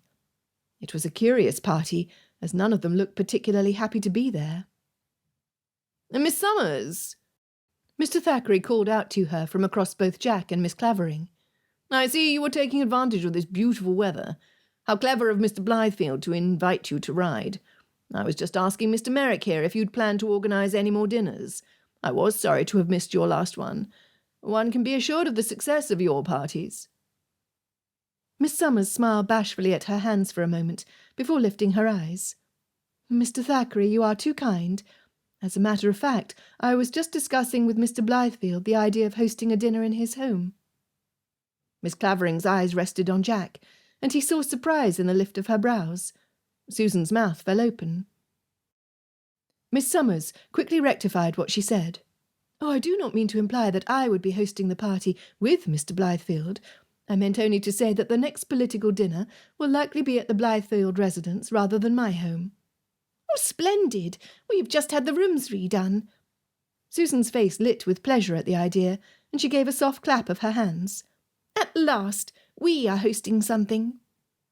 Jack could not appreciate Miss Summers having announced his dinner when he was still considering how to send his family away. He'd also had reservations about inviting Mr. Thackeray, who was not likely to further Jack's objectives, although he probably could not avoid it now. Mr. Merrick leaned across Susan to speak to Jack. I believe your dinner will be the very thing. With a glance at Susan, he added, and I hope the women will be invited as well. Jack opened his mouth to answer, but Miss Summers performed the office for him. Oh, why, of course. Any successful party must have women present. Jack studied Miss Clavering, who had remained silent. This was unlike her from the little he knew. Miss Clavering, when I host the event, I do hope you will join us as well. Before she could respond, Mr. Thackeray said, Absolutely. I will bring you myself, Miss Clavering. I'm sure your brother-in-law will give his blessing. Miss Clavering returned a tight smile. It is most kind of you, Mr. Blythefield. I cannot imagine I would have anything to add in a political discussion. A slight protest erupted from Mr. Thackeray's and Mr. Merrick's lips, and a louder one came from his sister. Miss Clavering met Jack's gaze. I do not see that an invitation will be necessary, but I thank you. Jack didn't understand why she would not want to come, but he would not beg. If Miss Clavering was not inclined, after all the effort she had put into refurbishing the drawing-room, he was not going to try to force her into it. "I shall not insist," he said. "Gentlemen, Miss Clavering, if you will excuse us, we must be on our way. I should not like to have Miss Summers home too late. Susan, I will see you at home." They drove off, and Miss Summers said, "I assume you will have your mother host your party?" Jack was not ready to begin thinking about that troublesome aspect. "I'm not sure. I shall have to see." "You have mentioned before that your mother is frequently unwell or busy. If that is so, there is always your sister to act as hostess for your dinner party. Although she is young, I will do all I can to help her." "Thank you," Jack said. "I will have to speak to her about it." He responded with a distracted air to the preparations that Miss Summers had begun to make. However, as they approached her house, he began to listen more carefully and add his thoughts. After all, Miss Summers was kind enough to assist him, and it would be the first dinner party he had ever known in his house. He would simply have to make sure none of his family would make an appearance. 13. The sound of Mariah's half-boots clicked across the wooden floor outside the library, and Philippa propped her book in front of her nose and sat upright. If someone asked her what the book was about, she would in no way be able to answer. "Here you are. It is nearly 7 o'clock, Philippa. You must dress for the Ridleys' ball this evening, for we are to leave promptly at 8:30. Philippa lowered her book, her gaze still fixed on the page before her. She allowed a couple of seconds to slip by, before lifting her eyes to meet Mariah's gaze. She spread a vague smile across her face.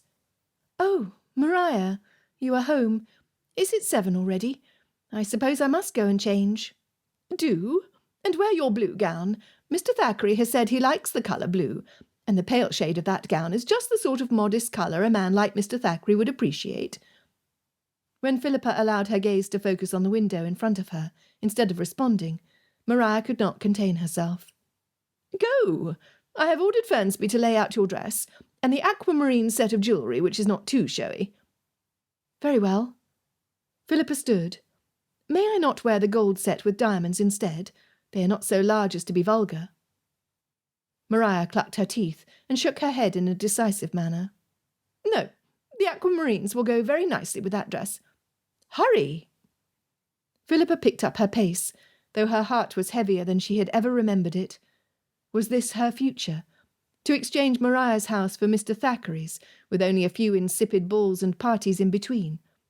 Why weren't her brothers telling Mariah to back off from her marriage schemes? I suppose they might, if you'd told them how disagreeable Mariah's and Charles's hints have become. That's what Philippa got for trying to prove to everyone she could manage for herself. In theory she could, but where was an unmarried woman supposed to flee to when she was dissatisfied with her home environment? Not everyone was fit to be a governess. At the door, Philippa turned back. "I don't have any intention of marrying Mr. Thackeray, no matter how many invitations you accept on my behalf, and how often you throw him my way." Mariah had been reading the details of the invitation, and she looked up at this, her expression showing surprise. "Young ladies do not have a say in whom they marry. I certainly did not." "But you wanted to marry Charles," Philippa protested.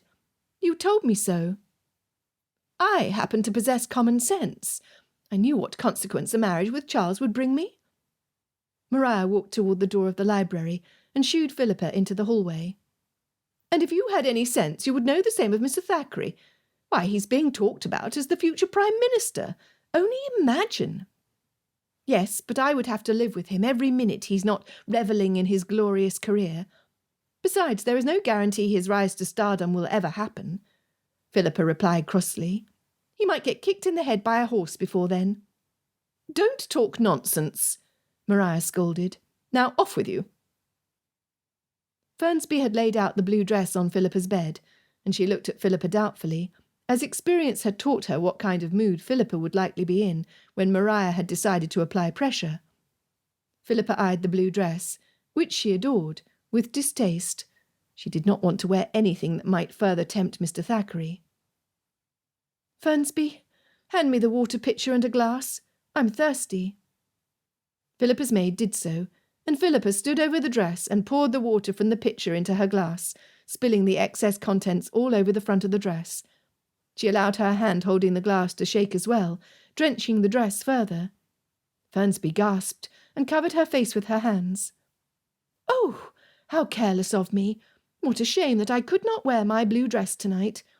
You may take this to dry and set out my gold dress." She thought for a minute and added, "And the aquamarine necklace."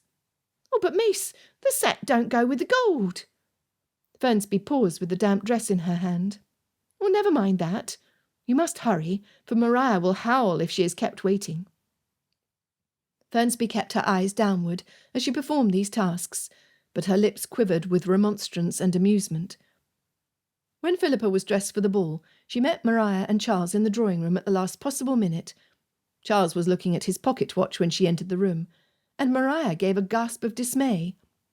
"Philippa, what on earth? Where is your blue dress?" Maria glanced at Charles, who'd slipped his pocket-watch into his waistcoat and reached for his coat. "Oh, Maria, it was so unfortunate." Philippa stepped forward, pulling on her gloves. "I'm devastated because I know how becoming that dress is on me. But I was holding a glass of water, and I accidentally let it go, so very clumsy of me, and now the gown is drenched and won't dry in time. But I did wear the aquamarines, as you told me to." Maria tusked in irritation. "You cannot wear an aquamarine necklace with a dress of that colour. Run up and have Fernsby attach your gold chain with the diamonds. I am sorry, Charles, I really am, but she cannot go like that. Make haste, Philippa." Philippa hurried up the stairs and was able to accomplish the swap in a matter of minutes, since Fernsby had already polished the necklace and was holding it out for Philippa to wear. Her maid deserved a raise. It was the largest event since the Yardmouths' ball, and Philippa made Matthew Evans promise to be there. She reminded him that he could not win a lady's heart if he were not present to attempt the deed. And apart from the one morning call he'd performed without Philippa's bolstering presence, in which Mr. Merrick also was in attendance, he had all but conceded defeat. "You must not give up so easily," Philippa had urged him when he visited her. "Susan's heart may be engaged by Mr. Merrick, and I understand your hesitation on the matter. But I am far from convinced that Mr. Merrick is the best one for her. In fact, I fear he is interested in her for mere appearances, and that he has something to gain politically by attaching himself to her." Matthew had frowned and put his hand on her arm to halt their progress toward the door. "You think Mr. Merrick is interested in an alliance with Mr. Blythefield, and that he could bring it about by marrying Miss Blythefield?" "I'm far from being certain." Philippa had attempted to put words to why she thought so. "It's just an instinct I have. I don't see the sincerity in Mr. Merrick, and believe me, if I thought he were perfectly suited to her and would treat her well, I would advise you to give it up and look elsewhere. It is only that I cannot believe Mr. Merrick has such innocent intentions. I cannot even place my finger on why. It's just in the things he says, or perhaps he is too smooth in his attentions." "And that I am not," Matthew had replied glumly. In the end, however, he'd agreed to come. When they arrived at the Ridleys, Philippa quickly separated herself from Maria and Charles, and searched the room until she found George standing next to Whitmore, Amos, and Matthew. She gave a firm tug on her brother's coat. "Where have you been? May I remind you, dear brother, that you promised to save me from Maria's machinations, and I haven't seen you near the house since the night of the opera." A look of chagrin crossed George's face. "I know. I've been taking care of Duck. He's had a nasty fall and has broken his leg." "Oh, no, has he?" Philippa glanced at her brother's friends. "So are you all forced to keep Duck occupied as he convalesces?" "Not him." Amos jerked a finger at Whitmore. "His father has been keeping him too busy in Parliament for him to be of much use." "We hear of your knack for chess, Whitmore, but what's the use of being a formidable chess opponent if you're never around to apply yourself?" George quipped. "Duck has only Amos and I for partners." Mr. Whitmore took a sip of his wine and looked across the room. "I'm merely playing a different type of chess, and there goes my rook." Philippa followed Whitmore's gaze. "Mr. Blythefield?" Matthew turned to look as well. "The very one. My father and his cronies have him in mind for the next leader of the opposition. They don't think Tierney will last long. I am to assist him in bringing about the abolition of the Corn Laws, for my father is not certain he will be chosen without that victory. I don't follow politics closely, and even I know Tierney's not a favourite in his party, George said. So Blythefield. He's awfully young. He can't be much older than us. 29. Whitmore shrugged. But what has that to say to anything? Pitt was only 24 when he became Prime Minister. Mr. Blythefield has a brilliant future ahead of him, it seems, Philippa began, and let her voice trail away when the men turned to look at her. She had appeared overly interested. Apparently Mr. Blythefield had not been boasting without merit. I don't mean to say it's a sure thing, for there are many vying for the position. Speaking of young men who are rising in esteem. Whitmore's glance at Philippa was full of meaning. Mr. Thackeray's name is also being talked about as a possible Prime Minister. Although that day will not come quite as soon. Thackeray might not give such an impassioned speech as Mr. Blythefield, but his ability to work behind the scenes to gather the necessary votes is impressive. He's naturally fallen into the role of Parliament driver. That does not surprise me in the least, Philippa replied. Mr. Thackeray is certainly obstinate, to the point of pig-headed when it comes to going after what he wants. The Commons would do better to follow the direction of a man like Mr. Blythefield. Amos, not at all involved in politics, had given the impression of disinterest as he let his gaze wander around the ball, but he now faced Philippa. Miss Clavering, we are not in ignorance of your feelings towards Mr. Thackeray. Why do you spend so much time in his company? Philippa glanced at George, who'd had his attention drawn elsewhere, but now brought it back to the conversation. He waited until Philippa answered.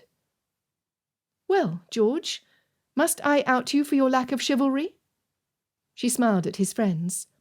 Apparently George was too busy last year to see to the affairs of his younger sister when Mr. Thackeray declared an unwelcome interest in me.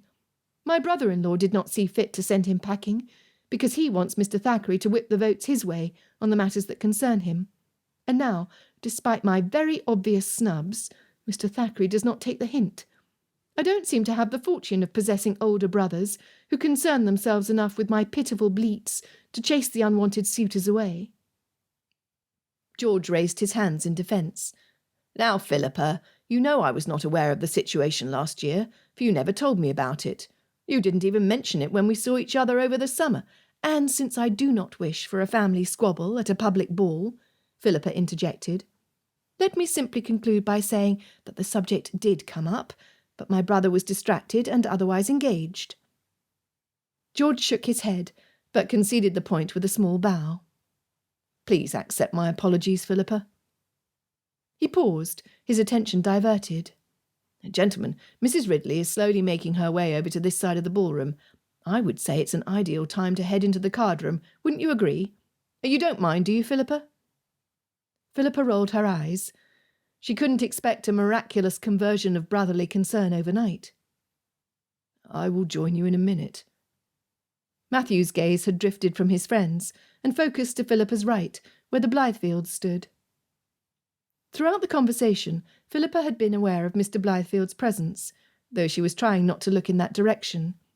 Therefore her heart gave a strange leap when, from her side vision, she perceived Mr. Blythefield moving her way.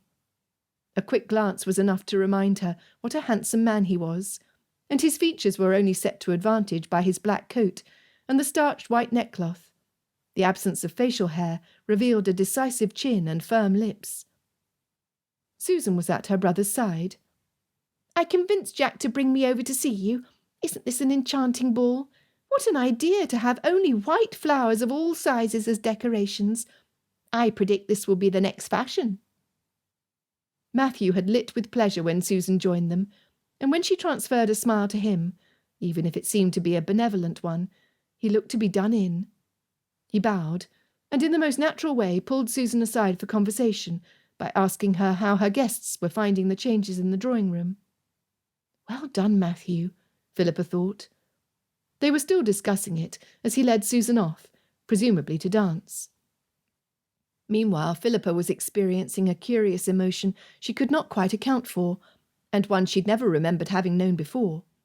A stab of disappointment shot through her that it had not been Mr. Blythefield's own desire that brought him her way.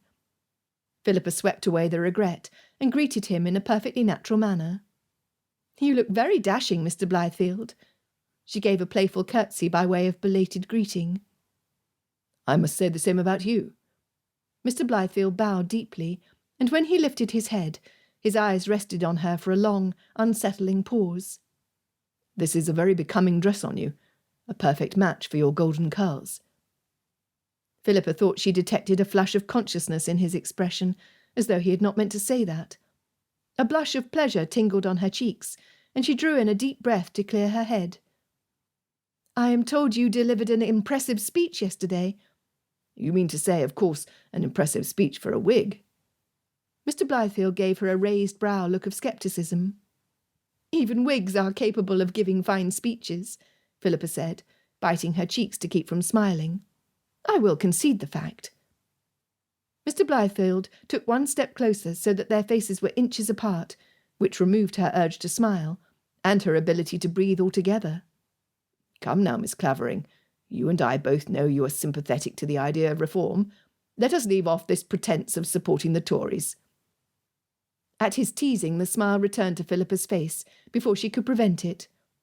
"And who has told you such outrageous lies about me?" "Someone hinted at it, and your brother Sir Lucius confirmed it yesterday at our committee meeting. He informed me that not only does he share my Whig views, but that you do too." A laugh was surprised out of Philippa. "Lucius has betrayed me. But you are correct. I am a Whig sympathiser. It is only my brother-in-law who is a Tory. But, of course, all that is neither here nor there, since women have no say or place in politics." "Do you really think so? Miss Summers believes that women do have a place in politics, and it is the role of hostess. Her interests lie in organising events that bring men and women together to discuss ideas more suited to an informal setting, and over a good bottle of wine." Philippa had no urge to smile at the mention of Miss Summers' name. She had seen her at the ball, and had identified her as the woman Mr. Blythefield had in his carriage in Hyde Park. Miss Summers was dark, while Philippa was fair, tall, while Philippa was petite, and she had perhaps 5 years on Philippa, giving her a worldly air Philippa did not possess, but eagerly wished for. She paused before replying. "Miss Summers is perfectly right. Nevertheless, we cannot watch the debates in Parliament, nor can we sit. We cannot give debates ourselves. We can scarcely educate ourselves, and must rely upon the generosity of our menfolk, or their negligence, as in the case of my brother-in-law, who leaves his papers lying about so I can follow the latest news. It is no surprise that the views of women are so little considered, if we do not have access to the same education as men to formulate our ideas."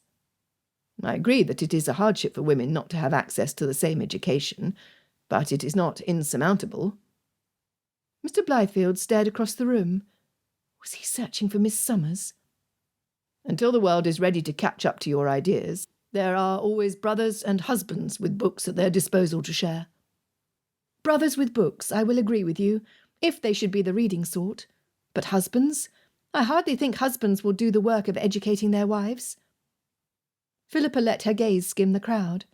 Across the room, Mr. Thackeray lifted his glass and nodded in her direction with a wolfish smile. She clenched her teeth. It seems more that husbands are in the mind of shutting them up in the guise of protecting them. "I'm sorry to hear you think so." Mr. Blythefield paused long enough that she turned to look at him. "You must not have any role models that can prove you otherwise. But I assure you, not all men think the same." It was, perhaps, crossing over dangerously intimate terrain, but Philippa could not help but ask, "Do you think the same way, Mr. Blythefield?" He was standing nearer to her than he ever had, and he held her gaze, pausing until her breath was suspended in anticipation of his response. "If I had a wife, she should have access to every paper and book in my house that might possibly interest her, and I would speak with her on any topic she should wish. My protection would be shown in a different, more gallant manner, and not in keeping any knowledge from her that she might wish to gain." Philippa's head grew light. Could such a man exist? She could not break his gaze, and something shifted between them. A trust, a common bond. Attraction so suddenly strong it could be felt.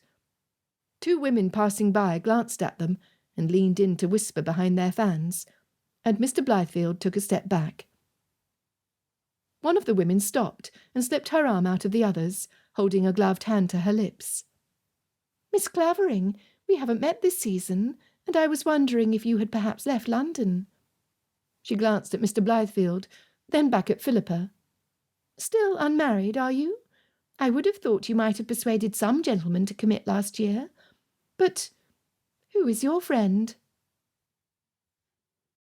14. Jack heard Miss Clavering draw in a quiet breath. "Mr. Blythefield, may I present Lady Harridan?" Miss Clavering's face had closed up. It appeared this was a woman she did not like, and for some unnamed reason he had a hunch he would not like Lady Harridan either. "She is married to an earl whose property borders my brother's hunting box. Lady Harridan, Mr. Blythefield." Miss Clavering offered Lady Harridan's companion a polite smile. "Mr. Blythefield, what a divine coincidence! I had not dreamed you were so young." The way Lady Harridan appraised Jack with open admiration seemed to add an unspoken regret that she should be married and unable to pursue him for herself. He thanked the heavens she was. "Lord Harridan has been anxious to meet you, for he has gained a seat in Parliament, and he has ideas regarding some bill or other. I've forgotten the details, but I must introduce you without delay." Her searching gaze around the room spoke her intent to do so at the instant. Jack had rather liked the conversation he had been having with Miss Clavering before they were interrupted. It had revealed a side to him he had not been entirely aware of, that he wanted a knowledgeable wife he could converse with, and not simply a quiet mouse of a woman who kept a good home. His second revelation unsettled him, however. Perhaps he craved the sort of conversation he could have with a woman like Miss Clavering, who challenged and excited him. He pulled his thoughts back to his surroundings. "Lady Harridan, I can see you are at present engaged with a companion, but I will be glad to meet your husband at some other point this evening. Or if he wishes, I will be in Parliament on Monday, and he's welcome to seek me out there." Jack bowed, hoping it would be enough to make her leave, but he had overestimated the level of sensitivity of Lady Harridan. "Why, no. You don't mind going to the refreshment table without me, do you, Mary? I will go now to fetch Harridan. He won't want to miss meeting you, Mr. Blythefield." Lady Harridan strode off on her mission, and Jack faced Miss Clavering again, who offered up a weak smile. "I am not overly fond of Lady Harridan." "I could tell," he said. "What has she done to you?" "To me, nothing. She could not have hurt me in any possible way. But Lucius's wife, Selina, my dear sister-in-law, was her governess, and she made her life vastly unpleasant in the short time Selina had to live with her."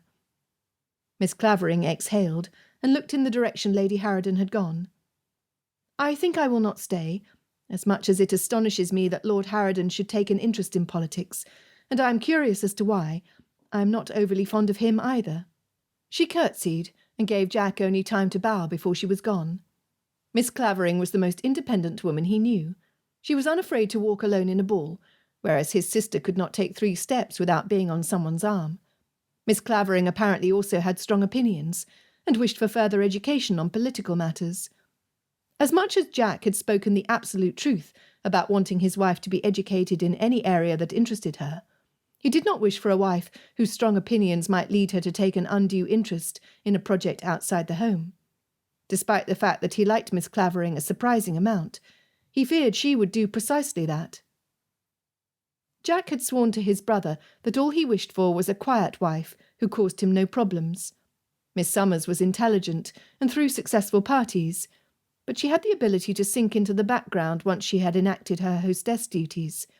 She would never put herself forward more than to see to a man's comfort. It would not do for him to forget that she possessed these desirable qualities in measure. Mr. Evans brought Susan back to Jack's side and bowed over her hand. "Miss Blythefield, thank you for the honour of dancing with me." The words had no sooner left his lips than Mr. Merrick appeared at Susan's side with an engaging smile that completely shut out Mr. Evans. "I believe this next dance was promised to me, Miss Blythefield." "Yes, I believe so, Mr. Merrick." Susan's cheeks turned rosy under his attention, and she walked off on his arm. Mr. Evans stared after them, the longing evident on his face. Mr. Evans breathed in, then turned to Jack. I've heard that Parliament is going to propose a bill to regulate the southern whale fisheries. Do you have any interest in it?" Mr. Evans was an unassuming man, but he was direct. Jack would give him that.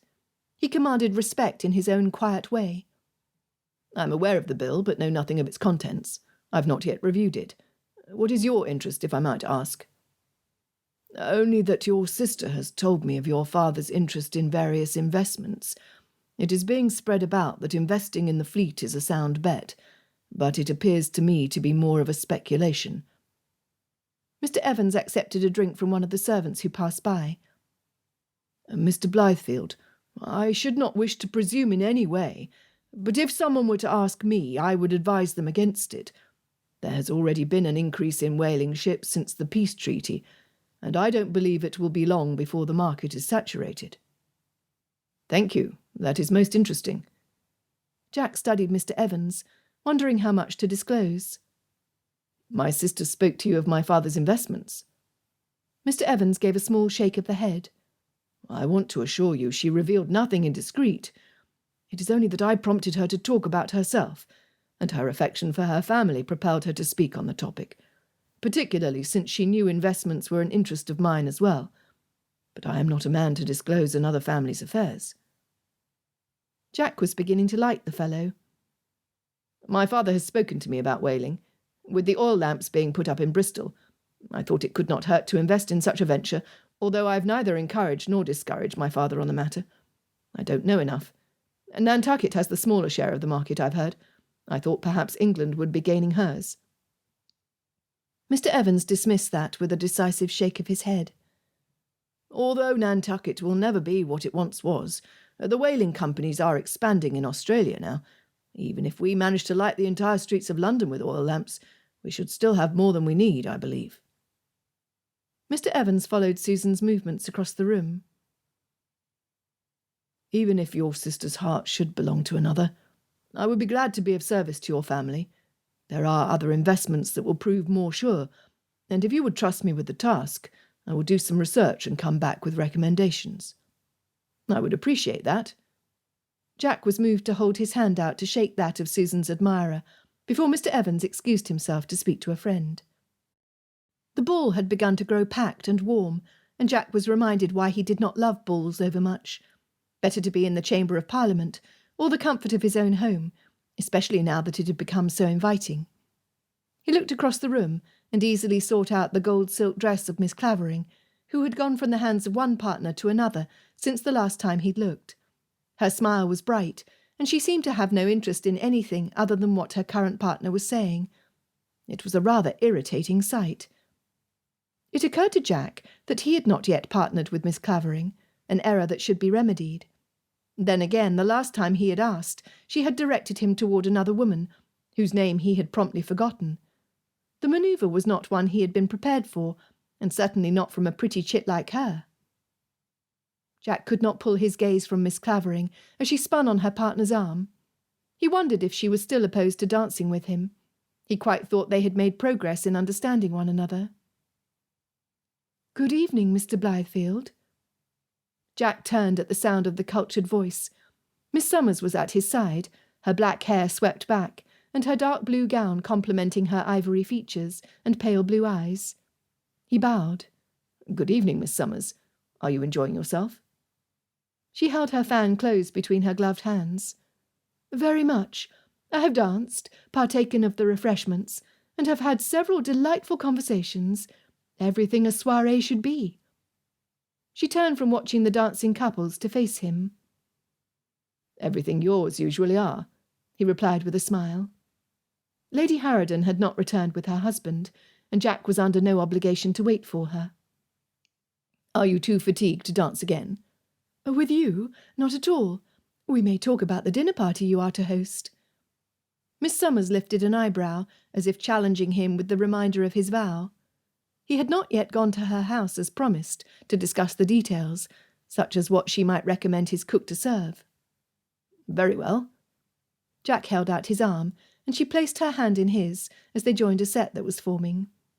Miss Summers was the picture of elegance, and he should be more active in his pursuit of her. Was she not his ideal? Beautiful, without a hair out of place, an easy conversationalist whose ideas never shocked, skilled at hosting. There was only one small point that he was not certain should be a matter worth considering. He had never experienced the unnerving sensation of having the floor shift when Miss Summers turned her gaze his way. It was otherwise with Miss Clavering. "I received your note about the date for your dinner party," Miss Summers said, as they took their place in the set forming. "What did you make of my guest list?" Jack asked, wondering if she would offer her own ideas on the people he had named. "I'm sure anyone you see fit to invite must be a perfectly acceptable choice." Miss Summers closed her lips, and her artful look made Jack suspect she wished for him to beg for her opinion. She would be disappointed. It was too much trouble to coax opinions out of people. Much better they give them up voluntarily. The music began, and another couple took their place at Jack's side to form a square. It was Robert Whitmore, who had partnered with Miss Clavering. She smiled at Jack, since they had not long since parted, and Robert had only time to bow to Miss Summers before the dance began. The music started, and Jack received his chance to take Miss Clavering's hand whenever the partners changed. He found himself calculating how long he would have to turn around Miss Summers before Miss Clavering's hand would again be in his. It made it difficult, nigh impossible, to make any conversation at all. When the dance paused in between sets, Miss Clavering stood opposite of him, laughing with Robert Whitmore, and it was with difficulty that Jack turned his attention to Miss Summers. When he did, she was studying his face. "I was thinking, Mr. Blythefield, why did you invite Sir Lucius Clavering to your dinner? This is not a name I know, unless he is related to Miss Clavering. He must be, since the name is not so common." Clavering, the one name he could not get out of his head, and now it hung in the air between them. "Sir Lucius is her brother. I've invited him and Lady Clavering because he and I are joined together on a committee." Jack glanced at Miss Clavering and caught her gaze at the moment she looked away from her partner. Her eyes danced, and he wondered what Whitmore could possibly be saying to make her that pleased. He could be a dull fellow, Whitmore. "And Mr. Whitmore Senior is to come as well. A coup." Miss Summers seemed determined to discuss their common project, and Jack knew his wandering attention was not fair to the lady he had partnered for this dance. He turned his face away from the sight of Miss Clavering and directed it to Miss Summers. "Yes, indeed. In truth, it was Mr. Whitmore's idea to host a dinner in the first place. He is leading the group that wishes to appoint me, and must be at anything I organise." Jack studied Miss Summers, wondering for the first time just how much she advocated for reform. "And with his support, I will convince the others that opening up for free trade on grain is the best way to serve England's interests." Miss Summers opened her fan and raised her eyes to him over it. "I am sure you know best, Mr. Blythefield." It was just as he preferred it. No contrary opinion to trouble him from a candidate for the role of wife.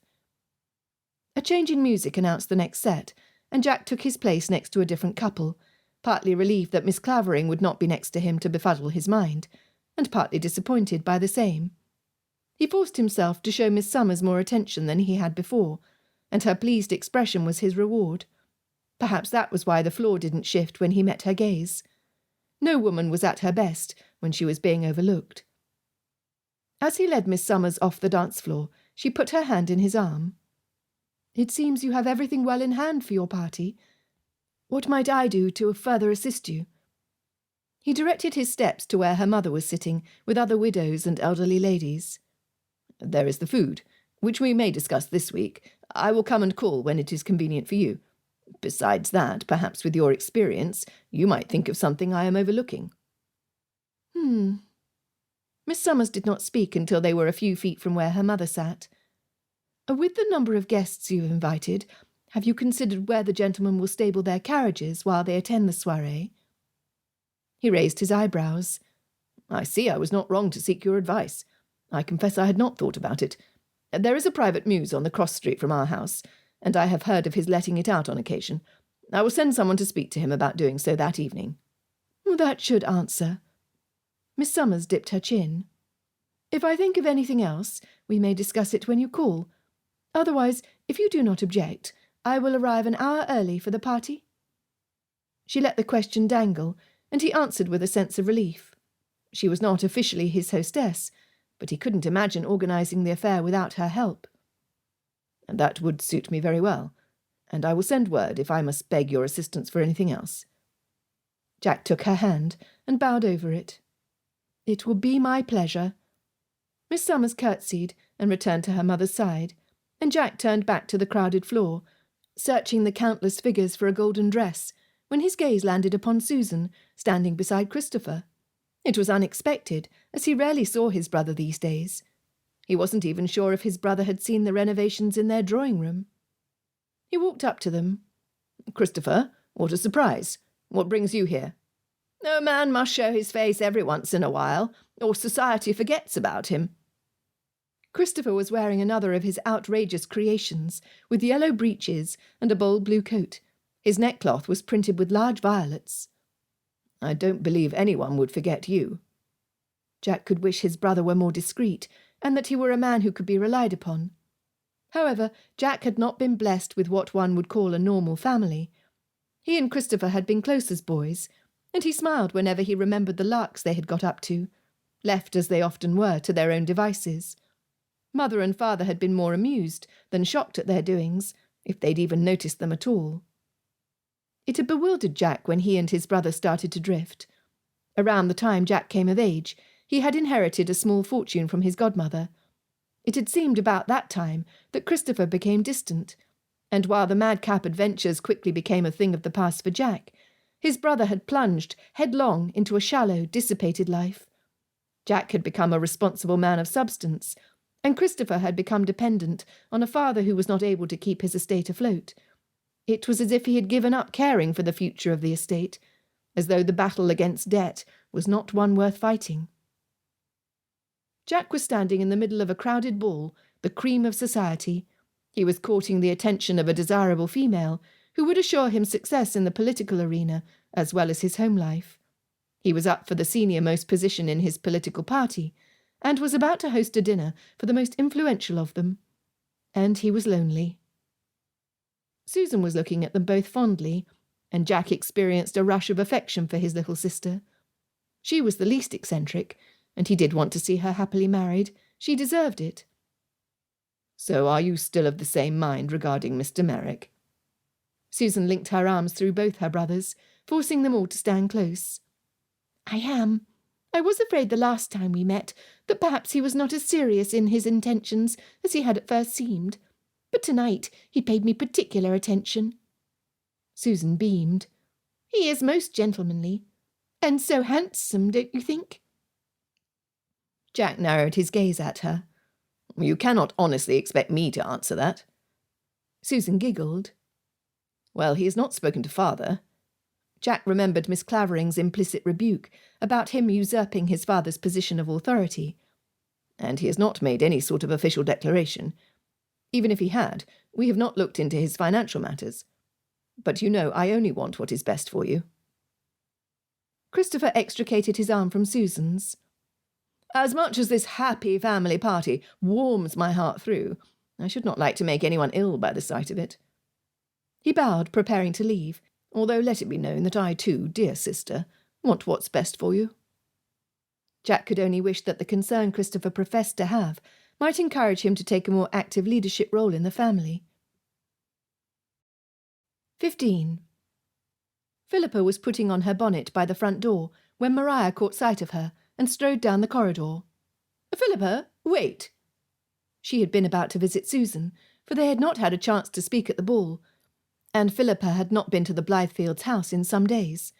She finally had to admit to herself that she was hiding from Mr. Blythefield because he'd stirred emotions in her that she would rather not experience, a desire to know in just what gallant way he would protect his wife, all while sharing his books, his learning, his conversation. But today she was anxious to be gone because Mr. Thackeray had hinted at another dismal soirée last night, that he would be paying a morning call today, and that he should hope to find her at home. Maria shook her head at Fernsby, who had been about to hand Philippa her cloak, then turned her attention to Philippa. "You were up and about early, but I've been listening for you, as I didn't wish to miss you. Remove your bonnet, for you may not leave just yet. Mr. Thackeray has expressed a desire to speak with you in private, and I have granted him his wish. He is to arrive early this afternoon." Philippa turned on her heel to face her sister. Maria, you know very well I have no intention of accepting Mr. Thackeray's offer. Why you should hope to bring this about still is a mystery to me. My answer is no. Can you not spare me the pain of having to say that to him directly? Maria glanced at the footman, whose attention was ostensibly directed elsewhere, and ushered Philippa into the drawing-room. I do not think you have thought this through. Mr. Thackeray is known by everyone to be quite a catch. He is handsome, which I'm sure you yourself cannot deny. He is wealthy, and he has an important role in Parliament. He's a man of influence. And despite all the lures cast his way, he has fixed his regard on you. That is a crowning success, Philippa. I cannot let you throw that away. But you would not have to live with him, Philippa began. If Mr. Thackeray's character runs true, neither will you. Maria raised an eyebrow to lend significance, and Philippa's heart chilled at the words. You will have your own bedroom, and he will be spending his time at the clubs and elsewhere. Once you present him with an heir, you may do as you please. Furthermore, you will be mistress of your own house, and will run in the first circle of society. I cannot imagine what of this image has no appeal for you. Because you have no heart. Philippa cut her hasty words short, and instead pleaded with her sister. I'm sorry for those words, Maria, but you must understand, my feelings do not run deep for Mr. Thackeray. On the contrary, his manner of living raises every sort of abhorrence in me. He assumes much and gives little. I cannot love him. What has love to say in the matter? Besides, you never know whether feelings of practicality will turn to love, much as has been the case for Charles and me. My marriage is a happy one, as much as you say I have no heart. Maria walked over to the sofa and gestured for Philippa to sit. You are under my charge, and I forbid you to leave this house. As an unmarried girl, you must do as I say. I will remind you that I am your guardian this season, and if I say you will marry Mr. Thackeray, believe me, I have ways of bringing it about. Now sit. Mere threats, Philippa thought, but she followed her sister to the sofa and removed her bonnet, placing it beside her as she sat. If Maria chose to remain prey to delusion, a firm refusal given to Mr. Thackeray directly should settle the matter. Although anger turned the blood in Philippa's veins to ice, she donned a bored expression. Maria did not need to know just how distressed she was, and add that weakness to her arsenal. Without another word, Philippa picked up the embroidery that was always lying on the table in front of the sofa and began setting stitches. Let her sister think she was going to be docile about the matter. Well, isn't this nice? Maria bustled over to get the tea leaves and brought them to the small table next to a chair before sitting. I suppose I should find something to keep me occupied while we wait. There was a loud knock on the front door, signalling that a wait would not be necessary. Better to get this over with sooner rather than later. Philippa heard the voice of Mr. Thackeray in the hall, and just the sound of it turned her stomach. Maria, on the contrary, sat up straight and brightened. Maria, I almost suspect you wish Mr. Thackeray were coming here for yourself. The butler opened the door and announced Mr. Thackeray, who came into the room and bowed. Good day, Mrs. Holbeck. Good day, Miss Clavering. I am delighted to find you home, just as I requested. He sent a significant glance to Maria, which she interpreted, for she stood. I will go see that the tea platter is prepared. It almost appeared to Philippa as though her sister danced out of the room. She continued setting stitches with a steady hand, but it was growing increasingly difficult to hide her anger and revulsion as the charade continued. Contrary to Philippa's expectation that Mr. Thackeray would immediately begin his assault, he sat facing her in silence. Crossing one leg over the other, he leaned on the armrest, his chin in hand as he observed Philippa. You are very pretty today. Philippa was wearing a morning dress, in that colour blue Mr. Thackeray apparently liked. She had hoped Mr. Blythefield might have been at home to appreciate it. Thank you, sir. Philippa kept her eyes cast downward on her work. It was not from any sense of modesty, but rather a perverse desire to infuriate her suitor by appearing uninterested in anything he had to say. She was, after all, uninterested. After a small silence in which he seemed to be examining her, Mr. Thackeray announced, I'm considering changing my tactics and throwing my weight behind a political bill of Mr. Blythefield's. That is, I mean to say he has taken it up this session, though the idea has been bandied about for years." That was all he would say, and Philippa rose to the bait. "And what bill is this?" She punctured her needle through the embroidered cloth. Mr. Thackeray seemed to be enjoying her irritation. "It is to repeal the Corn Laws and allow free trade on grains. As I'm sure you must be uninformed on the subject, English landowners have fixed the price of grains so as not to permit any imports from foreign lands. In that way they assure the success of the English economy, and their own, of course."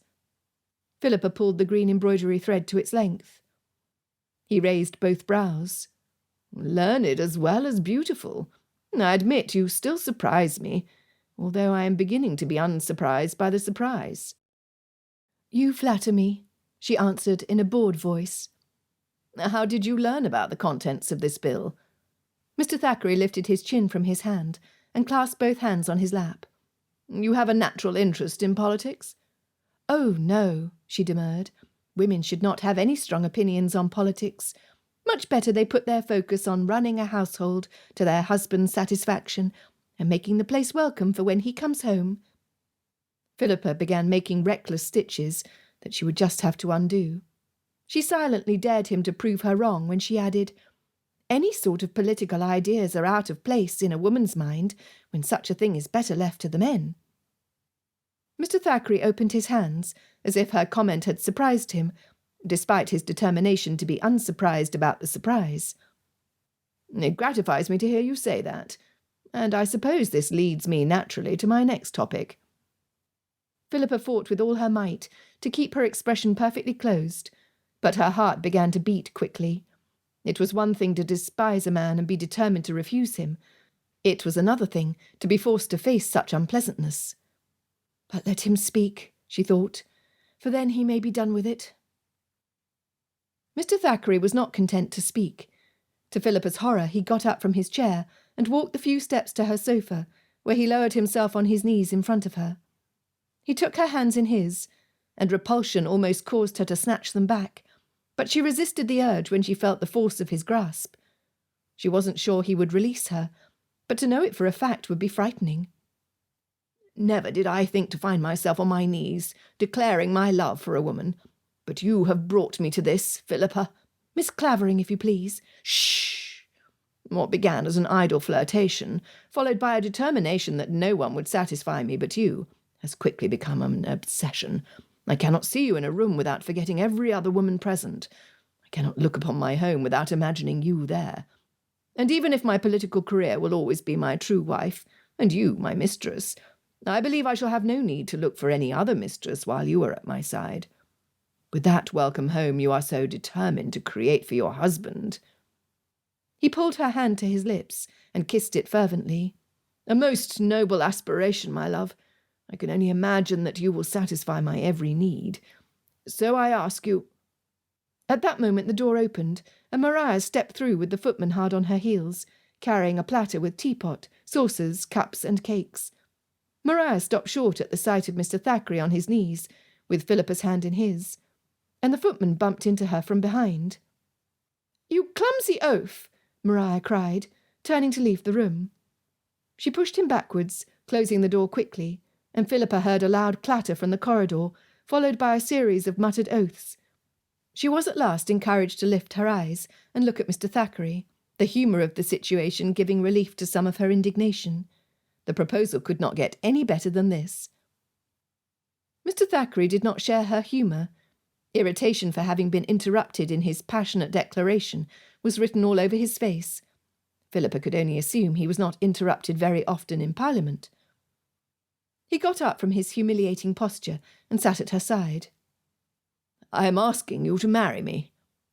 His irritation removed all traces of the warm, passionate feelings he had been referring to before. "Please make me the happiest man alive and accept my proposal." As this was said in a voice tight with annoyance, Philippa was hard put not to laugh, despite her ardent wish to be anywhere but here. "I thank you for your proposal, Mr. Thackeray," she replied, "but I am afraid I must refuse it." Mr. Thackeray sat back on the sofa and folded his arms. "You cannot refuse it.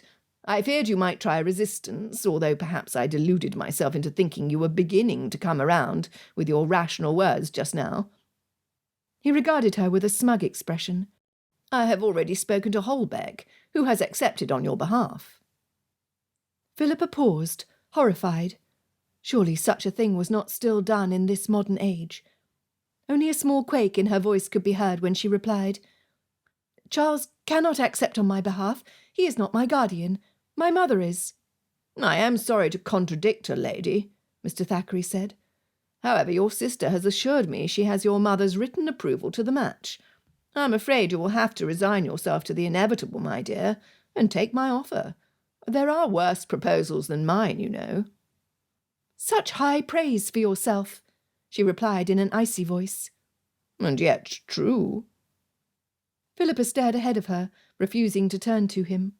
That her sister, and even her mother, would approve the match, despite her insistence that she did not wish for it, hurt more than she thought possible. Her expectations about receiving any maternal support and affection were low, but this went beyond anything. Their blatant disregard for her feelings. She would not give Mr. Thackeray the satisfaction of knowing how much his gloating victory hurt.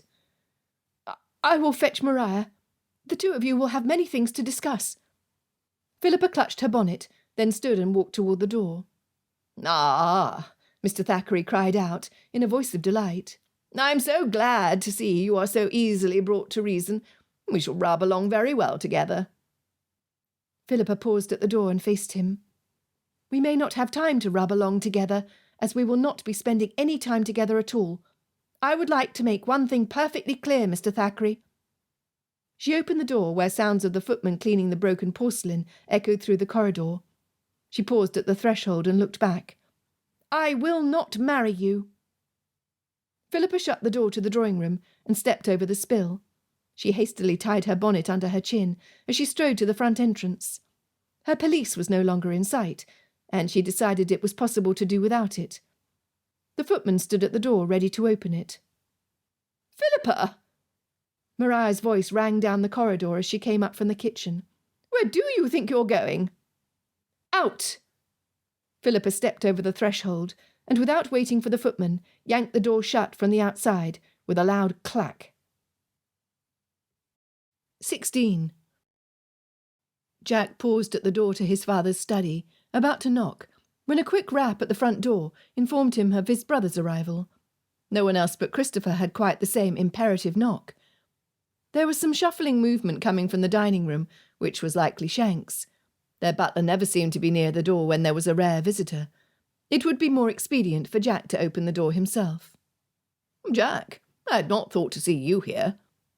Christopher strode into the corridor, wearing a lime-green coat paired with pale yellow trousers.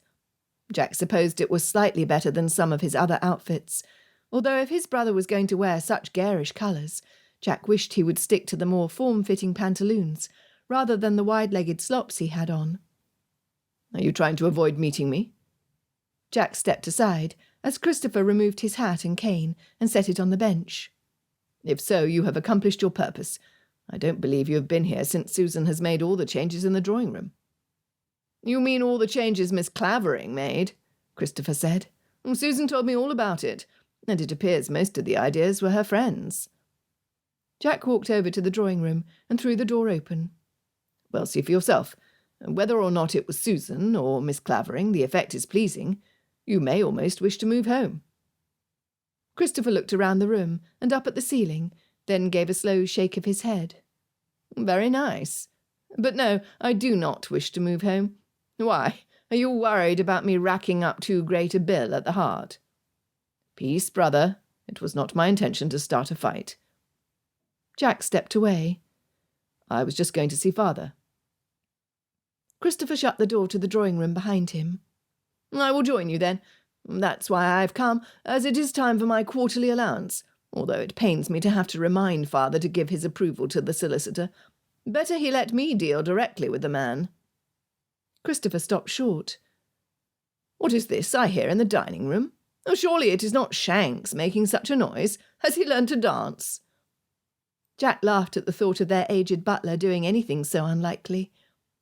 "No, this was my doing.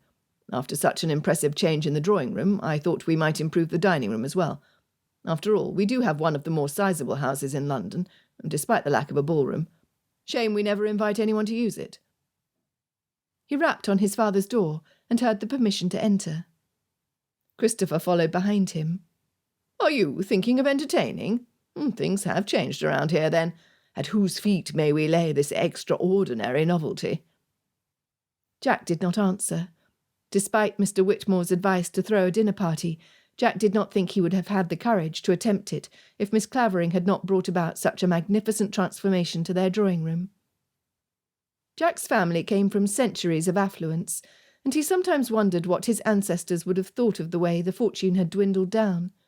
The furnishings in their house had only reflected the demise.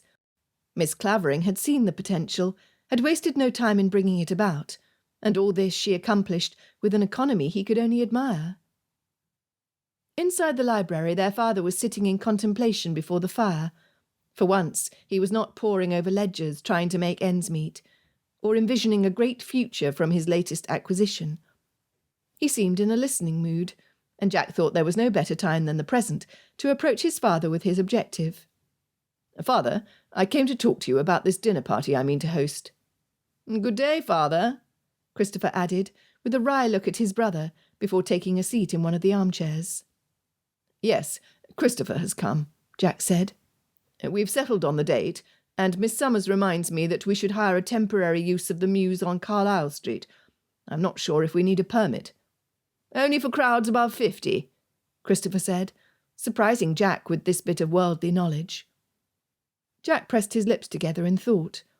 "We're not quite that, but perhaps it would be good to speak to the local magistrate to make him aware of the party, just so everything runs seamlessly." "Am I invited?" Christopher asked with a half-smile. "I find myself impatient to see how your first attempt at hosting a dinner will be. I assume you have engaged the help of Miss Summers?" "No, you're not invited. You won't like it anyway." Jack attempted to smile as though he were joking, but he knew his eccentric brother would not fit in with the other guests. "It's just going to be a dinner, with political allies on both sides trying to hash out a reform bill. That will pass. You would have nothing to say to the matter." Their father had been silent until now, and Christopher glanced at him. "Is father invited?" This was asked in a quiet voice, and Jack heard the taunting in it. He knew it was because he was running the house again as if it were his own. Jack looked at his father, and revised his first thought of his being in a listening mood. Mr. Blythefield seemed more depressed. Jack did not want to ask what had happened to bring out the sombre mood. "Our father needs no invitation to an event that is held in his own home. However, father, I do fear this gathering will be more than you should wish for. I know you are not fond of entertaining. I just came to inquire if we should add a place setting for you." At these words his father turned his head and focused on what Jack was saying. "No, you're right. I do not enjoy entertaining, and I do not think I will have anything worth contributing to the discussion. I have no knowledge of this bill you are seeking to pass. I think I will stay in my study." Jack wanted to sigh with relief. "As you wish. I will see that cook has a plate sent to you, since the fare is likely to be excellent." "Why, because you're paying for it yourself?" Christopher interjected. Jack was irritated at Christopher's insinuation that whatever the Blythefields had to offer was not enough for his friends. He knew his brother would have preferred that Jack's inheritance had gone to him, as the future head of the family. However, Christopher had his own responsibilities, if only he would own them, rather than throw his life away on foolish pleasures. All the same, there was some truth to the fact that the Blythefield estate could not cover the costs of an elaborate dinner without the addition of Jack's own fortune. "I want the best of everything. The future of England depends upon it." Christopher snorted in derision. Jack walked over to the chimney and turned a log so that it burned more brightly. The sun had hidden behind a cloud, and it made the room chilly. Mr. Blythefield seemed to grow frail as the years went by, and as much as his father often frustrated him, Jack did not wish for anything to happen to him. Christopher let a small silence go by before speaking. "Father, if you don't mind, I should like to go over my quarterly allowance with you." At Christopher's words, Jack put another log onto the fire and walked to the door. I will leave you then. Christopher, don't be such a stranger next time." Christopher raised his quizzing glass to examine Jack as he opened the door. "Really, brother, I could almost imagine you wished to see me." "I have only one brother," Jack reminded him, and he left the room. Why was family such a weighted, painful thing? Why could they not be happy and cheerful? "Jack!" His mother was descending the stairwell, carrying 2 bags of what looked suspiciously like Methodist tracts, if the even folds of paper sticking out of it were any indication. "I have just received these from the printer, and I need to carry them to Mrs. Arcott, who is directing this project. Can you accompany me? I am unable to take them by myself." Jack did not have anything of particular importance to do, since there were no speeches today in Parliament. Despite the opening in his schedule, he was hardly in the mood to escort his mother around the city. "Cannot Andrew do it? I have not needed his service today, so I am sure he is free for other duties." "Oh." Mrs. Blythefield seemed to sag under the weight of her tracts. "I suppose I can ask him, but I had hoped you might accompany me. I'm going to Covent Garden. He does not yet know the city the way you do, and I don't believe we can leave Shanks alone for that long. He will be tired, poor man." Jack saw the justice in this. Andrew was their steward's nephew, and newly arrived from the country. He could not be expected to find his way around London yet with ease, and Shanks would have difficulty without additional help if anyone came to the door. "Very well, then. I will take you." He called for Andrew to have the phaeton send round, and he took the bags from his mother and set them by the front door. When the carriage was brought, he carried the bags outside, and the groom handed the reins to Jack. "Should I come, sir?" Jack put the tracts into the carriage and climbed up. "No, it will not be necessary. Help my mother up." The groom did so, and when she was settled, Jack clicked his reins and they moved forward. The streets were clear, and Jack was able to drive easily through them. They went much of the way in silence, listening to the clip-clop of hooves on the packed road. But when his mother sighed, Jack heard it and thought it sounded plaintive. "You are not often at home, mother. If you are tired, perhaps you should spend more time resting, rather than running about town." His mother looked down and patted one of the bags that was sitting on her lap. "I could never do that. I am needed. Mrs. Arcott said I was the most important person to this movement, and I cannot abandon her now." Jack wondered if his mother was needed, or rather if it was his mother's need to feel important that urged her on. "Yes, but you could take a few days to rest and recuperate your strength. What do you have in the coming weeks?" "Mrs. Arcott's house is on Russell Street, just ahead." His mother lifted her face to the sun and closed her eyes. "Just some visits of great importance," she said vaguely. Jack was not sure he was going to receive any promises from her, so he let it drop. "Mother, do you know the party I told you about that I will host? The political party to be held in our house next week.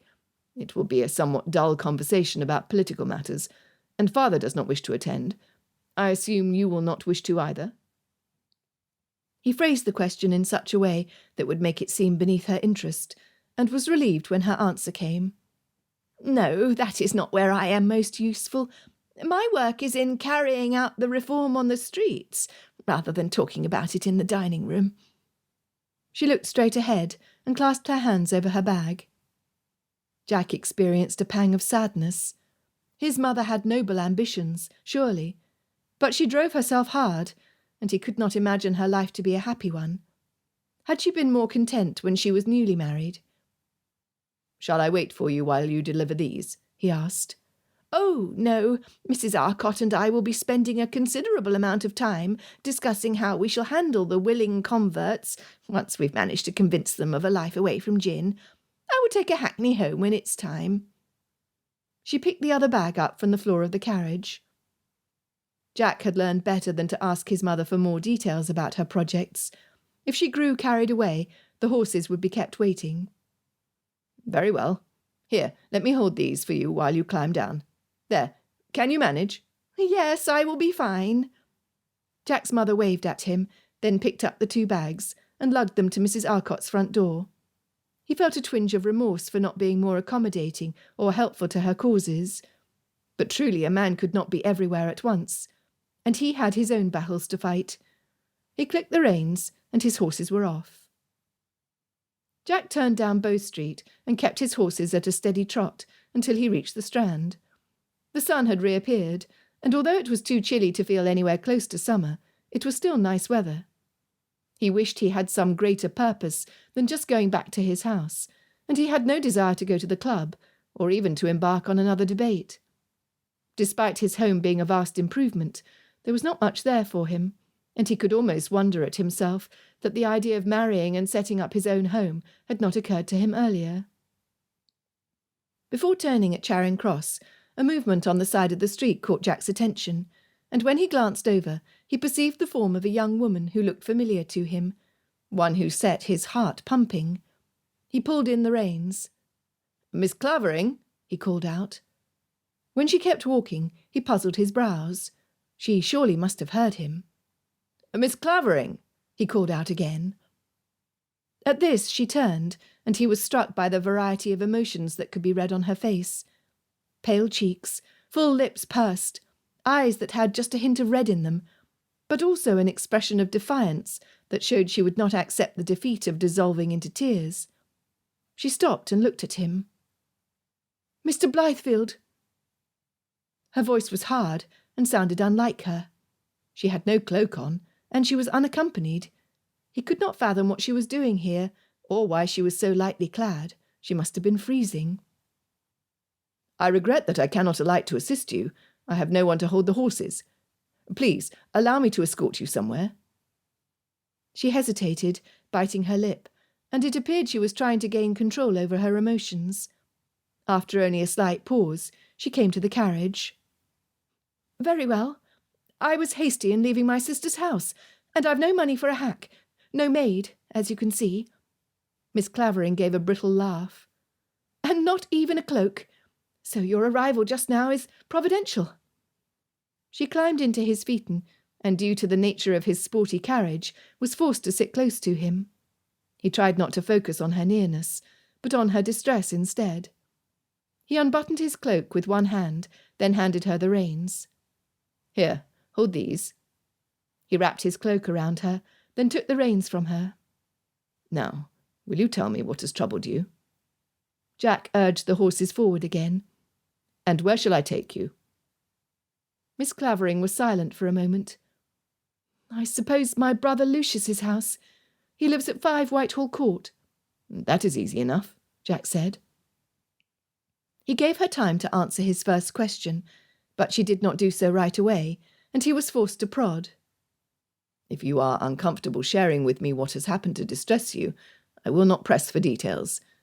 But if I can be of assistance, please know that I am your servant." Miss Clavering gave another laugh, as if she were one of those steam engines he had once seen, letting out bursts of steam when the pressure became too great.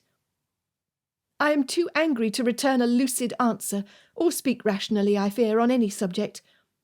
Suffice it to say, there are some who think my life is for them to order about, and I do not intend for anyone to make decisions about my life other than me." A marriage proposal was Jack's first thought. What else would cause an unmarried woman to wish to rebel? She's being forced into a marriage. He allowed the noise of other carriages and people on the street to fill the space between them. "You are right that your life is only for you to decide," Jack said at last.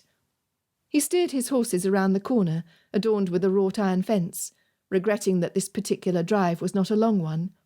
He would not be able to spend more time with Miss Clavering, as he would have liked. "If I may—" He hesitated, afraid to finish the sentence. He glanced at Miss Clavering, and there was something in her vulnerable expression that pulled his words out of him. "I hope you will see me as your friend, and that you will come to me if you should need anything." She looked down at her hands, clasped on her lap, and when he glanced at her, she swallowed in a way that seemed fragile and unlike the Miss Clavering he had come to know. "I could use a friend," she said. Too soon he had pulled up in front of Sir Lucius's door. "Once again, I offer my apologies that I cannot assist you to alight, but I'll wait and see that you are received at Sir Lucius's house. I will not leave until you've been admitted." You are too kind. Miss Clavering sat up and prepared to descend from the carriage. In guise, he supposed, of a bow, Jack reached for her gloved hand and held it up to his lips. She turned her gaze to his in surprise, their faces inches apart, and he could feel her soft breath on his cheek. There was no confusion or shrinking back. It was as if they had been friends forever, as if he had done the most natural thing in the world, and she had responded in kind. Then the spell was broken. Good day, Mr. Blythefield. Thank you for rescuing me. Miss Clavering unwound his cloak from around her shoulders and handed it back to him. It now smelled like orange blossoms. She turned and lifted the hem of her skirts as she climbed down, then walked up the stairs and knocked on the front door. In a few minutes the door was opened, and the house swallowed her up. Jack stayed in place until his horses began to fidget and stamp impatiently. He let out his breath slowly. What kind of pressure was she under, and how could he help? He was practically a stranger. But what he wouldn't give to be able to rescue her. With a shake of his head, he set his horses in motion toward home.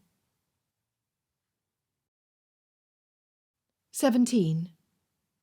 Inform Sir Lucius and Lady Clavering that I'm here, Philippa announced when the footman opened the door. The butler hurried out of the morning room at the sound of her voice, and told the footman in a rather austere manner that he would take care of announcing young Miss Clavering's presence to her ladyship. Philippa's emotions had gone from despair to quite the drastic detour when Mr. Blythefield had interrupted her walk.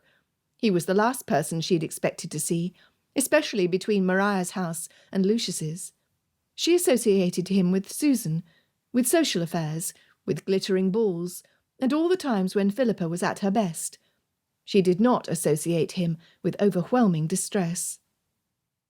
It had been hard enough to keep her emotions out of the public eye, without being offered such heartwarming declarations of friendship as Mr. Blythefield had given her. It was much easier not to think of him at all, particularly after she had seen him dancing with Miss Summers, and knew that the temps expected them to make a match of it. Miss Summers was his equal in grace and elegance, and had all the necessary connections to host brilliant parties. Philippa had just youth on her side, as well as an overbearing sister who expected her, quite unreasonably, to do as she was told. The butler came back presently and said Lady Clavering would be happy to receive her in the nursery. Philippa climbed the stairs to the 3rd floor and entered the room where her sister-in-law was reading. The walls had been painted to look like a sky, and someone had done a rather poor imitation of cherubs floating in the clouds, that Lucius said resembled potatoes in swaddling cloths. Selina drew her brows together when she saw Philippa. "My dear, something has happened. Briggs said you have not even come with your maid. I know Maria would never permit you to leave like that." Maria was not forewarned of my exodus. She was otherwise occupied with cleaning up broken porcelain, and if Mr. Thackeray stayed around long enough, with soothing the wounded sensibilities of a rejected suitor. "Oh, my," was all Selina returned in response. For once, baby Hugh was not sitting in her lap, but was sleeping peacefully in a cot near the wall. Selina closed the book she had been reading and patted the seat next to her on the sofa. "Make yourself comfortable. How can I help? Shall I have tea sent? It should be ready, for I generally take some at this time." The invitation was a welcome one.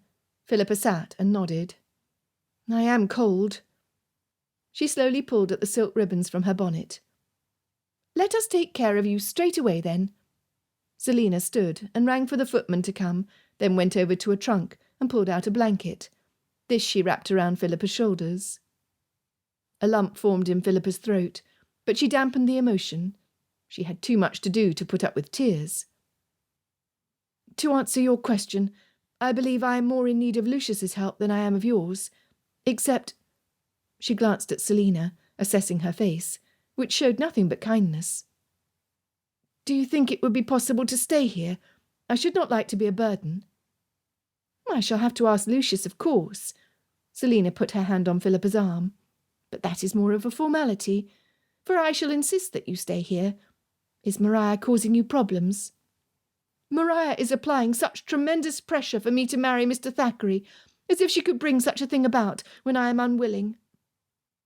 Philippa spoke the words bitterly, but fell silent when the footman entered.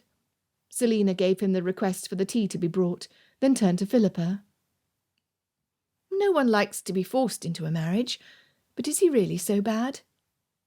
When Philippa glared at her, Selina put her hands up in mock defence. I admit I have heard little of him, but what I have heard has been impressive. A handsome man with a fortune, a catch in the marriage mart, a rising star in politics. Is this not everything a woman would dream of? Philippa looked away, and it was a moment before she could muster the strength to answer. He is not capable of love, and although he is most assiduous in his attentions now, it will not last once I accept his proposal and there is no more sport. He says he loves me, but I can see his true nature.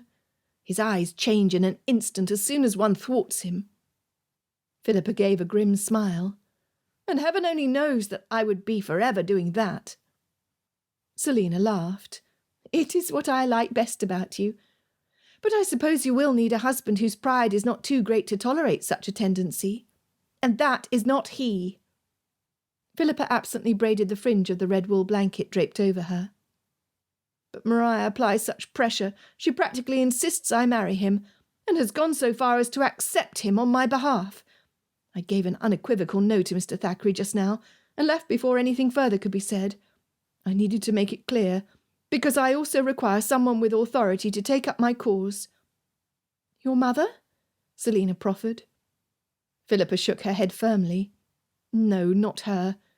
You must see she has not the capacity to invest in anything that infringes upon her comfort. George had promised to be my champion, but he does not stay with Maria, and he has not come as often as he'd promised. Apparently one of his friends was injured, and George is spending all of his time with him. Of course, I shall take him to task the next time I see him. But I believe only Lucius will do. I need his help. Selina nodded. And you shall have it. She looked up when the footman arrived, carrying the platter with tea and lemon cakes, and gestured for him to put it on the low table in front of them. He set the tea down and left. Lucius is expected home in an hour. We shall lay the case before him. No, Selina bit her lip. I shall speak to him first, and I will tell him exactly what I want, which is for you to stay with us, and then we will meet him together. Now let me prepare you a cup of tea. Then I will have a maid ready a room for you, where you can wash up or rest, whatever you need. I will send somebody for your clothes, for you are too petite to fit into anything of mine. I'm sure we will have to wrestle them out of Maria's grasping fingers. Philippa accepted the cup gratefully and took a sip. The warm, sweet tea did much to restore her hope. She will say she bought the clothes, which is not far from the truth. Perhaps she will not allow me to have them.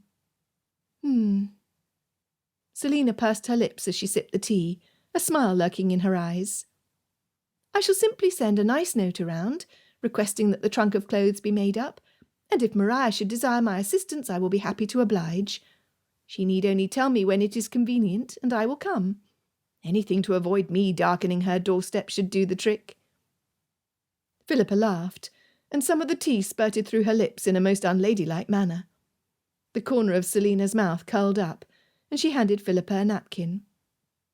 Selina was being so kind, but after the brief spell of amusement, Philippa's spirits sank again. She had not planned on burdening Lucius and Selina with her presence while they were in London. They had their baby to care for, and surely did not wish for a little sister to hinder their lives. But she was desperate enough to hope Lucius would say yes. A maid came to summon Philippa in her room at the end of the afternoon, and she found Lucius and Selina sitting in the drawing-room before a small fire. Lucius had a white cloth thrown over his coat, and was holding his son up to his chest.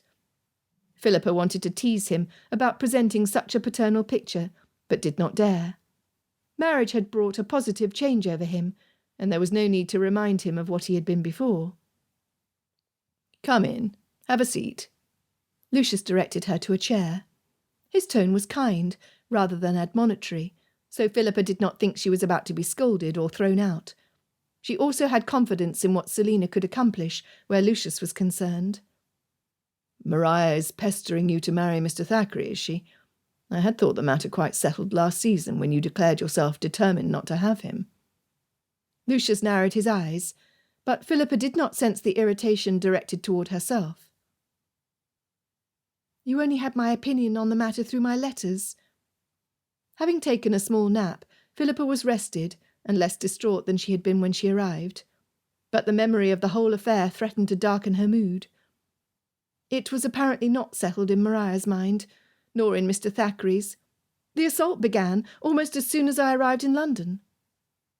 Lucius shared a glance with Selina, and Philippa wondered if he was remembering how Maria had tried to keep her brother and Selina apart.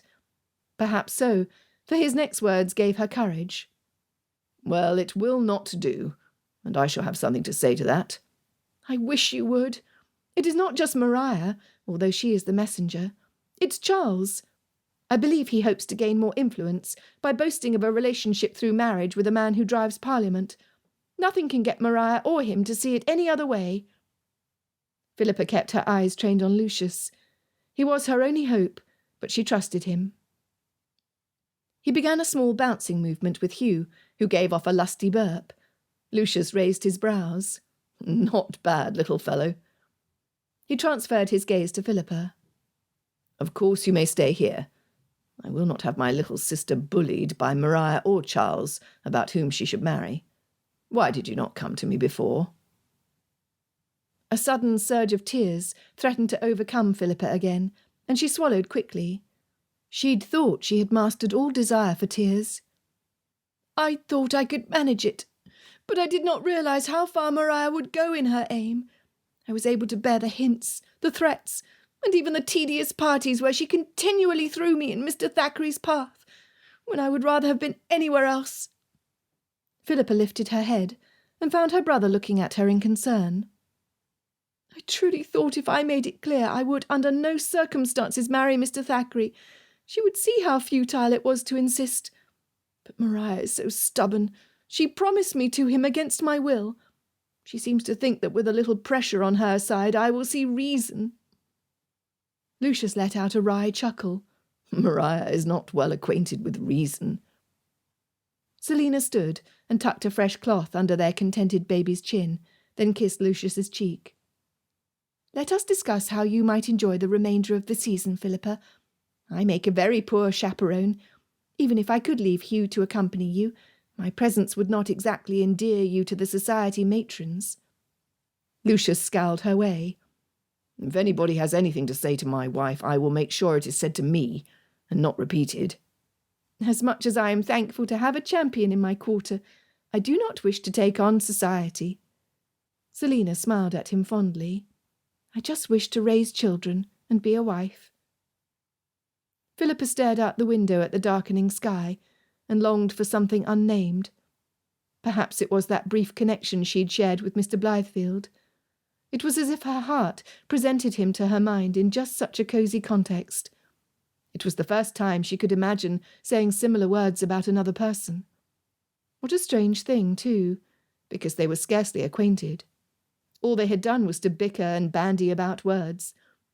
That was until today, when he had declared himself her friend.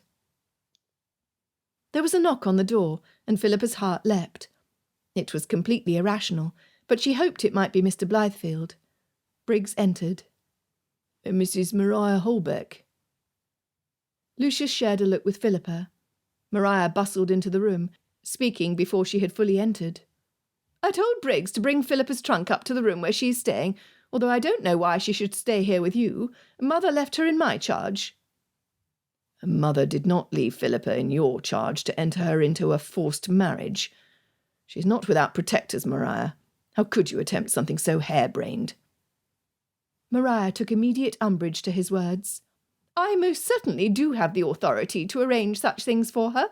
Mother wrote me a letter, which you can see for yourself right here. I've brought it with me. She attempted to pull it out of her reticule, but Lucius stopped her by raising a weary hand. Enough. It does not matter what Mother said. She may have left Philippa in your care, but I am head of the Clavering household. I tell you now that our sister will not marry Mr. Thackeray, or anyone else she does not wish to marry. Philippa stayed very still, so as not to attract notice to herself. Despite Lucius's position as head of the household, she had an irrational fear that somehow Maria would win, and her future would be decided. The sooner her sister left, and without her, the better. Maria appeared to be wrestling with the impotence of having the control whisked away from her, for she sucked in a breath, attempting to calm her agitation. "Lucius, you are holding the baby wrong. He would be better suited cradled in your arms rather than against your chest." Philippa thought Lucius handled his sister with great forbearance, considering his sister had never been able to become a mother and had no idea how to hold the baby. "I'm very sure you are right, but he is comfortable for now." Lucius looked down at Hugh with infinite tenderness. "I still will not give you permission to marry off Philippa." "Charles will be most displeased, and you do not want to cross him. He is a man with a formidable career ahead of him, and he knows better than you ever could, because you refuse to enter into politics, what a man of influence Mr. Thackeray is. Philippa has a brilliant future ahead of her, if she would only align herself to him. I cannot imagine you would not want that for her." "No, Maria, I don't want that for her. And if Charles wishes to express his discontent, have him come himself." Lucius gave a weary sigh and handed Hugh into the arms of his mother. He then leaned forward. "I want Philippa to enter into a love match, if that is what she should wish for. I am sorry if this is beyond your comprehension, but I tell you now that Mr. Thackeray's suit has been declined. Philippa will be staying here, where she is free to receive or reject whichever suitor should happen to make her the object of his attention. If you are very cordial, Maria, I will ensure that she does not go the rest of the season without seeing you. Sisters should never be separated, especially when bound with ties so dear."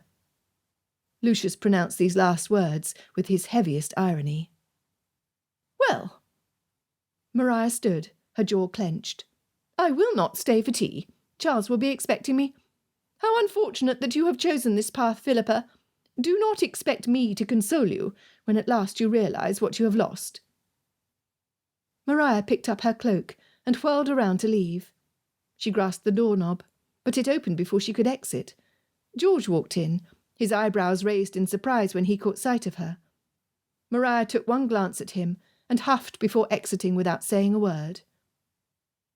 George swiveled to look at her with a blank expression, then glanced at the party seated in the drawing-room. "What did I miss?" Philippa leaned back into the sofa. It was over, and she was safe. This was good news, and yet she could not explain to herself why she should still feel so empty. 18. Jack arrived at Westminster just before 2:00, his mind, for once, not on the business and debates that lay before him. "It should be," he tried to admonish himself. But his thoughts had drifted again and again to Miss Clavering, and he felt as though he could not rest until he knew how she was. He had not seen her in 3 days, and although he was beginning to know Sir Lucius somewhat better through their joint committee, they had not met this week, and Jack could not presume to go to his house unannounced. Of course, just when he wished to see Miss Clavering was precisely when she was not making those almost daily visits to Susan. It was time to focus on business. Jack needed no reminder that he had his work cut out for him. He needed to show the more senior Whigs he was able to lead the party by pulling enough weight to his side for reform. Mr. Whitmore Senior had impressed upon him how intrinsically linked the position and the bill's success were. If Jack could not gather enough votes, and from both political parties, to show how essential repealing the Corn Laws was to the English government, he would have difficulty proving to anyone he was fit to be leader of the opposition. Despite his long-held ambition, it seemed a new dream was edging into his old one, and it was taking over his thoughts. The idea of having a wife beyond a compliant woman who stayed at home, bore heirs, and possessed no opinion. Jack had not been able to rid himself of the image of Miss Clavering when he had come upon her that afternoon. He had not thought to see such distress on a face that was usually filled with mischief, plans, delight, a face that was completely desirable. How Jack longed to have the right to remove her from her source of distress, but he had no right at all. He did not even have the right to know what it was. He could no longer deny to himself that he felt none of the passion with Miss Summers that he felt with Miss Clavering. Miss Summers was admirable, She would look fine on the arm of a politician, but she did not stir his soul, and Jack was beginning to realise that Miss Clavering did. A realisation was not enough, though. He needed to begin pursuing her, to find out if she felt the same. He had some small hope that Mr. Thackeray had not harmed her in any way if she had had feelings for him, though Jack suspected she did not. Her eyes did not rest on Mr. Thackeray or follow him around the room when they were together, and without wishing to give over to pride, Jack thought that when Miss Clavering looked at him, she did feel something. Could he imagine her in his life? Yes. She loved his sister. She made no disparaging comments about his mother, though she knew his mother's charity bordered on folly.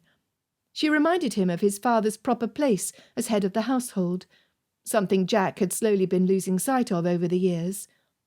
His father, once a source of fun, gentle guidance, and a fount of useful information, had become a person Jack had begun to regard as foolish.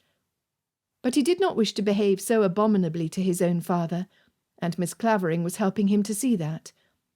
She seemed to fit so naturally at his side. Miss Clavering was wholly unfazed by his eccentric family.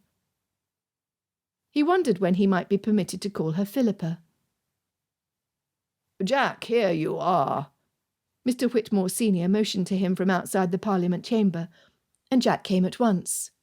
"There are some men I want you to meet, who are seated in the corner table there. Their boroughs in Manchester and Yorkshire don't carry as much weight as the counties with more seats. However, as small in number as they might be, they are sympathetic to the cause." "Of course, sir.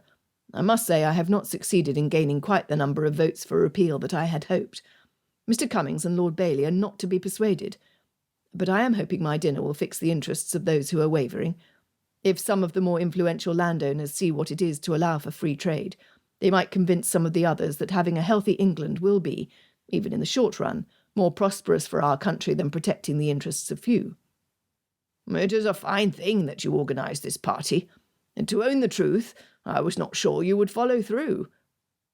Mr. Whitmore Senior gave him a knowing grin. "And if the stories I hear are true, Lord Palmer will be attending as well." This was a gratifying win for Jack. "Yes, I received his acceptance 2 days ago. He will add to the consequence of the dinner, and those who are on the fence must surely be brought over." "Fine job." Mr. Whitmore Senior put his hand on Jack's arm and led him to a table where 2 men sat. "Here, let me introduce you to Mr. Gibson and Mr. Atkinson, whom I have told you about. They are ready to discuss the bill. Mr. Atkinson is in London with his wife, who I've heard is the real enthusiast behind repealing the bill." On leaving Westminster, Jack felt more hopeful than he had done in a while. The 2 members that had arrived were both Tories, but they were clearly keen on reform. This gave him hope that his deep desire would be realised, a majority vote to abolish the Corn Laws, and an appointment to the lead position in his party by having been the man to bring it about. With any luck, the more intimate and informal dinner at his house would be the trick to prompt such a result. The next day, Jack returned home from a few hours at the club, where he had gone early enough to drink his coffee and read in peace. It was quickly dawning on him that he needed to set up his own establishment if he were going to have peace at home. Whether it was his sister or mother needing someone to escort them, or his father wishing to discuss investments, the Blythefield house was too chaotic to be a refuge. As had become his custom, Jack went first into the dining room to see how the refurbishments he had ordered were progressing. The rug, curtains and sideboard had been replaced, and even the table had been polished. Someone, Miss Clavering, had changed the dusty centrepiece to something that had been stashed away in the library, an orange Ming Dynasty vase that had scroll handles on each side, and which was now filled with dried Cape gooseberry. At the windows beyond, white draperies hung, parted and held with tassels, and sheer curtains underneath hid the view of the buildings behind. The room was light and airy. He crossed over to the drawing-room and knew from the sounds within, as soon as he put his hand on the doorknob, that Miss Clavering was there. Philippa. He tasted her Christian name silently on his lips. Jack opened the door, unsure of what he would find inside. Would she still be tear-stained, or would she be glad? Perhaps glad to see him. He stepped into the room, and Philippa turned a smiling face to him. At the sight of it, something in him relaxed. Jack stepped forward and bowed deeply before her, joy springing him back upright again. "Miss Clavering, how happy I am to see you here. I hope you are settled." He glanced at his sister, unsure how much she knew about Philippa's distress. She answered his unspoken question. "Yes, Susan is aware that my sister and I have had something of a falling out. I am now residing in my brother Lucius's house, and I must say I am happier for it. Susan has shown me the dining room." She arched a brow. "Well done, Mr. Blythefield." Jack's emotions tumbled together. On one hand, he was gratified by her praise. It was worth more than the praise of anyone else. On the other hand, it grated to hear her call him Mr. Blythefield, when he had already begun calling her Philippa in his head. It planted a seed of doubt that she did not share the same attachment. Then again, she could hardly call him Jack without them having reached an agreement. "Jack, the dining room really is lovely. I was so proud to show it to Philippa. Oh, think how fine it will be for the dinner you are to host." Susan got to her feet and walked over to arrange one of the curtains, which had been snagged on the chair near the window, marring its smooth fall. Jack clasped his hands behind his back and turned to Philippa. "Yes, indeed. As I alluded to in Hyde Park, I was inspired to host a dinner to try to bring about the votes that are more elusive in the formal setting of Parliament. Now that the drawing-room is done, and the dining-room with it, I dare attempt it." Philippa was about to respond, but Susan gave a small gasp and headed for the door. "I'd nearly forgotten. Will you please excuse me? I must speak to the cook about dinner tonight, or we will not have it on time." She left the room. "Your sister seems to do the work of matron of the house at times. Who will be the hostess at your dinner?" Jack walked over and took the closest chair to her he could without risking impropriety. He wanted to be next to her, but did not wish to force upon her an unwelcome advance, or embarrass her should anyone enter the room. "I have not quite decided.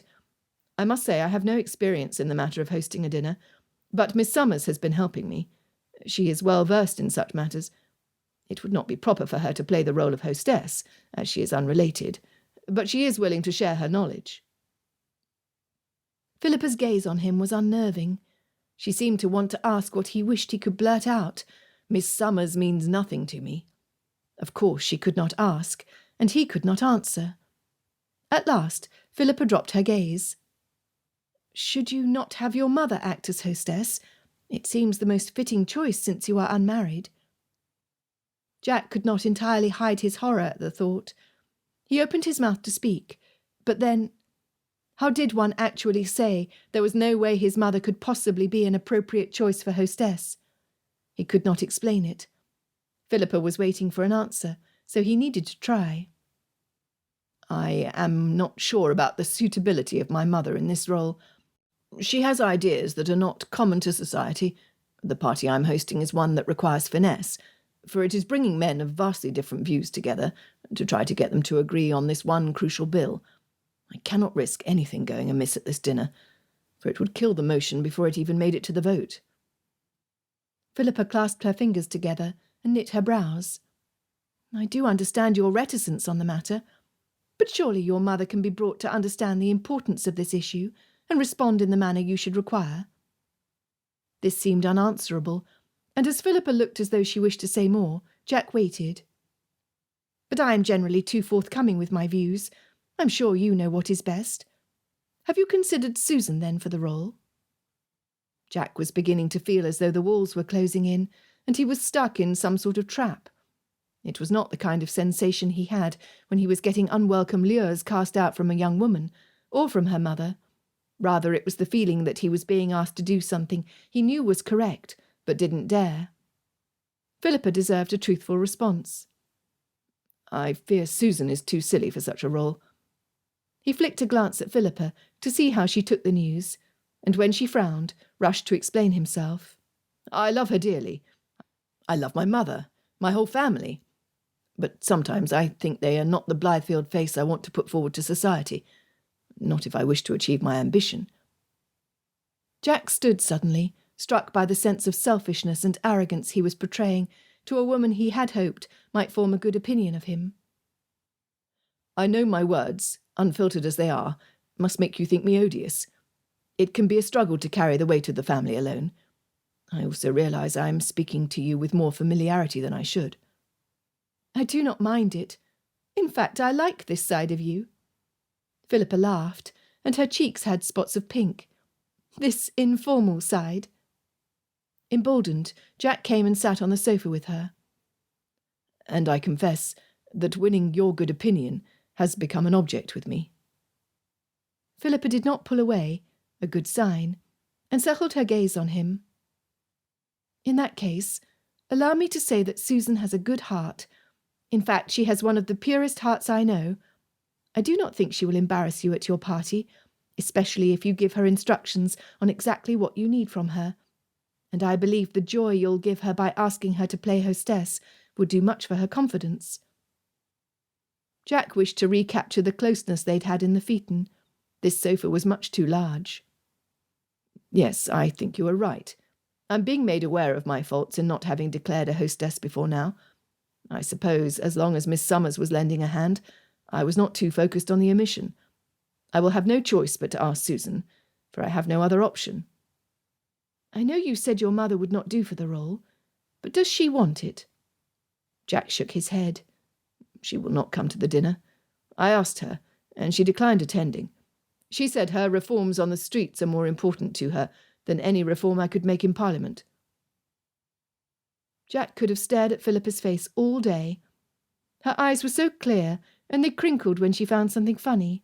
Her teeth were like pearls when she opened her mouth to speak, and her frame was so petite, not delicate, but compact, the kind of person you wanted to draw in your arms. How had he not noticed from the first time he'd met her that she was not merely pleasing to the eye, she was a dewdrop of perfection? He had forgotten the train of their conversation. I can understand why she might say this. Most women need a purpose in life, and from what I understand, your mother has one. That brings her the satisfaction she needs, at least in part. At these bright words, Philippa smiled at Jack, then looked at the clock on the mantel. I believe I should be going home, for it is getting late. Philippa stood, and Jack shot to his feet. They faced one another, and she seemed as reluctant to go as he was to let her. He kept his arms firmly at his side, to resist doing something completely inappropriate, like taking her in his arms. Mr. Blythefield, upon meeting you, I had thought you cold, devoid of passion. Did you? One arm lifted of its own accord, and he reached for her hand. When she gave it, he held on. And what do you think of me now? Philippa lifted smiling eyes to his. The verdict is out. Sometimes I think I see a glimpse of a warmer nature underneath the glacial exterior, but it is well buried. Though she teased, an urgency coursed through Jack to convince her that a warmer heart beat underneath his reserve. I am not cold. His voice was gruff, and he cleared his throat, the feelings that had been building inside of him wrenching the words out of his lips before he was fully ready. Call me Jack, please. Philippa's eyes grew wide. I could do so, I suppose. The door opened, and Susan re-entered. Jack released Philippa's hand and breathed through his nose. If only his sister could have had better timing.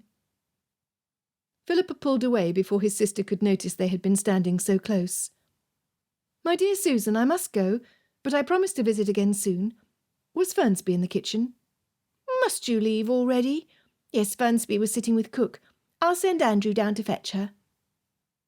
Susan opened the door to the corridor, but remained visible as she gave the footman instructions to fetch Philippa's maid. Jack could not finish the conversation, or see how Philippa felt. If he had been too forward, or if she was pleased, would she call him Jack? With Susan watching, he bowed before Philippa, and she curtsied back. Then she turned to go. It was only after she had taken leave of Susan and had left that he realised he had not yet gained permission of the use of her Christian name. 19. Philippa sat in peaceful silence with her sister-in-law and nephew. Susan had sent a note around that morning, saying Jack had asked her to serve as hostess for his dinner. Of course, Miss Summers would be there, and she would really be directing things. But Susan would be the face, as hostess for the dinner, and she was overcome with the honour. Philippa had confidence in her friend, but knew that Susan could easily fall prey to self-doubt, and that this would be a challenge for her. She knew how to run her own house, but could she welcome distinguished political figures in a way that set her brother to advantage? Would she be able to keep her emotions secret from Mr. Merrick? What role exactly did Miss Summers have in the affair? In Jack's heart? She didn't think that Miss Summers truly had a claim on Jack's heart, not after he gave Philippa the use of his Christian name. She froze at the memory. Her heart chugged back to life at the thought of his nearness, the way he'd held on to her hand, the intensity in his voice. No, she no longer thought him cold. Lucius entered the nursery and leaned down to kiss Selina, who was feeding the baby. He tossed an invitation onto the seat next to her. "My lady, we are invited to a political dinner party." In between the daydreams that crept over Philippa, she was setting stitches on her embroidery, which had been brought over in the trunk with her dresses. She did not mind embroidery so very much, as long as she had other more exciting occupations to break up the pastime. That had not been the case at Mariah's house. She quirked a brow at her brother. "Attending a political dinner? Lucius, I hardly know you. I find it hard to credit that you are not working to gain a seat, with all this industry you've displayed." "Mills has the seat in my county, and he is welcome to it. As I said, I have personal interest in abolishing the Corn Laws, and can lend my aid in convincing the other MPs. Lucius sat across from Selina and threw one foot over his other leg, letting the tassel on his boot dangle. "I've worked over the figures, and without restrictions on free trade, landowners will be able to sell in manufacturing towns, as well as locally. With the larger market share, they should earn more than they are currently. Right now, the price of grain is too high, and the workers in manufacturing towns can't afford to buy bread.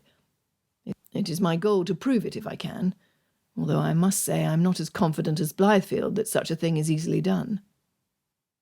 Philippa turned her face down to her stitches when she heard Jack's name, fearing the blush that accompanied her beating heart would give her away. Lucius glanced fondly at his wife. "But we will return to Mardley, whether or not the new bill is successful. They will have my views and can take it or leave it. I won't have you sitting here, my dear, when you and Hugh can be breathing the fresh air at our estate." Selina beamed at him and patted the back of her baby gently. "This dinner might be tedious for the women, but Blythefield was right to invite them. It lends a different, more intimate note than a political debate between men in the Commons. With the right ambiance, we shall win over some of the here and thereans who vote less on principle and more on who is likely to perform them a service. Shall you accompany me, my dear? It's tomorrow night." "With such delights as you've described, how can I refuse?" Selina's laughing eyes, directed at Lucius, turned pensive. After a moment she said, "Can you go without me? It is not that I wish to be parted from you, but if Hugh should be hungry while I'm gone—" "There is a wet nurse, should you need it, as I keep reminding you. But I understand that you should not wish for your son to go hungry." Lucius met Philippa's gaze with a grin that held both mock exasperation and pride. "Nor should I wish for him to cry without me here to tend to him," Selina added, and then kissed Hugh, whose eyes were wide open and his unblinking gaze fixed on his mother. "Why not take Philippa with you? I am not able to accompany her to as many events as she should like. Everybody adores Philippa, and will be glad to meet her in company, rather than resigning themselves to her sister-in-law instead, who can make no other conversation beyond how well her son eats. Philippa lights up every event she attends, and needs to be seen much more. Besides, the Blythefields are particular friends of yours, are they not?" Philippa suddenly became aware of her heart when Selina directed the question to her.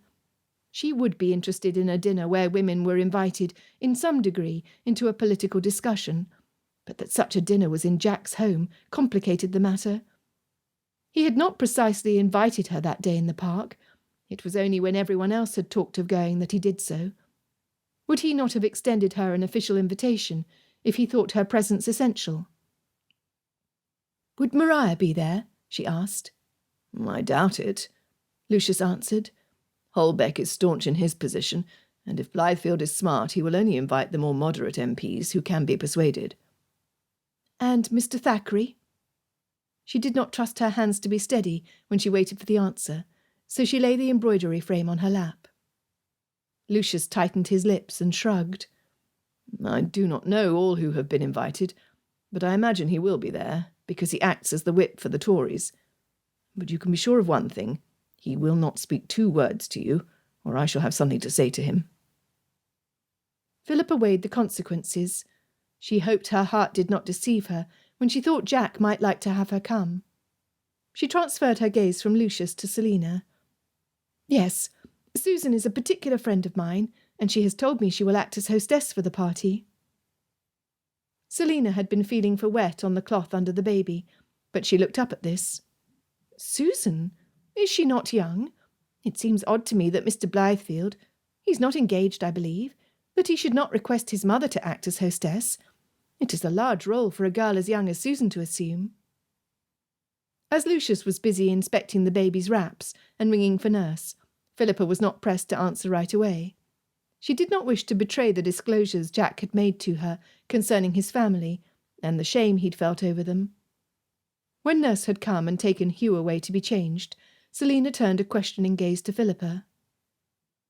Mrs. Blythefield is interested in social reform more so than politics. I believe she thought herself unsuited to hosting her son's party. Lucius got up and poured himself a finger of brandy. So my wife will not come with me, and I'm left escorting my younger sister to a party. Nothing throws the final shovelful of dirt on the coffin of my bachelorhood than such a prospect as this. I believe your bachelorhood died when you married, Lucius, Philippa replied in a dry tone.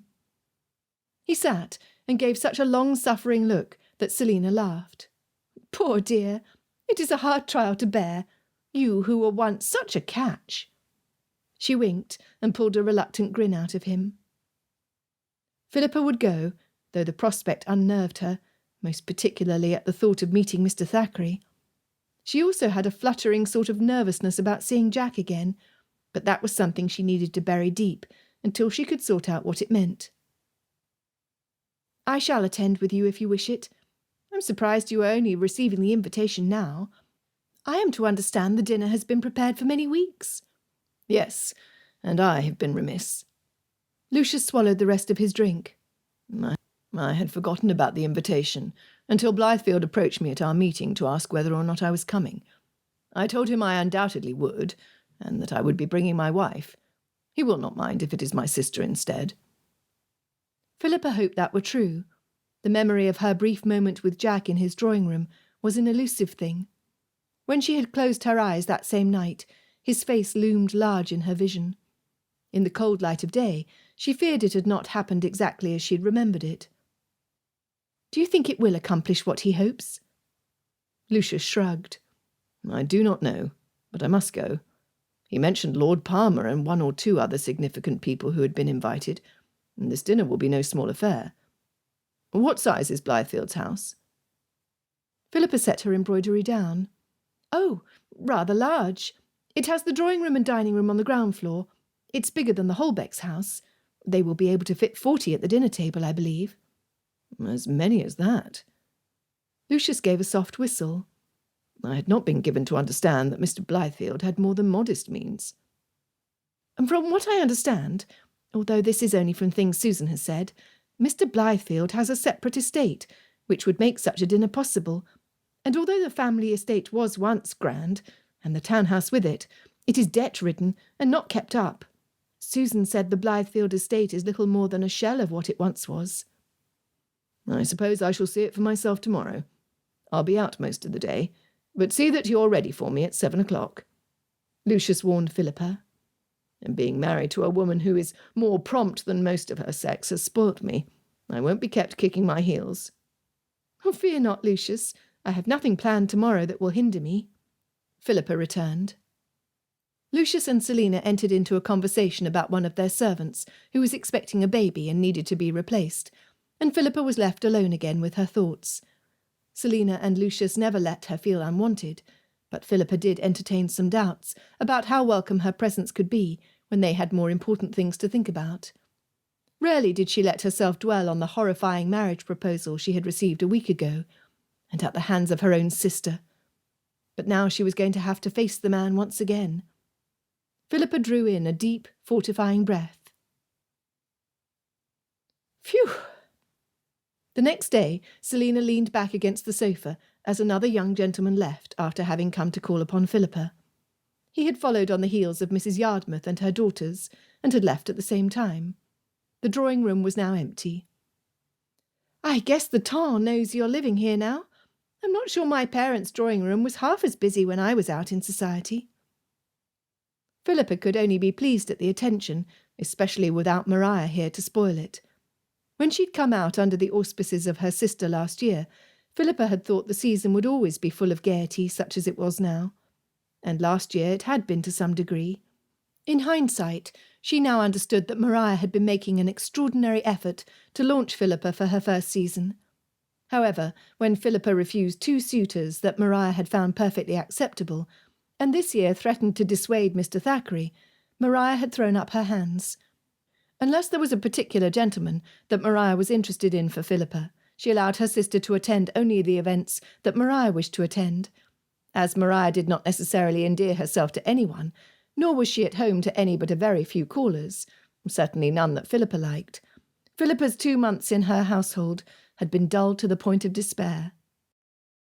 Despite Sir Lucius's gruff manner and Selina's complicated past, which, combined, should scare off all but the most determined visitors, there had been a steady stream of callers at the Clavering residence. Matrons came with their daughters, who had exchanged a few words with Philippa at various events, and young men came to pay her court. It was most gratifying. "I am sorry to bring you so much trouble, Selina, but I must say I've not had so much fun since I first entered society last year, and was too naive to know it could not last with Maria. You do not mind so very much?" Philippa frowned, worried that her sister-in-law might become worn out. Selina sat upright and cleaned a spot of tea that had spilled on the platter. "Do not fret. It is good for me to remember what it was like to be in society, and the people who are visiting you are very pleasant. I suppose I cannot hide forever." "No." Philippa grinned at her. "You are much too charming to hide away, and much too young. Furthermore, your children will one day need to make their own debut in society. Oh, not Hugh, of course, but should you have daughters, you will need connections in London to be able to launch them." "Do you know, I had not thought of that." Selina looked up. Their conversation was interrupted by the butler, who stepped into the room.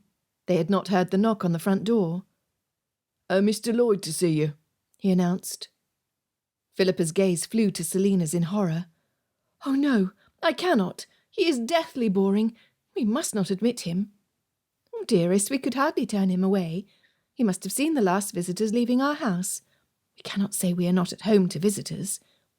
Selina turned to Briggs. "Show Mr. Lloyd in, but do not feel any need to rush in doing so." Philippa leaned back against the sofa and groaned. "Now, only now, do I see the benefit of having spent the season with Maria. She was too unfriendly for anyone to visit. I'm almost tempted to move back there." Selina laughed. "Such cowardice! I had thought you had more gumption than that." She leaned in with a loud whisper. "Daunted by a mere suitor, who happens to be a not very great favourite." Philippa gave Selina a side glance. "You have not met Mr. Lloyd," she grumbled. Mr. Lloyd was shown into the room, and he bowed deeply, first before Selina. "My Lady Clavering, please allow me to humbly express my gratitude for accepting my visit today. Although we are not yet acquainted, I am hoping this afternoon's visit will remedy that." Mr. Lloyd stood upright, but not until he had grasped Selina's hand and held it, giving her a fulsome gaze. He then stood before Philippa. Behind him, Selina met her look with wide-eyed mirth. "Miss Clavering, I am at last able to fulfil my heart's desire and visit you. Whenever I attempted to do so at the Holbeck residence, I was always told that the family was not at home to visitors. I was beginning to fear I was unwelcome." No," Philippa managed. It was nothing short of the truth, but she could not say such a thing. Selina stepped in. "Mr. Lloyd, won't you please sit down? The pot of tea is still hot. Shall I make you a cup?"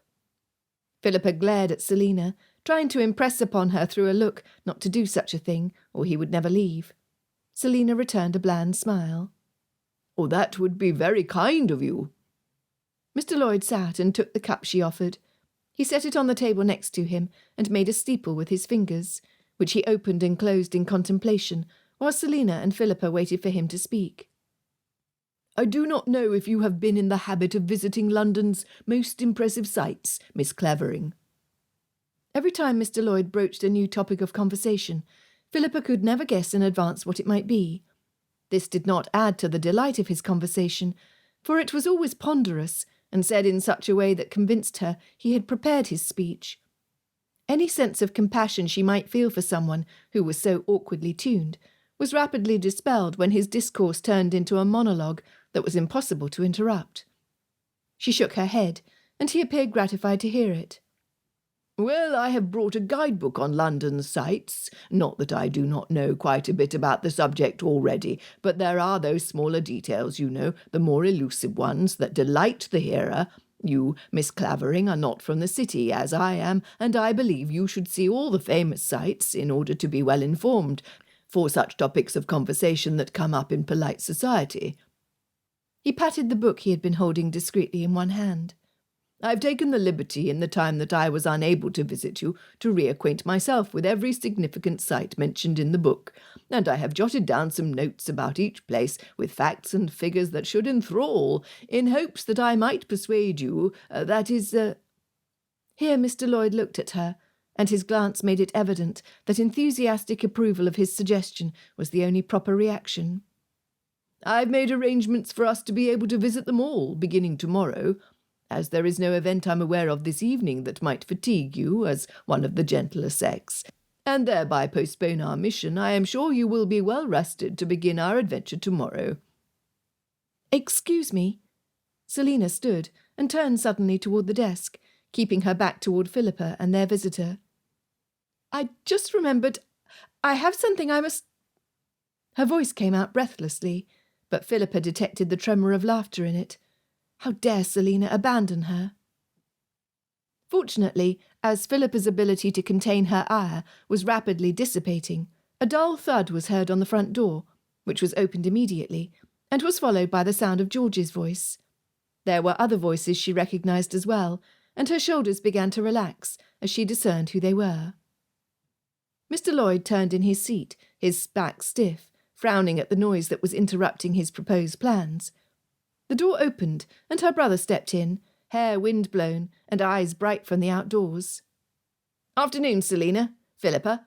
I've brought my friends to bear you company. Well, not Duck, of course. He will be laid up for another month, the doctor says, and even then only walking with a cane. But Amos, Evans and Robert are all here. I knew you would wish to see them." The three gentlemen came in and bowed before Selina and Philippa.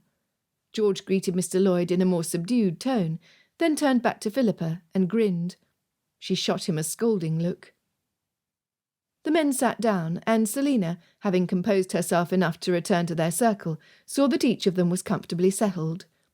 George and the three newest visitors took up all the remaining seats in the circle, talking without cease, so that Mr. Lloyd was no longer able to get a word in edgewise.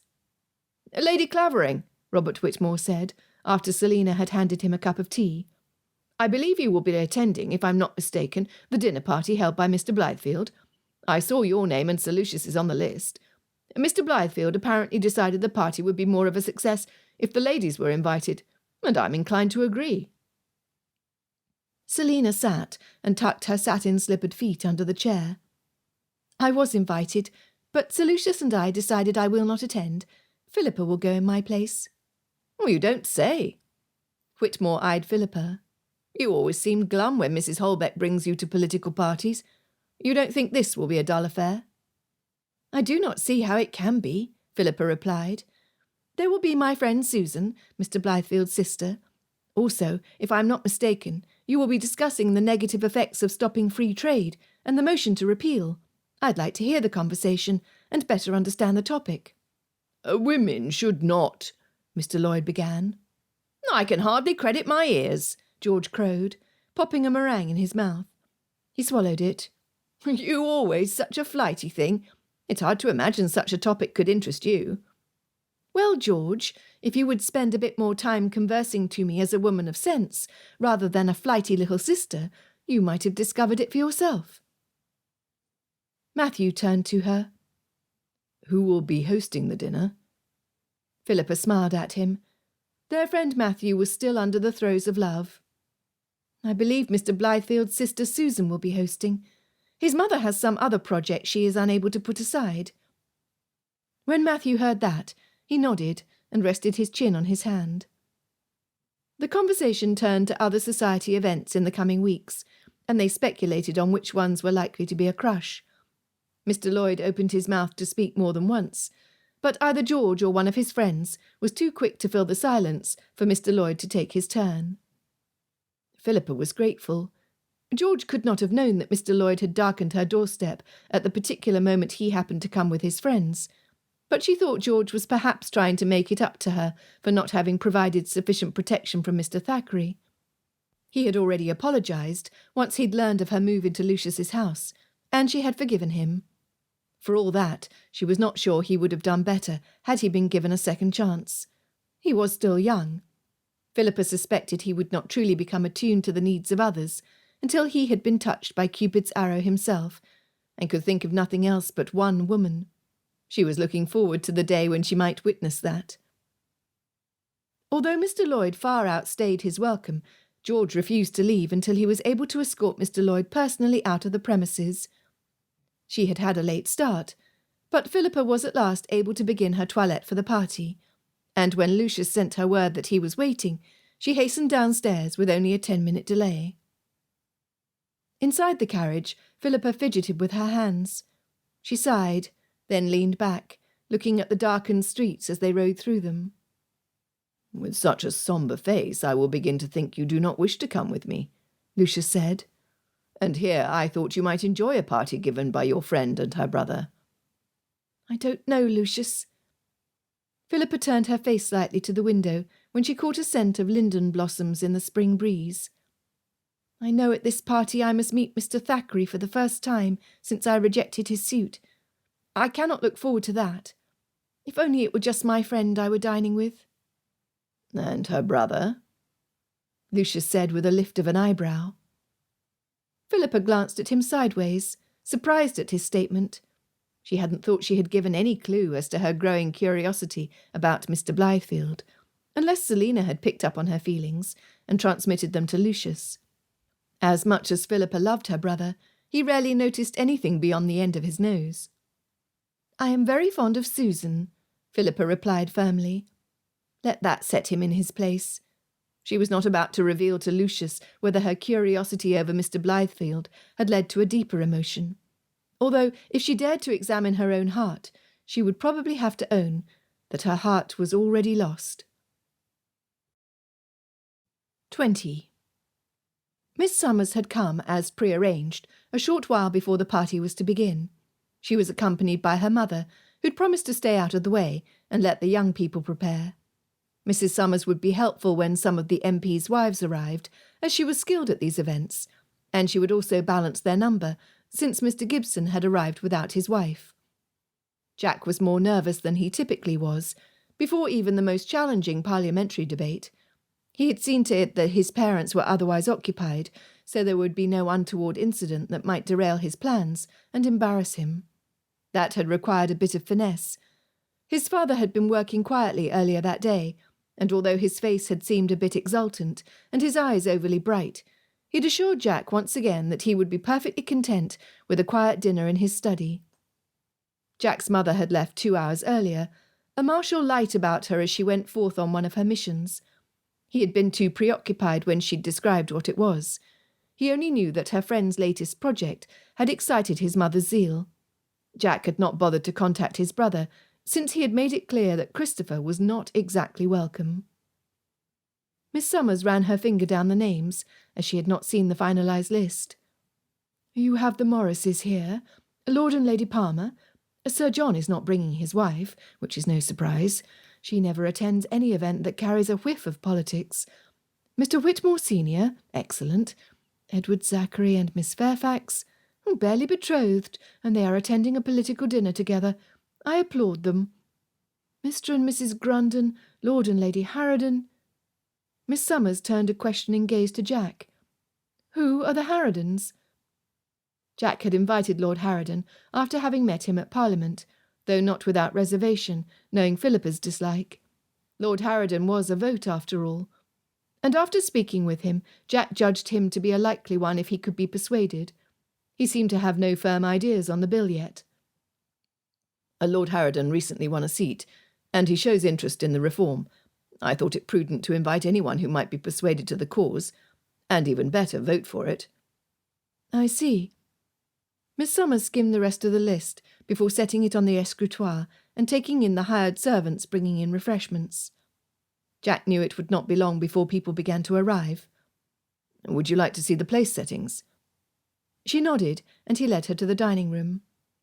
Miss Summers was attired in a shimmering green gown which suited her complexion, and she looked very fine tonight. She walked over to the table that was laid out with 38 settings and examined the cards, one by one, to see who was placed next to whom. The changes in the dining room gave a more modern touch and created an ambiance of conviviality. Jack, in looking around, exhaled and willed himself to relax. Susan had told him that Philippa suggested placing arrangements near each plate of flowers that floated in small glass bowls of water. He had to admit Philippa's taste was unerring. Servants had just lit the candles on the table, which reflected off the water, making the table sparkle. "I can find nothing to fault with here," Miss Summers said. "You have given a great deal of thought to the place settings, for it was not easy determining which MP would be more likely to influence or be influenced. I must say that for some, it is not always a sure thing at a glance. It is perfect. Did your sister help? It is as though you had benefited from a woman's touch." Susan did the work, but she took suggestions from her friend, Miss Clavering. Jack had the sudden urge to do something, and went to move a chair that had been perfectly placed. At his revelation, Miss Summers wore a polite smile and let it pass without comment. The door to the drawing-room opened, and Susan stepped in. "How do you do?" She curtsied in front of Miss Summers. "I saw your mother seated in the drawing-room, and I've offered to have a footman bring her something to drink, but she said she didn't need anything. It is pretty, isn't it? The table and the room." "It is indeed." Miss Summers examined Susan and appeared to hesitate before saying, "Is this what you are wearing, Miss Blythefield?" At Miss Summers' words, Jack directed his gaze to Susan's dress, which she had confided to him had been chosen with Miss Clavering's help. Her dress was modest, but in a brighter colour than he had ever seen on her. He wasn't certain whether it was too bright for a girl who had made her debut at such a young age, but he did have to admit it looked well on Susan. "It is. That is to say, I had thought—" Spots of colour had flown to Susan's cheeks as she looked down at her dress. Miss Summers stepped forward and laid a hand on Susan's arm, bending her head with gentle condescension. "It is lovely, and on someone else it would suit the occasion perfectly. But as you are yet unmarried and uninitiated in the eyes of the temps, it is perhaps a bold choice to make. If you will allow me to make a suggestion, you had better wear something paler, so that you don't stand out." Susan flushed to her roots and darted an apologetic look to Jack. "I see." At the chagrin on his sister's face, a protective urge rose up in Jack. "Miss Summers, I thank you for your advice, but as Susan is not merely in attendance, but is acting as hostess, I believe the colour is perfectly fitting for the event." Susan sent him a grateful look. Miss Summers pressed her lips together before returning a reply. "Of course, you will know best. Forgive my interference." "It is nothing," Jack said, piqued, but not wishing to be backward in showing his gratitude for her help. "After all, you are here as a guide, and I do value your opinion. But the guests should arrive at any minute, and Susan needs to be here to greet them." He gestured forward to the drawing-room, where Mrs. Summers was seated with all appearances of being content to wait until the party began. Jack brought a small glass of sherry to each of the 3 women, including his sister Susan, whose eyes widened. "You are the hostess of this event," he murmured. "As such, you may have a small glass of sherry before the event begins. But none of the champagne, or anything stronger, and only a little wine at dinner, mind you." She shook her head and smiled, looking very young. "Oh, no, Jack." Jack inhaled deeply and looked to the door. As if on cue, a knock sounded, and Jack signalled to Susan to come stand at his side as the guests began to arrive, with Mr. Whitmore Senior and his wife the first in attendance. Their son Robert arrived separately, but not long afterwards. Susan greeted the Whitmores and the next couple to arrive with a fluid grace, and he was proud of her. When Mr. Thackeray and Mr. Merrick arrived, she greeted them both with equal distinction, though her eyes did light up at the sight of Mr. Merrick. His sister seemed to have put aside her shyness to perform the role of hostess. She was doing it admirably. Guests came in such a steady stream that the room was full within the half-hour. Mr. Whitmore Senior came to the door to greet Lord and Lady Palmer, and ushered Lady Palmer to meet his wife. Jack glanced around the room and saw that everyone was talking comfortably, and the servants were keeping everyone's glasses filled. Everything was perfect. Jack told Susan they might leave their station, and he wandered about the room, setting the gentlemen talking, the ones who were passionate about the cause, matched with the ones who were still more reticent, greeting the women and overseeing the servants. As he listened to some of the discussions, he found that, surprisingly, the issue was not a clear division by party. There were some Tories who were more keen on abolishing the law than Whigs. Lord and Lady Harrowden were in deep conversation with Mr. Thackeray and Mr. Merrick, and Jack paused, wondering if that was a group that would benefit the cause or hinder it. He could not be sure of Mr. Thackeray's position, since he had changed his opinion from the first time they'd spoken of it. If a man could change once, he could change again. It was difficult to be the host, Jack discovered, as he looked around the room and tried to discern whether all the guests had arrived, and if they had all they needed. It would be easier if he could trust that Susan was up to the task. She was standing somewhat awkwardly near the door, as if she did not dare join any of the conversations. Miss Summers came and stood at his side, and Jack smiled at her absently.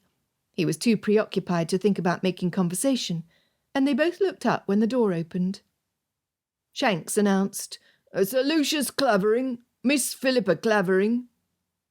Jack's heart stopped when he heard Philippa's name announced, and she came in on the heels of her brother.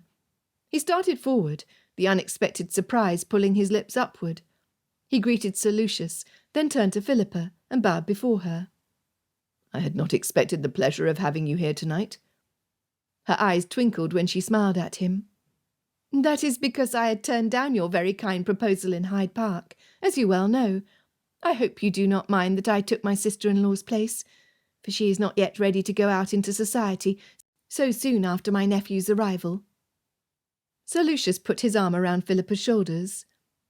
"I'd hoped she might be a welcome replacement for Lady Clavering, although I do apologise for not correcting the information earlier." "Not to worry." Jack smiled at Philippa. "It keeps my numbers even, and the evening interesting." This bit of flirtation was actually spoken from his heart, and it slipped out before he could moderate his words. After giving Jack a curious look, Sir Lucius excused himself to greet Robert Whitmore, and Jack began to lift his arm to escort Philippa over to Susan, but thought the better of it. Miss Summers was watching them, and he'd realised that he had left her standing alone. "Shall I bring you to Susan?" Philippa nodded. He noticed she had gone a little pale when she spotted Mr. Thackeray across the room. Jack was ready to throw the man out if he caused Philippa any trouble, but he could hardly address such a thing when she had not shared the details of her relationship with Mr. Thackeray. Susan kept glancing at Mr. Merrick across the room, who had not noticed Susan at all, apart from their initial greeting. Jack was concerned when he saw his sister's mood turn morose. This would not do. The dinner was on precarious footing, hosted as it was at his parents' home, which was already one of the more unusual households to be found in London society. If Susan were to break down while hosting, that would be the end. "Philippa is here," he said, in a rallying tone, before realising he had used her Christian name. He hoped he had not said it too loud for the other guests, and thankfully Philippa did not seem to take it amiss.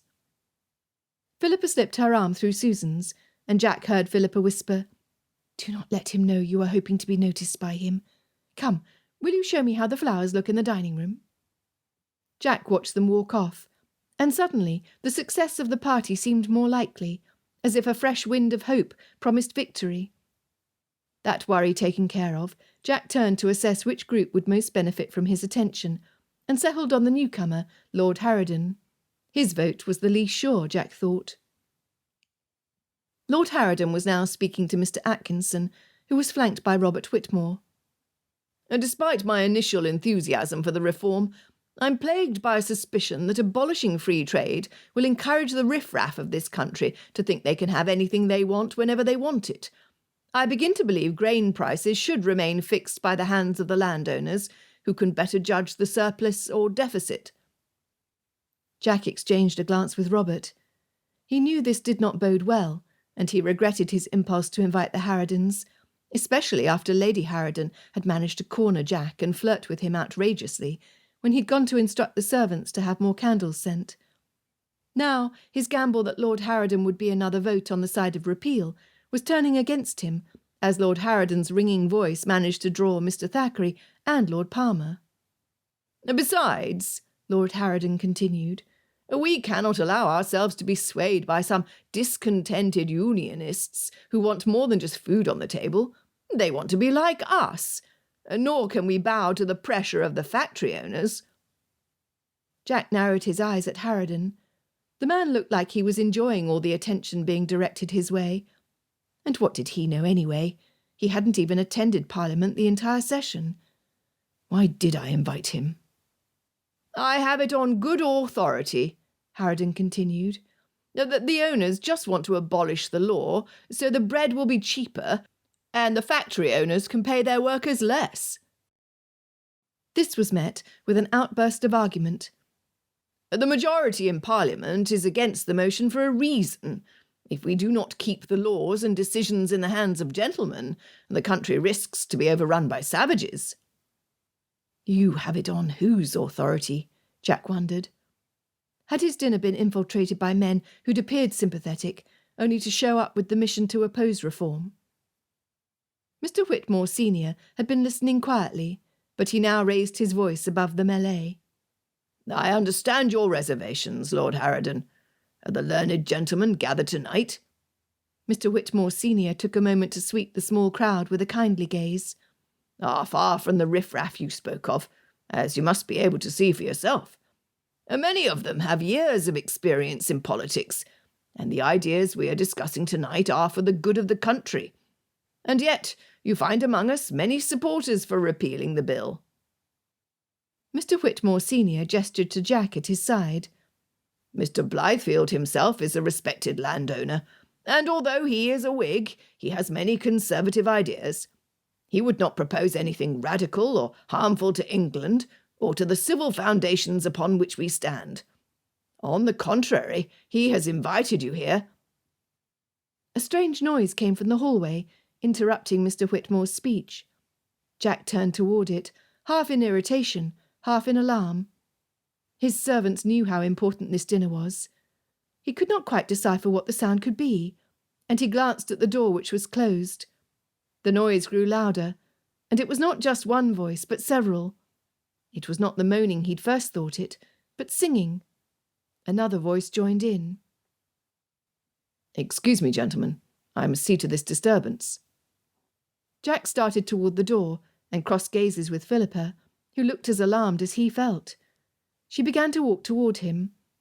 It was not just singing he was hearing, but inebriated singing. Philippa reached the door at the same time he did. "Allow me to assist you," she whispered. Jack barely nodded as he hurried into the corridor with Philippa following, and they pulled the door shut behind them.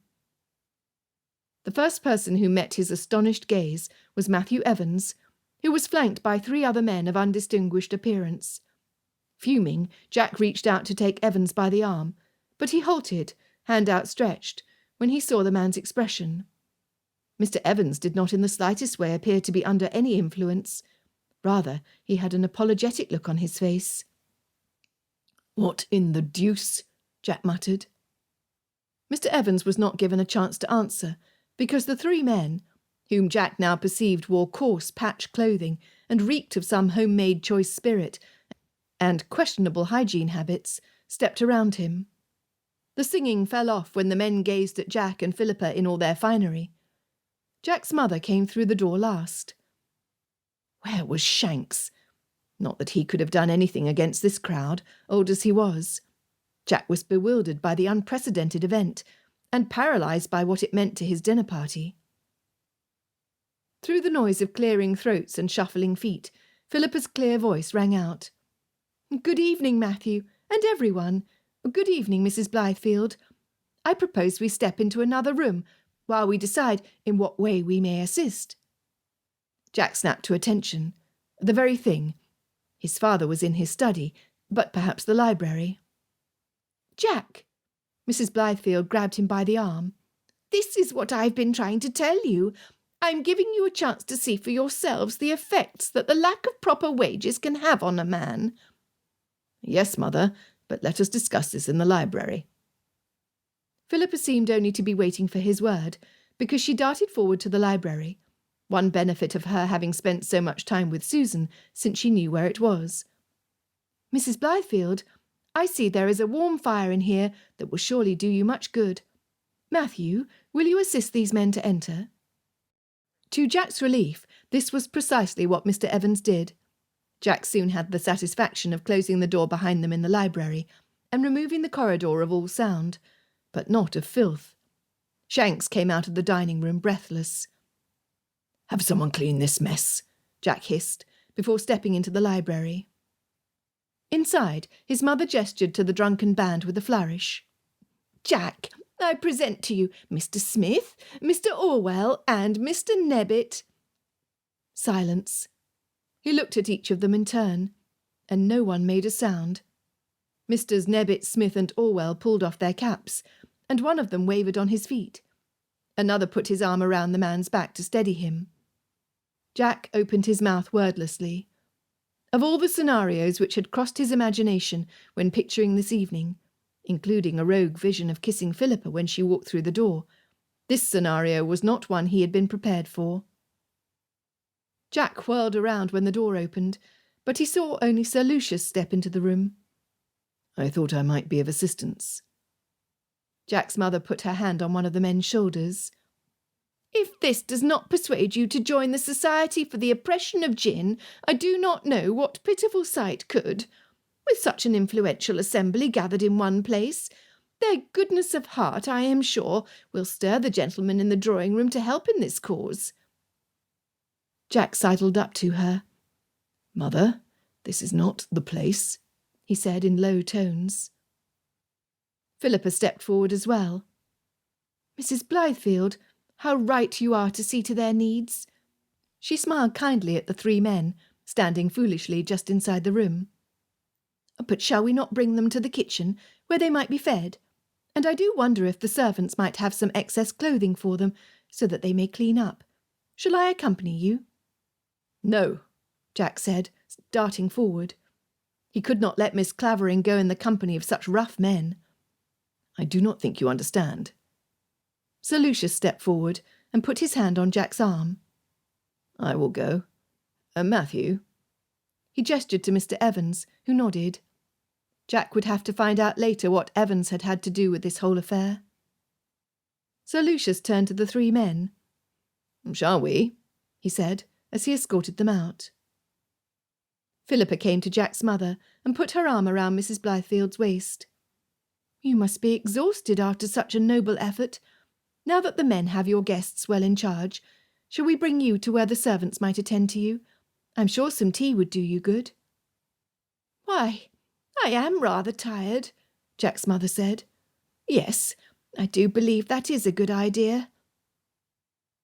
Now that the worst of her mission was over, his mother appeared to crumple from the effort. Jack held the door open as Philippa brought his mother to the staircase. A servant was wiping the last bit of mud from the corridor, and the only sound was the conversation that came from the drawing-room. Jack stepped up to the door and realised he was trembling. He breathed out slowly, threw back his shoulders, and opened the door. Conversation ceased when he entered, and all eyes turned to him. My apologies, ladies and gentlemen, Lord and Lady Palmer. It was only some drunken beggars who entered when my butler was in the dining room. They have been taken care of. 21. Philippa accompanied Mrs. Blythefield upstairs, where she brought her into her room.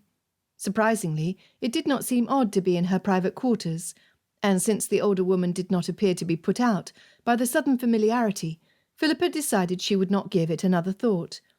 She allowed Philippa to assist her in removing her cloak and bringing her to the chair by the fire. Mrs. Blythefield sank into the chair with a sigh. "Thank you, my dear." A footman must have notified her maid, who was not long in coming with some hot water. Philippa moved aside so she could place it near the wash-basin. "I'm sure you would like some tea, would you not, ma'am?" Mrs. Blythefield nodded, and Philippa turned to the maid. "Would you be so kind as to bring some tea and sandwiches for your mistress? I will remain here with her until you return." The maid dipped a curtsy and left, and Philippa sat on the other small chair placed next to the fire, which was not sending off any heat. She had not thought to ask the maid to bank the fire, but there were enough burning embers that Philippa was able to add a log and coax a small flame from it. "Allow me to place this blanket over you. You must be very tired from your efforts." Mrs. Blythefield permitted her to do so, and picked at the wool fringe of the blanket with her fingers. "Tonight was particularly tiresome, it is true. Bringing the men to my home was not something I'd planned to do. I was with Mr. Draper, who's part of the committee, and when I saw how sorely the men needed something warm to eat, I urged him to help. We thought we might bring them to our kitchen, but I had forgotten the servants would all be occupied this evening." She yawned. "How did Mr. Evans come to be with you?" Philippa asked. This was something that had been playing on her mind. He was the last face she had expected to encounter that evening, and in such a circumstance. "Oh, Mr. Evans was so kind. Mr. Draper was assisting one of the men who was a bit, well, that is to say, he'd had too much to drink. The man caused Mr. Draper to fall and hurt his foot. He had to hail a driver to get home, so I was left with the 3 men. I had no idea how I was going to help them." Mrs. Blythefield clasped her hands and smiled up at Philippa. "It was quite by chance that Mr. Evans came upon me in this predicament. He said he was coming home from a party, and he stopped because he recognised me. Oh, what a gentleman he is! He asked if I was in need of help, and I admit I had quite thought I could manage when we left the gin house. But caring for 3 gentlemen is not easy when you have no support. It was most providential that Mr. Evans should come just at that time." "I see." Philippa turned to study her. She could see no resemblance of Jack in her features, only in Susan's fair hair and pale complexion. "Do you feel you have accomplished your mission? Where will the men go once they have eaten?" Mrs. Blythefield sighed, looking weary. "Mr. Draper had planned to take them to a local parish, where they could get sober before returning to their homes. Oh, you must tell Mr. Evans that that is what he must do. Such a shame Mr. Draper could not see the project through to completion." She met Philippa's gaze, a spark of determination lighting her eyes. "As soon as one takes care of one need, another need crops up. There's so much to do, and so few people to take these things on." Philippa nodded in sympathy. "You are noble to care so deeply for the disadvantaged, but it is true that it's a difficult job to do on one's own." "Oh, but I am not on my own. Mrs. Arcott is with me, and we have a committee. Mr. Draper in particular is a great service when he has 2 working feet." Mrs. Blythefield turned a suddenly intent gaze on Philippa. "I don't suppose you would like to join us?" Philippa concealed how little desire she had for Mrs. Blythefield's proposition. "No, I'm more interested in how changing laws can bring about good, the way your son does. Each person must use his talents as he sees fit." "Do you think my son does much good in Parliament?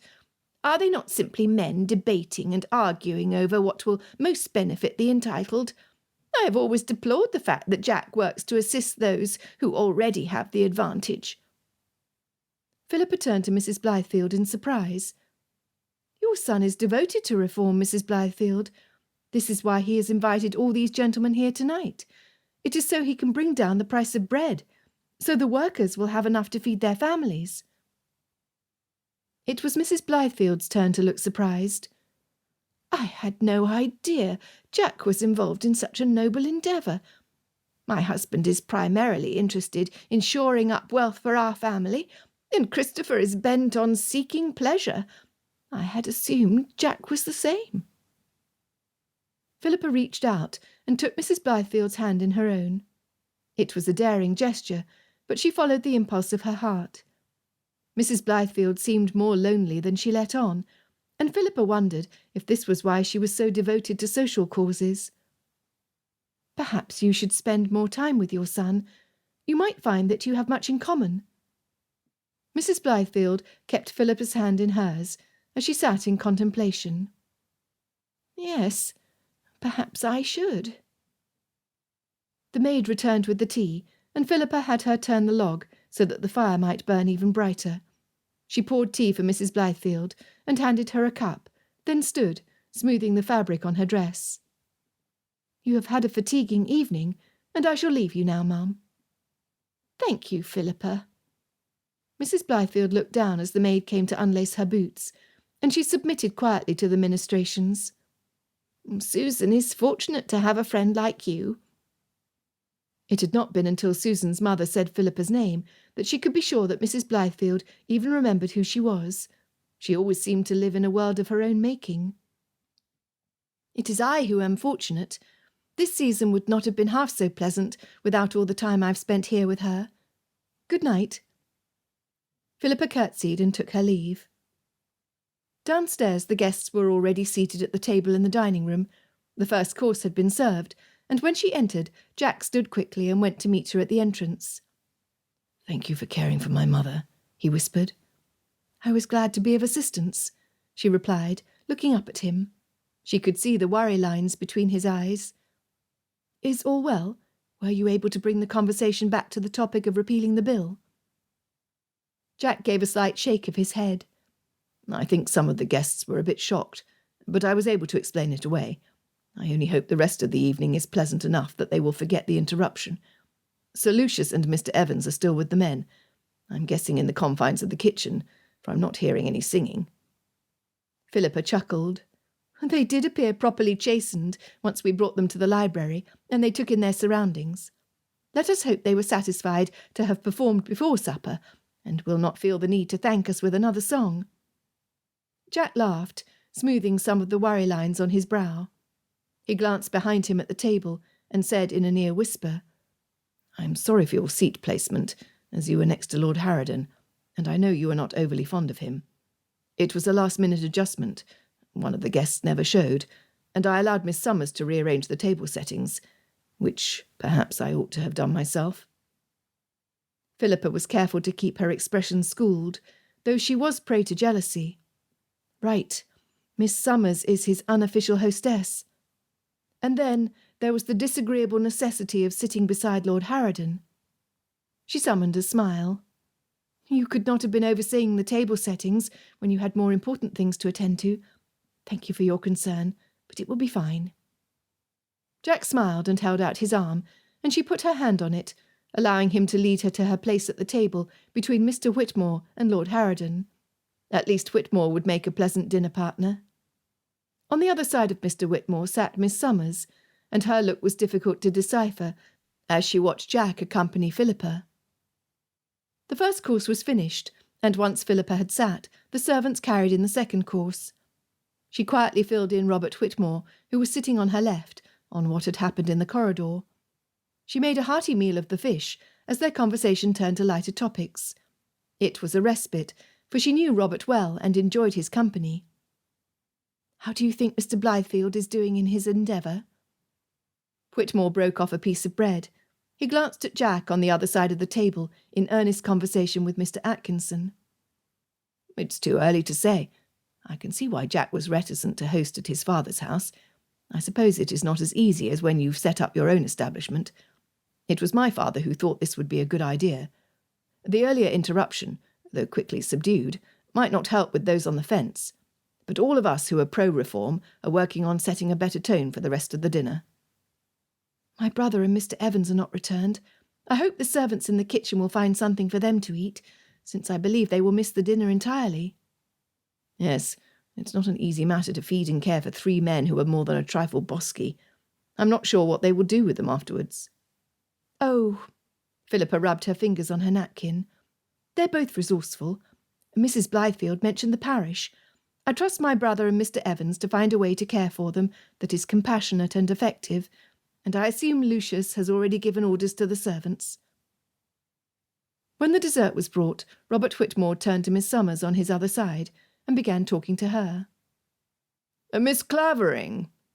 Lord Harrowden was seated to Philippa's right, and he addressed her, now that the conversation partners had changed. She had almost hoped she might be able to go the entire meal without having to speak to him, but she was not so lucky. What an odd coincidence for us to be meeting at this dinner, is it not? Indeed. Philippa stabbed at the orange wedge on her plate and put it in her mouth. And what was your objective in coming? Are you for the reform? Lord Harrowden's face took on an odd smirk, so very much like the man she knew back at Castle Combe, where Lucius's hunting box bordered his estate.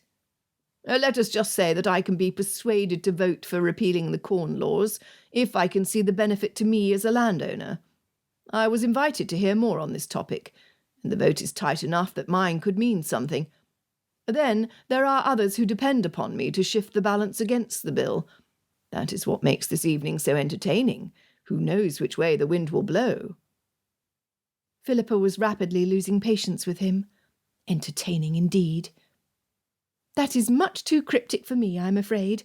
As a mere woman, I cannot be expected to understand how politics works. No, I suppose you cannot. Lady Harrowden laughed loudly on the other side of the table, and many of the older women, who had accompanied their husbands, stared at her. Philippa saw Lord Harrowden shoot his wife a warning look. The door to the dining room opened, and the guests turned to see who the latest arrival was. Philippa was expecting it to be her brother, but it was Mr. Christopher Blythefield who entered the room. His outfit, a puce waistcoat and yellow jacket, was completely at odds with the sober tones of the other gentlemen's clothing in the room. I'd forgotten you had your important dinner. Was it tonight? Oh, no, not again. Philippa glanced at Jack. Although his face appeared severe, she thought she could read the agony that was underneath. It was another stain on his dinner. Is this seat for me? Christopher called out to his brother, and Jack gave the slightest nod and gestured for him to take it. Lucius's seat had remained empty, and Jack had probably thought the evening less likely to turn sour if he let his brother sit, rather than throwing him out. Christopher took the seat, adding, How perfect! It shall not be cold bread and sausage for me. Ah! He looked around the table and noticed that they were on dessert. Nothing but sweets. Where is the proper dinner you'd promised? Jack looked across the table at Philippa now, and his face was a mix of fury and helplessness. She kept her gaze steady, wordlessly attempting to strengthen him. He stared at Philippa for a long moment, before addressing Lord Palmer, seated on his right, in a voice loud enough that could be heard by all, signalling that they should resume their conversation. Lord Palmer, I was heartened to hear that the experiment your steward conducted showed that workers were twice as productive when their spending capacity increased. On Philippa's left, Robert Whitmore gave Jack his support by praising the cook's plum pudding. Slowly the conversation picked up, until the guests at the table had mostly ignored Christopher Blythefield's interruption. Philippa's heart sped with anxiety when he began to nod off in front of his plate, and she attempted to catch Susan's attention. Susan was ignoring her dinner partner and staring at Mr. Merrick, who carried on an animated conversation with one of the younger wives at the table. Philippa turned her face to Jack, and he met her gaze, wearing a numb expression. She indicated the drawing room with her eyes and mouthed, "Shall we go?" He was close enough to perceive her meaning, and nodded. Philippa tried in vain to attract Susan's attention as hostess, but she was unable to do so. It was up to Philippa to take matters in hand. "Ladies, if you are all satisfied, Miss Blythefield and I propose to adjourn to the drawing-room and let the gentlemen take their port." Susan looked up in alarm and stood, abashed. The women, some glancing at Christopher, seemed anxious to quit the scene of the second domestic disaster in this evening's dinner. The pitching conversation rose slightly as they pushed back their chairs. Philippa and Susan led the way into the drawing-room, and Susan leaned in to whisper, "Thank you." Philippa was unable to answer because Miss Summers and her mother came up to Susan, wearing severe, tight-lipped faces. With a glance at Philippa, Miss Summers said, "I'm sorry, Miss Blythefield, but my mother and I are unable to stay any longer. Please present my excuses to Mr. Blythefield. I did not wish to disturb him." "Oh, very well. I will tell him." Susan darted forward to have a servant bring the ladies' wraps, and Miss Summers and her mother left as soon as their effects had been fetched to them. Philippa's heart sank in dismay, and she was determined that by the time Jack came into the drawing-room with the gentlemen, all of the women would be having tea and enjoying perfectly ordinary conversations. She did not regret the loss of Miss Summers, but Philippa could only hope that it was not too late to salvage what was rapidly turning into the most disastrous party she had ever attended. 22. The conversation among gentlemen over port seemed to flow more easily than it had with the women at dinner, despite the fact that Christopher drank his port in a sullen, dazed silence. Jack was relieved when it came time to lead the men into the drawing-room, and was further reassured when he saw that Christopher had no intention of leaving the dining-room. Jack could barely summon a smile for his guests, with his mind so beleaguered by the 2 interruptions his party had suffered, and both from his own family. It was his worst nightmare come true. The sound of conversations from men and women echoed in every corner of the room, but Jack hardly knew what to do with himself. In the past, he'd always been able to manage his family and whatever absurdity they were embroiled in, while still presenting a conventional face to the public. He knew his family was decent and kind, although he was beginning to wonder about his brother. What had possessed Christopher to show up that way, and half-baked? His mother had only acted out of the goodness of her heart, and a belief that what she was doing was correct. That he knew full well. It was still a misguided attempt. After all, what gently bred woman went around bringing drunken labourers home to a London townhouse? Jack needed to keep a better eye on her. He repressed a sigh. But with what extra time? Alone at the entrance to the drawing-room, Jack knew he needed to see his guests, and looked around desperately. His eyes settled on Philippa, who had been watching him. She did not remove her steady gaze when he looked her way. She gave a slight smile and nod of encouragement. Her eyes seemed to say, "You can do this." Jack took a deep breath and walked the few steps to where Mr. Whitmore Sr. was standing next to his wife. Mr. Whitmore turned to face Jack. "It has been an unusual evening." "Truly." Jack kept his voice low. "How shall we proceed from here?" Mr. Whitmore glanced around the room, where various groups of men and women congregated. Some of the men appeared to be seriously discussing the merits and disadvantages of the bill, but many of the guests whispered and laughed, and seemed more centred on gossip. "I will bring Lord and Lady Palmer together with Mr. Atkinson and his wife, and my wife and I will join them. It is my understanding that the women are for the reform, and it will help their husbands to hear it. You pull my son and Mr. Thackeray into conversation, since he is a principal player, and I'm not sure on which side he'll fall. Considering the vote is tomorrow, we must make this last endeavour count." Jack nodded. "Give me a few moments, and I will do just that. I want to see that Miss Summers—" He looked around. "Where is she? Or rather my sister, that the women have all they need." Jack suspected Mr. Whitmore Sr. had proposed the dinner party more for Lady Palmer and Mrs. Atkinson than for any of the men, since they appeared to have a strong influence over their husbands. He assessed the groups gathered in the room, searching for Robert Whitmore. His gaze landed once again on the petite form of Philippa. With a calm grace that made her seem more mature for her years, she led some of the gossiping women to seats, lowering the near calumnious tone in the room to something more stately. "Susan, Jack had had no time to see how his sister had been faring in her role as hostess. He searched for her now, and watched in growing alarm as Susan went up to the small party that held Mr. Merrick and Mr. Thackeray. She stood at his side, waiting until Mr. Merrick noticed her. When he finally caught a glance at Susan, he turned his back and continued talking as though Jack's sister were not there. Susan went completely white and stepped back, and Jack could almost feel the blow. He hoped she would not make a fool out of herself, but his hope was in vain. She tapped Mr. Merrick on the shoulder. "Mr. Merrick, I thought—" Her voice trailed away when Mr. Merrick frowned at her. "I thought I might be able to bring you something." He looked at her for a long, condescending moment, and Jack took a step forward. Before he could intervene, Mr. Merrick said, "There is nothing at all I need from you, miss." He gave a curt bow and turned his back once again.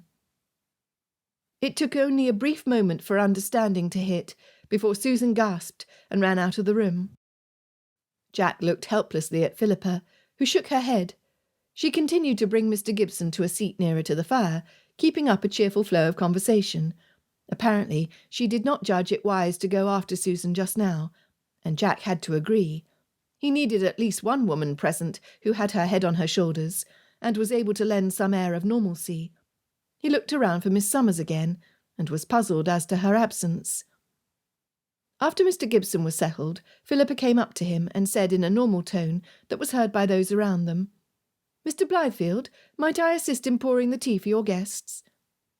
The footman had brought in the tea, and despite the dessert they had consumed, accompanied it with platters of cakes.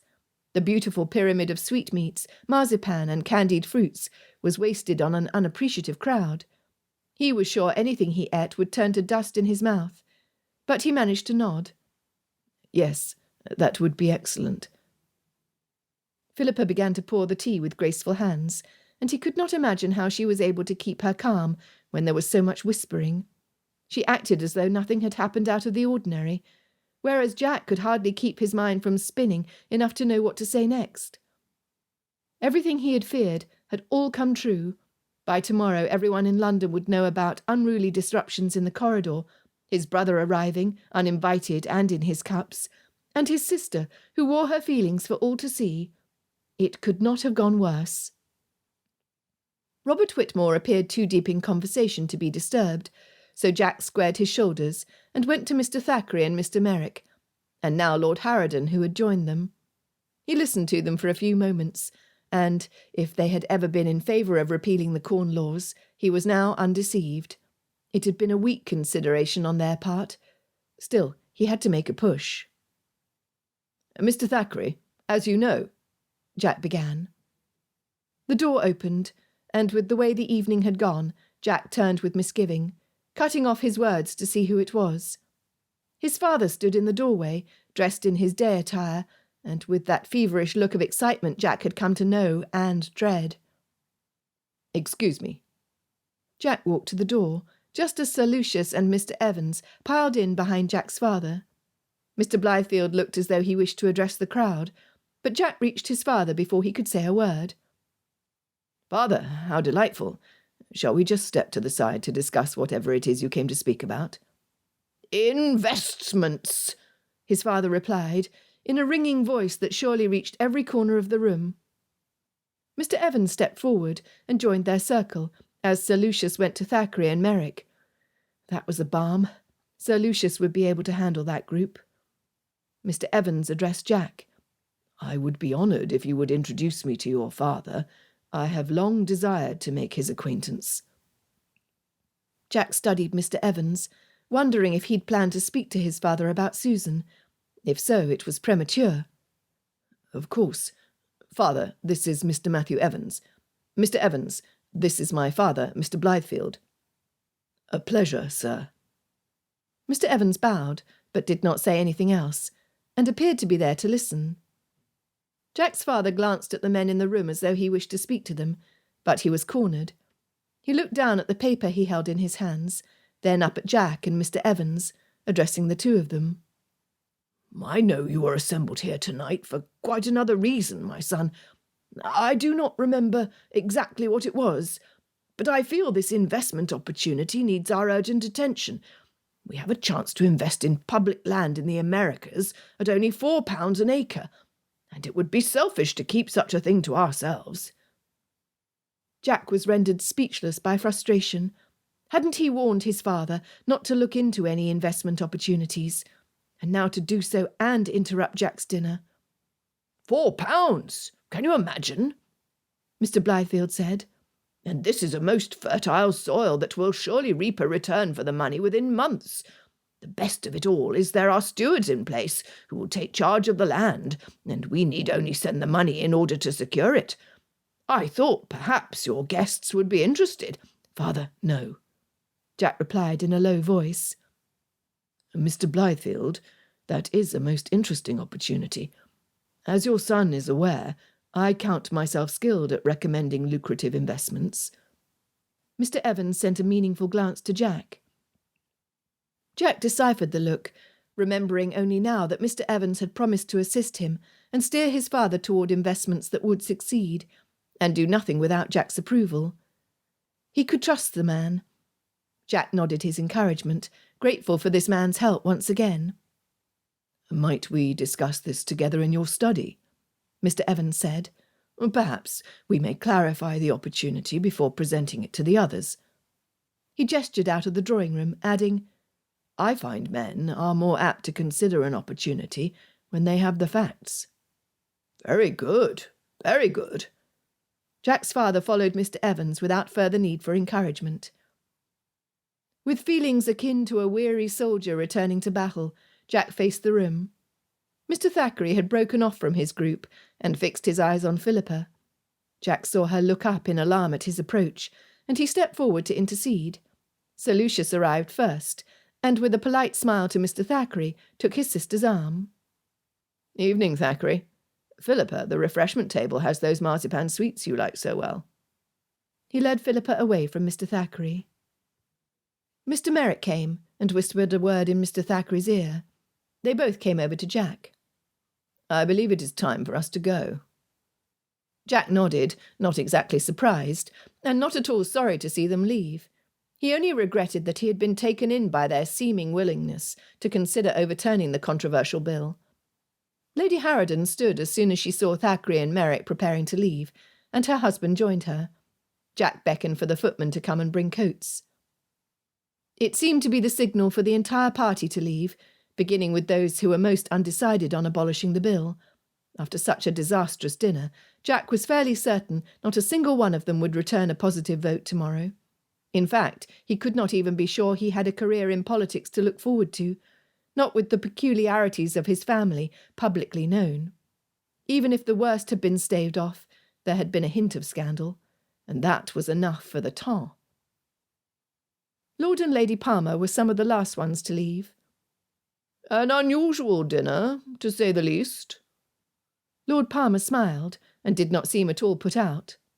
"Well, we will have the final debates tomorrow before the vote. Perhaps those who did not attend the dinner will carry the day." Jack was ready to sink with shame, and even the usually cheerful Mr. Whitmore Senior looked sombre. "Well, it is not the first time a repeal has been shot down, and will not be the last. But common sense will eventually prevail. We cannot fix prices indefinitely." Sir Lucius observed the sudden exodus from the drawing-room. He stood, with Philippa at his side, and came to the door of the drawing-room, where he folded his arms as the remainder of the guests took their leave. Soon there were only the three of them. "I had just turned my back, and everyone decided to leave. I assume I missed something significant," Sir Lucius said. "Only the entirety of the Blythefield family exposing themselves to ridicule," Jack said. He leaned against the cheerful yellow wall nearest to him and lowered his head. Philippa left her brother's side and came to him. "I will see that Susan is all right tomorrow. I don't believe one night of tears will do her harm, and I have hope in being able to turn her mind in a better direction." She clasped her hands.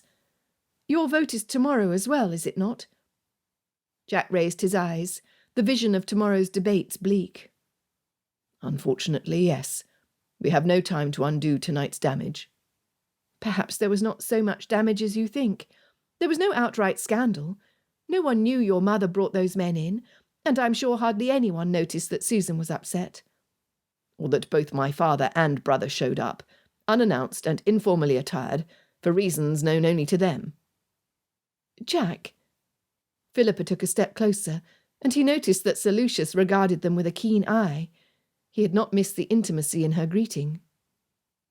Much of the ton is selfish. Your family is not. Your mother is benevolent in wanting to help those who are less fortunate. Your father is generous in wishing to share his investments so that others might benefit. She smiled apologetically. I'm sorry. I did overhear. Your sister has such a good heart. She has quickly become one of my closest friends. And you work tirelessly for reform. Jack noticed she had not mentioned his brother. If only more families were like yours, London would be a much less hostile place. She stepped away and glanced at her brother, who added his pence. And much less interesting. Jack accompanied them into the corridor as Mr. Evans exited Mr. Blythefield's study. He gestured Jack aside as Philippa and Lucius moved to take their cloaks from the footman. I believe I have talked him out of that particular investment. People have been speculating on American land over the last 2 years, and it has nearly ruined their economy. Most of the investments are unsound. Mr. Evans put on his hat. Instead, I have introduced some new opportunities your father appears to be excited about, and these are ones I can trust. I will draw up the papers and have you look through them first. Thank you, Jack said simply. He did not have it in him to say any more. Sir Lucius and Mr. Evans went toward the door, discussing what Lucius had heard about the American investments. Philippa turned back. You may have noticed, but Miss Summers and her mother decided to leave early. I think they were displeased. I am sorry. I am not, he replied. By that, Miss Summers showed that she is a fair-weather friend, and therefore not one I am interested in keeping. You, however, are not. Philippa smiled. I am not. She held out her hand, and Jack took it in his, placing a kiss directly on it. She curled her fingers into his for a moment and kept her gaze on him. Do not lose heart, she said, then slipped her hand from his and left.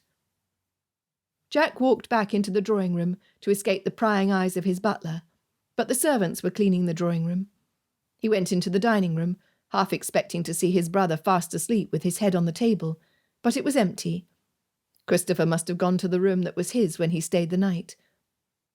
Jack sat at the dining table and stared at the dark sky through the sheer curtains. If anything had gone right tonight, it had been because Philippa was there. She cared for his mother, knew when to support his sister and when to let her go. She'd spoken to his guests with ease, to both men and women, and regardless of their age and station. What a man could become with a woman like her at his side. 23. Philippa leaned back in the reclining sofa with Hugh on her lap and tucked a finger into her sleeping nephew's fist. It was a near disaster, although I think we were able to patch some of the worst things up. Selina sat on the chair nearby and listened without saying anything. First, his mother brings home 3 men, the kind neither you nor I are in the habit of meeting, I dare say, directly from the gin house, from what I could understand. Everyone in the drawing-room could hear their drunken singing, though I believe the disruption was explained away. Then Jack's... Philippa was silenced by Selina's surprised look at her informal use of Jack's name, and she flushed. He asked me to call him Jack, although please don't ask me any questions, because we do not have an understanding.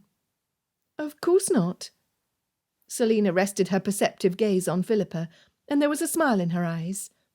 Go on. Then what happened? Then his brother walked in, which would not have been a bad thing.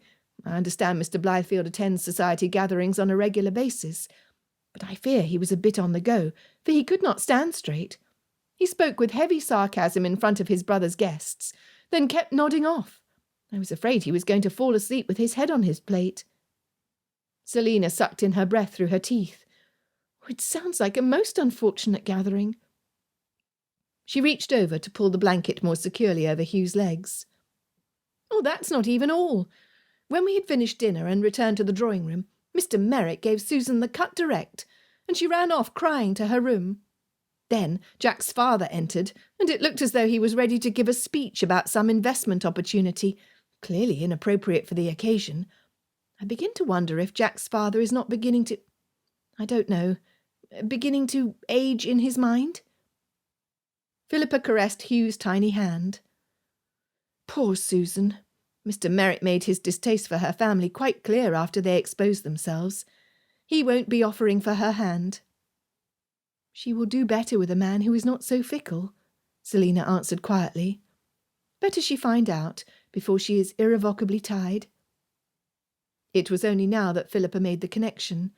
Selina had gone through just such a humiliation. It was more drastic in Selina's case, with her father gambling away their family fortune, then drinking himself into an early grave. But the consequences were the same. Her fiancé had ended their betrothal, and society quickly made her feel unwelcome. "Fortunately for Lucius, you found out in time too." Selina glanced at Philippa and smiled. "Fortunately for us both." Philippa sighed. "I would like to go to the Blythefields, but I hesitate. I'm sure today must be difficult, but I don't dare find out. Would they want me after having suffered such a thing?" "Why would they not? You were on such easy terms with Susan, one might think you lived there. You've never before hesitated to visit Susan on a moment's notice, and if you don't go, she might feel you are rejecting her." Selina creased her brows. "You must not let her feel that. I know it all too well." "No." Philippa looked down and gently caressed Hugh's head. "I don't fear seeing Susan. Of course I want to put her at ease. She should not fear my rejection, no matter what anyone else might say. But what if Jack—" Philippa did not know how to express the rest of what she felt, what she feared. "You are beginning to have feelings for Jack. That makes it more complicated to show up at his house without worrying you're being too forward," Selina guessed. "Yes," Philippa exclaimed. "That is exactly it. Something has shifted between us, and I no longer feel like I am merely visiting Susan. The pull to see Jack is even stronger." She risked a glance at Selina. "I'm not sure that I've admitted it even to myself before now. When Susan ran off, it was I who stepped into the role of hostess, and it felt like the most natural thing. There was no one else to perform the duty, for even Miss Summers had made her distaste evident and left the party early." "Do you have reason to believe Mr. Blythefield has a tendre for you?" Selina's gaze was fixed on Philippa, who looked down, unable to meet it. It was for the first time in her life that she could remember, but she felt shy. "I believe he might, but he's never said so, apart from asking me to call him Jack and pressing a kiss on my hand." Philippa listened to the baby's soft breath, comforted by his warmth on her lap. "Here," Selina said, standing. "Hand over Hugh. It is time for you to visit Susan, for she needs you. I cannot say whether Mr. Blythefield is in love with you, since I have not seen how he is with you for myself. But if he does have feelings, he will not rest until he declares himself. That is a separate issue entirely. In the meantime, there is the matter of Susan. It is not like you to be sitting here when you could be over there comforting your friend." Philippa lifted her nephew to his mother and got reluctantly to her feet. Selina set Hugh in his cot, and he shifted in his sleep, then fell into an even deeper slumber. Selina walked over to Philippa and turned her around, pushing her toward the door with her hands on both Philippa's arms. "Go, dearest. Then come back and tell me how it went."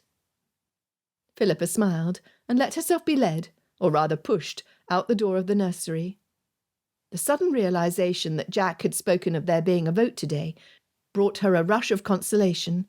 She would not have to meet him there. One thing she knew for certain, something had altered between her and Jack, and she would no longer be able to meet him without this new, charged undercurrent coursing through her. And now that she was aware that the tug of feelings was probably love, there was only one thing to do. She would take care not to cross paths with him when she went to Susan's. She would wait until Jack came to see her. When Philippa arrived at the Blythefield home, Fernsby left her to go to the kitchen and join the servants, and Shank shuffled over to the drawing-room to announce Philippa's arrival. The room was empty, and he ushered Philippa into it to wait.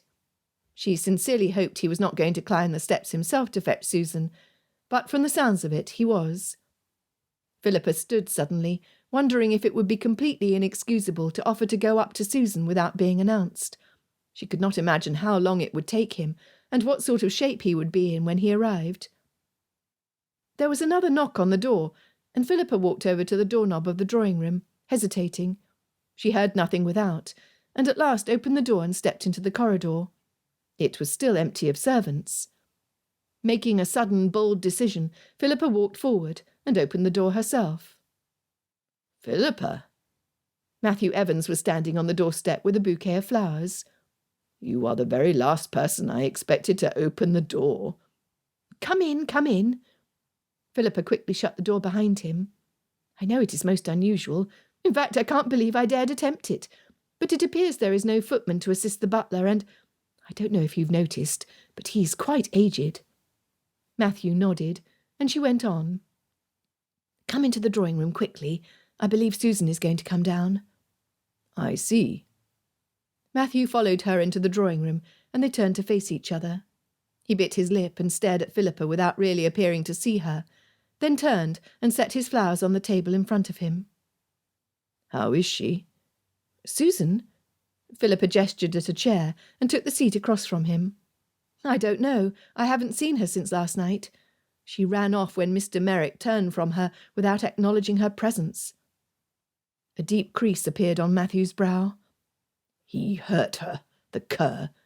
He deserves to be horsewhipped." "It is good news, though. He can no longer dangle her on a string," Philippa said. "She will have to admit the feelings did not run deep with him. That means her heart is clear for you to capture." "If I can do such a thing," Matthew sighed. "You can hardly do it if you are to fall into a deep decline," Philippa said severely. "You will simply have to apply yourself." "I don't think you can understand." Matthew looked at Philippa. "Have you never been in love?" The question shot through her like a bolt, and she was unable to answer. He did not allow her to evade the question, however. He kept his gaze fixed on her until she was forced to reply. "I'm not sure if I have ever been in love," she said honestly. "But can one truly be in love when there is not a shared understanding? Anything else is only an infatuation." Matthew frowned and picked up the bouquet from the table at his side and put it on his lap. The door opened, and both Matthew and Philippa stood. The butler stepped aside for Susan to enter, and when he saw Matthew, his brows drew together in surprise. Philippa was too embarrassed to explain Matthew's presence, and was thankful when the butler stepped back without waiting for an explanation. Susan came directly to Matthew. "I must thank you, Mr. Evans. I learned from my father about your care for him last night in proposing an investment scheme that he might like. I believe I can trust you to lead him into something that will not ruin our family." Matthew set the bouquet back in its place and took both Susan's hands in his, bowing over them. "You most certainly can trust me for that." Susan slid her hands from his grasp, then glanced at Philippa. Her eyes were red from crying, but her face was resolute, stronger than Philippa was accustomed to seeing. She went over to Philippa. "Thank you for coming today, and for stepping in to host in my place. Jack was already gone when I left my room this morning, but one of the footmen told my maid that you had carried on with the duties, and that all was well." She bit her lip. "I fear I made a fool out of myself yesterday. No one was ignorant of my sentiments." "Sit," Philippa encouraged her. "You look fatigued." Philippa took Susan's usual chair, so that Susan was forced to sit closer to Matthew. "That is what vexes me most," Susan said. She glanced at Matthew. "I am speaking freely, but after what you did for my father, I believe I may call you a friend." "You certainly may," Matthew answered gravely. In his concern, he leaned so far forward, Philippa thought it took all he had not to leap up and take Susan in his arms. "What vexed me," Susan continued, is that I wore my heart on my sleeve for Mr. Merrick, who did not deserve it in the slightest. I gave away a piece of myself to someone unworthy, and in the process exposed myself to ridicule." Philippa was about to say that the guests had scarcely noticed when she left, which would have been consoling, yet not quite truthful. But Matthew spoke first. "You could never expose yourself to ridicule. To do so, you would have to act without sensibility. I believe you incapable of such a thing." He spoke so earnestly, Philippa could see Susan relaxing. Philippa needed to give them more time together without leaving her friend entirely unchaperoned. Goodness, but it was complicated in this household. To keep the necessary protocol for a virtuous maiden without a family structure in place to see to it. Philippa wasn't sure how Susan had managed to stay so innocent. Her friend had been born to it, apparently. "I will ring for tea, if you grant me leave," Philippa said to Susan, who nodded. She went to pull the bell, then stayed by the door waiting for the servant to come, before giving the instructions. When the servant left, she walked over to a small bookshelf that contained only the most basic collection of books fit for a drawing-room. There was a more standard collection in the small library, she knew. Philippa skimmed the titles, listening to the sounds of murmured conversation from the couple. The tea arrived, and Philippa prepared it under Susan's direction, then expressed a wish to drink her tea nearer to the window so she could read. There she attempted to tune out the details of a conversation that was budding in intimacy, but she could not have summarised a single line of what she read. After a suitable amount of time, Matthew stood and announced his leave, and Philippa came to join Susan in bidding him farewell. She remained standing after he had gone, and turned to Susan. "I cannot remain much longer myself." Philippa had begun to grow too restless at the thought of meeting Jack here. It had been a stroke of luck that he had not come, but if she stayed it would appear as though she were waiting for him. Susan's face showed calm, and all traces of tears had disappeared. "I'm so glad you came to see me. Thank you for everything." Philippa clasped Susan's hands. "I only want what's best for you." She paused. She could not pry for information, but how she longed to know if Matthew's suit would prosper. "It was good of Mr. Evans to come." "Mr. Evans is a most noble man. I do not deserve him," Susan replied, dropping her gaze to her feet. "Why?" Philippa gave Susan's hand a little shake to get her friend to look at her. "Is it because of some silly notion that you are not his equal in some way?" "Because I am too foolish," Susan replied, her eyes welling with tears. "He deserves someone with more sense. The only sense he requires is for you to see that he is desperately in love with you, and for you to accept his proposal, should you return his regard." Philippa gave Susan's hand another squeeze. "And only the biggest simpleton could fail to do that." 24. It seemed to Jack that the volume of noise in the Commons grew when he walked into the chamber. He did not attempt to speak to anyone, but some of his friends who were respected members of the party still came forward to greet him. They must have known about, but decided they would overlook, last night's debacle. Robert Whitmore Jr. took his usual place at Jack's side. They were not intimate friends, but saw eye to eye on nearly every issue. Well, on every issue when Whitmore wasn't dancing with Philippa. "It should not surprise you, after their behaviour at last night's dinner, that Thackeray and Lord Harrowden are doing damage to our efforts at repealing the bill," Whitmore said. "They pulled a few people to their side, saying that no one with such an odd family as yours should have any say in the future of England. They even called into question your status as a gentleman. I'm sorry to say, I believe they are in the minority in their prejudice, however." Jack shook his head. "It does not surprise me at all. It's a disappointment, but Merrick and Thackeray always did seem rather changeable on this and other issues." The room was called to order, and the vote on the Corn Laws was the first business of the day. As soon as the speeches opened, Jack took the floor. He had decided in advance he would attempt to disarm his opponents by bringing up the topic that was on everyone's mind, his disastrous dinner. Hopefully, by doing so, he would bring them back to the true issue at hand. "Some of you were at the dinner in my family home last night. Those of you who did not attend have heard all about it by now, I'm sure. I am not here to talk about that, however. as it is fitting that only matters of the law," he lent heavy significance to the word, "should influence what is decided in Parliament." Jack had prepared what he would say before coming today, but even as he spoke, his convictions and confidence began to take root. "We have debated numerous times on the subject of repealing the Corn Laws. We men of Parliament may be passionate in our convictions, but we are not given over to emotions and impetuous decisions. We now have a choice before us. We have seen the damage that restricting free trade has done to England's economy and its poorest members. Do we continue to allow this bill to stand and invite years more of economic distress?" Jack looked up and met Sir Lucius's gaze in the front row of the spectators' balcony.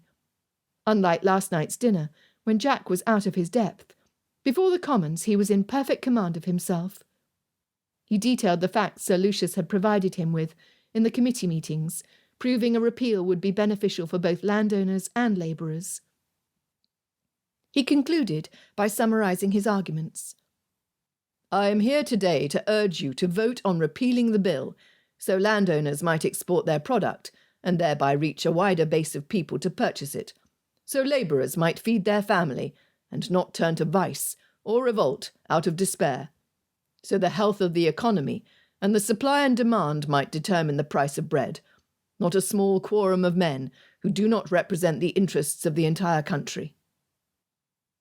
Jack looked around the room, catching the eyes of those men who would meet his gaze. "Do we decide to hold on to the Corn Laws for personal gain or parliamentary factions that do not call into consideration the good of England? Or do we decide to open up His Majesty's country to free trade because we have made an informed decision that this is what will most benefit us all? This is what we must decide today, and I cannot do so in your place."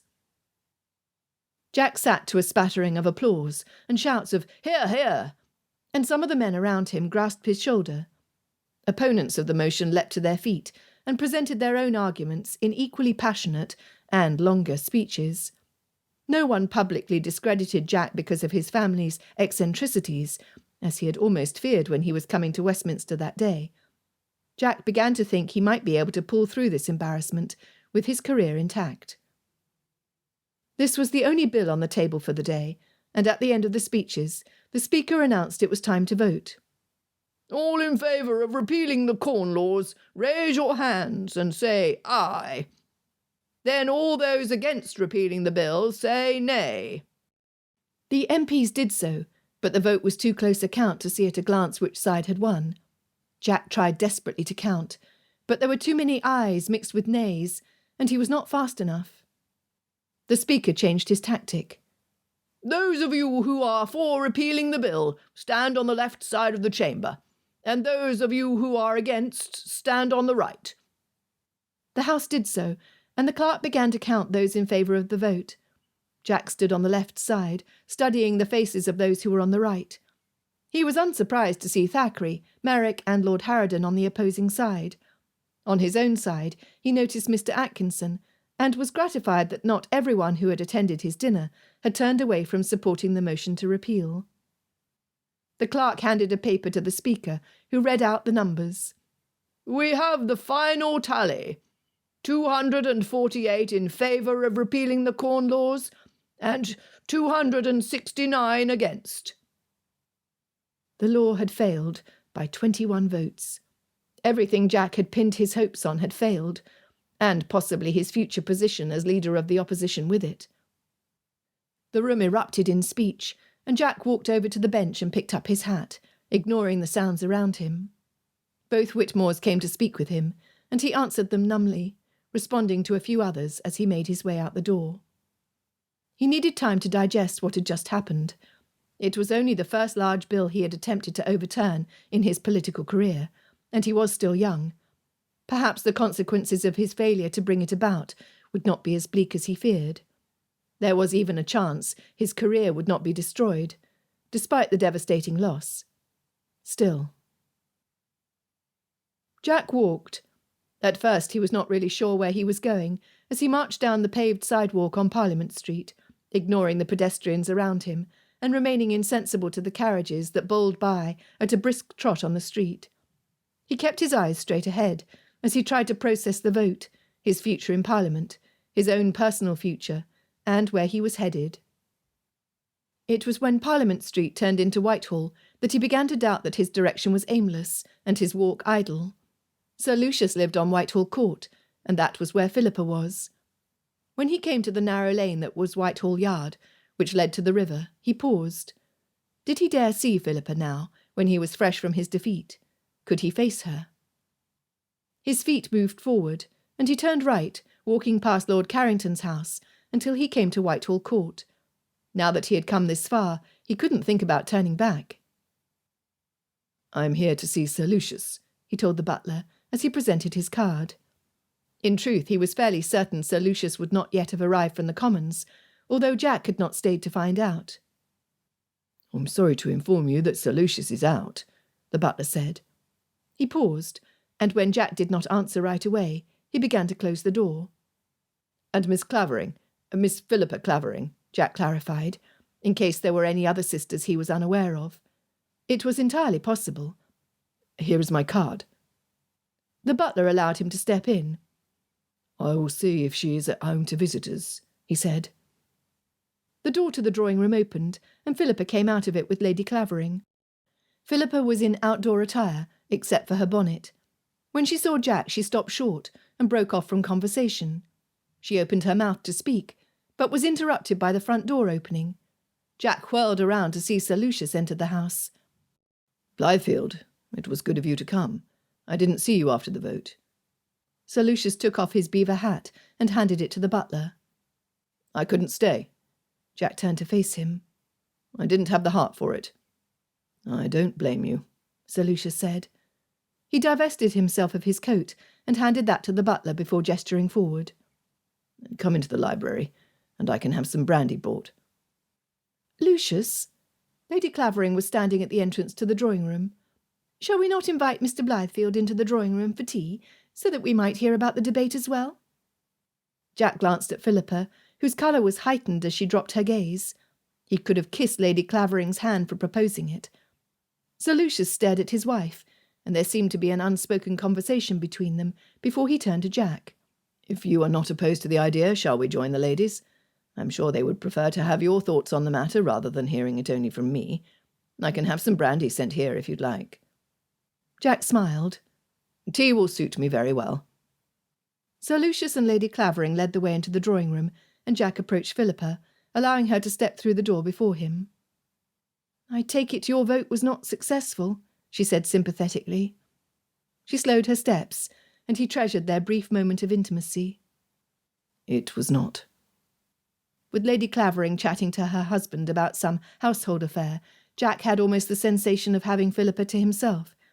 She stopped some feet away from the sofa and armchairs in the middle of the drawing-room. "I'm so glad you came here first. You will find sympathetic ears among us." Philippa smiled, then turned to join her brother and sister-in-law, and Jack followed. Sir Lucius sat on the sofa next to his wife and put his arm around the back of it. "As you must have guessed, the motion to repeal the Corn Laws did not pass." "I am sorry to hear it," Lady Clavering said. "As am I," Philippa replied. She sat on the chair, and her look was one of such sweet sympathy Jack had to wrench his gaze away. "Yes, well—" Jack could not complete his thought. As the tea was brought in and served, Jack summarised the debates and what he thought had gone wrong. Sir Lucius added his point of view on the matter as well, both keeping their thoughts brief with respect to the ladies. Philippa participated more actively in the conversation than Lady Clavering, and Jack was impressed with her grasp of the nuances of the law and the motion they were trying to pass. Apparently Sir Lucius was too, for he turned to his sister. "If you were a man, you might make the Clavering family proud by taking a seat in the Commons, and actually doing some good there. You have a better understanding than some of the men." Philippa smiled at his unexpected praise, but lifted her chin. "If men had more understanding, they would allow women to participate in Parliament without having to become a man."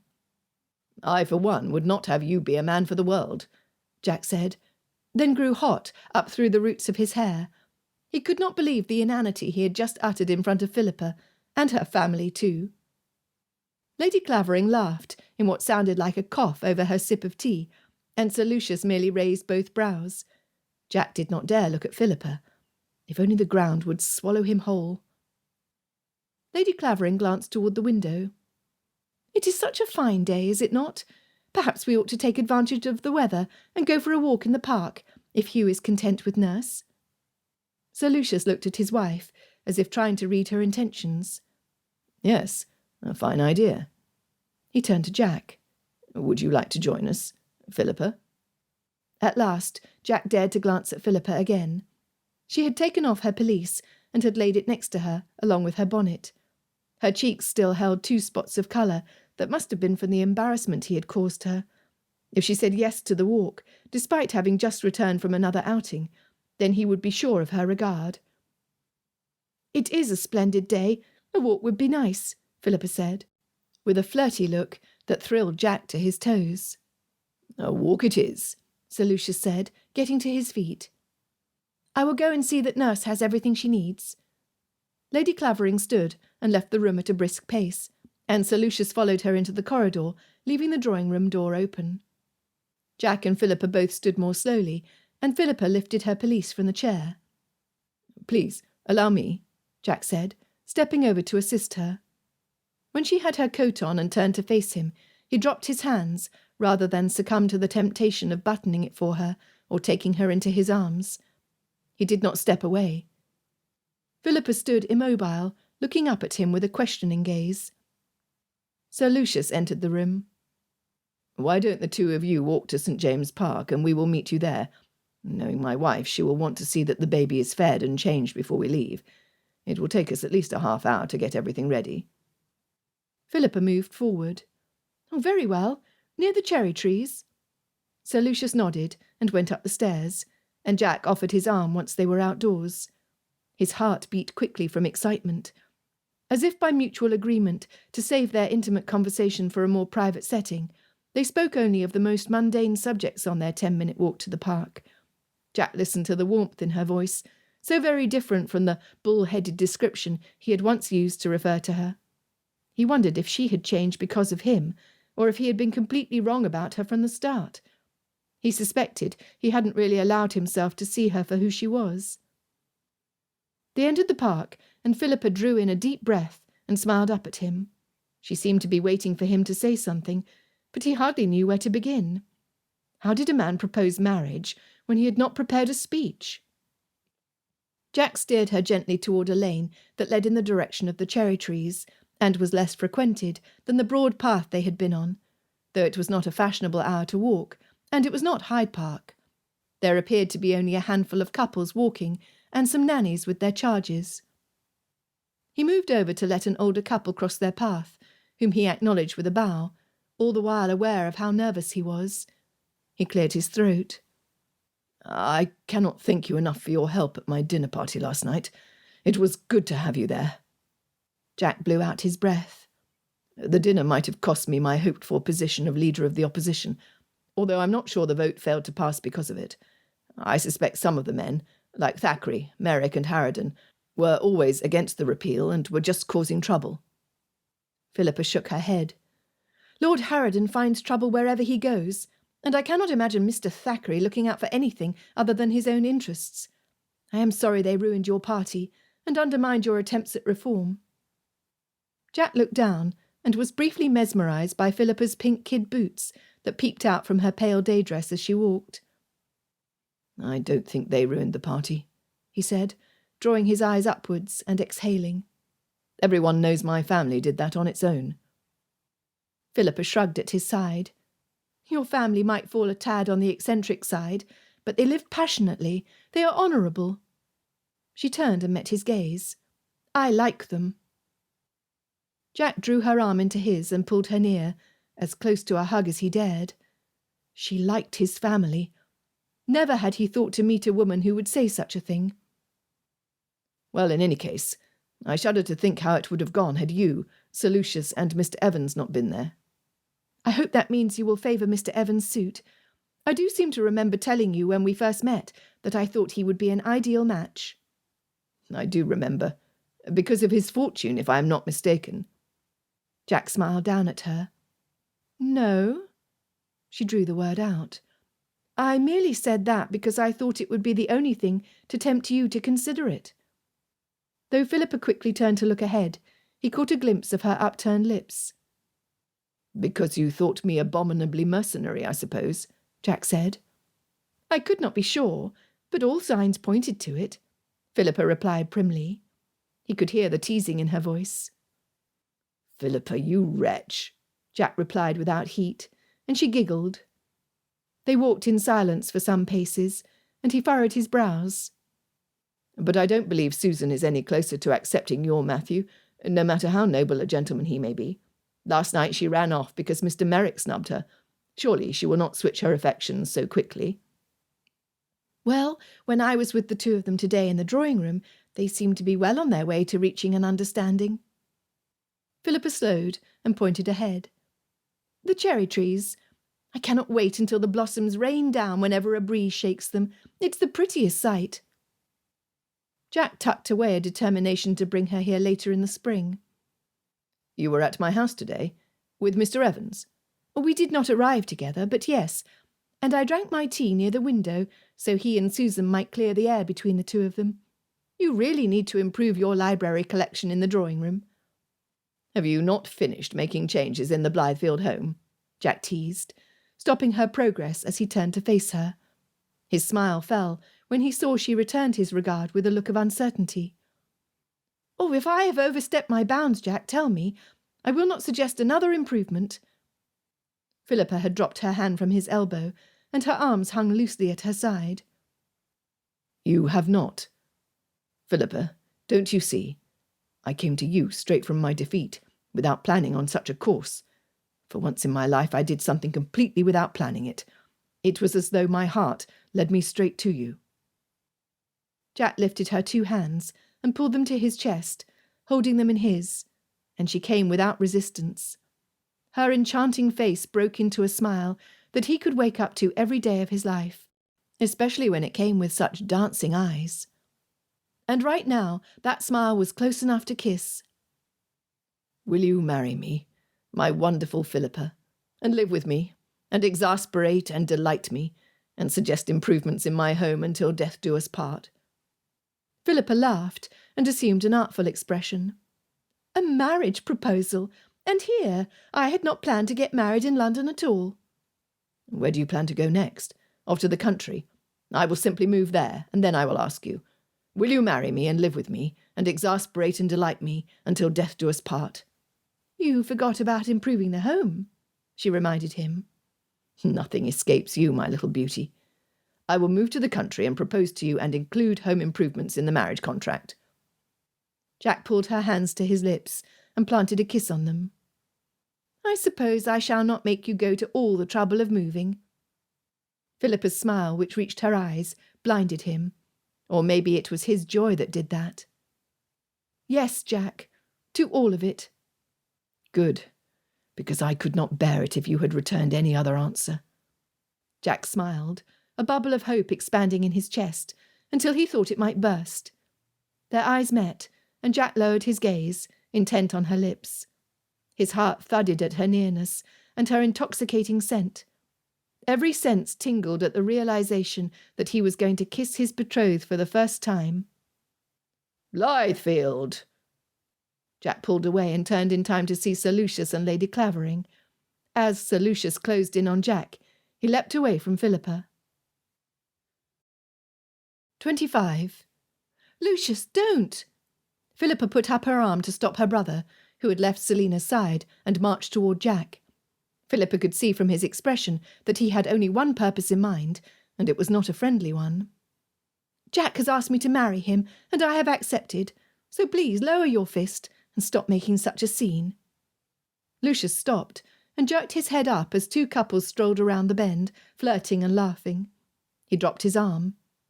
Is this true, Blythefield? Yes. Jack pulled back to face Lucius squarely. My feelings for your sister, which have been growing over the last weeks, became very apparent to me last night. I would like to make Philippa my wife, with your approval. Selina hurried forward. I offer you my heartfelt congratulations. She smiled at Lucius. They will suit very well, will they not?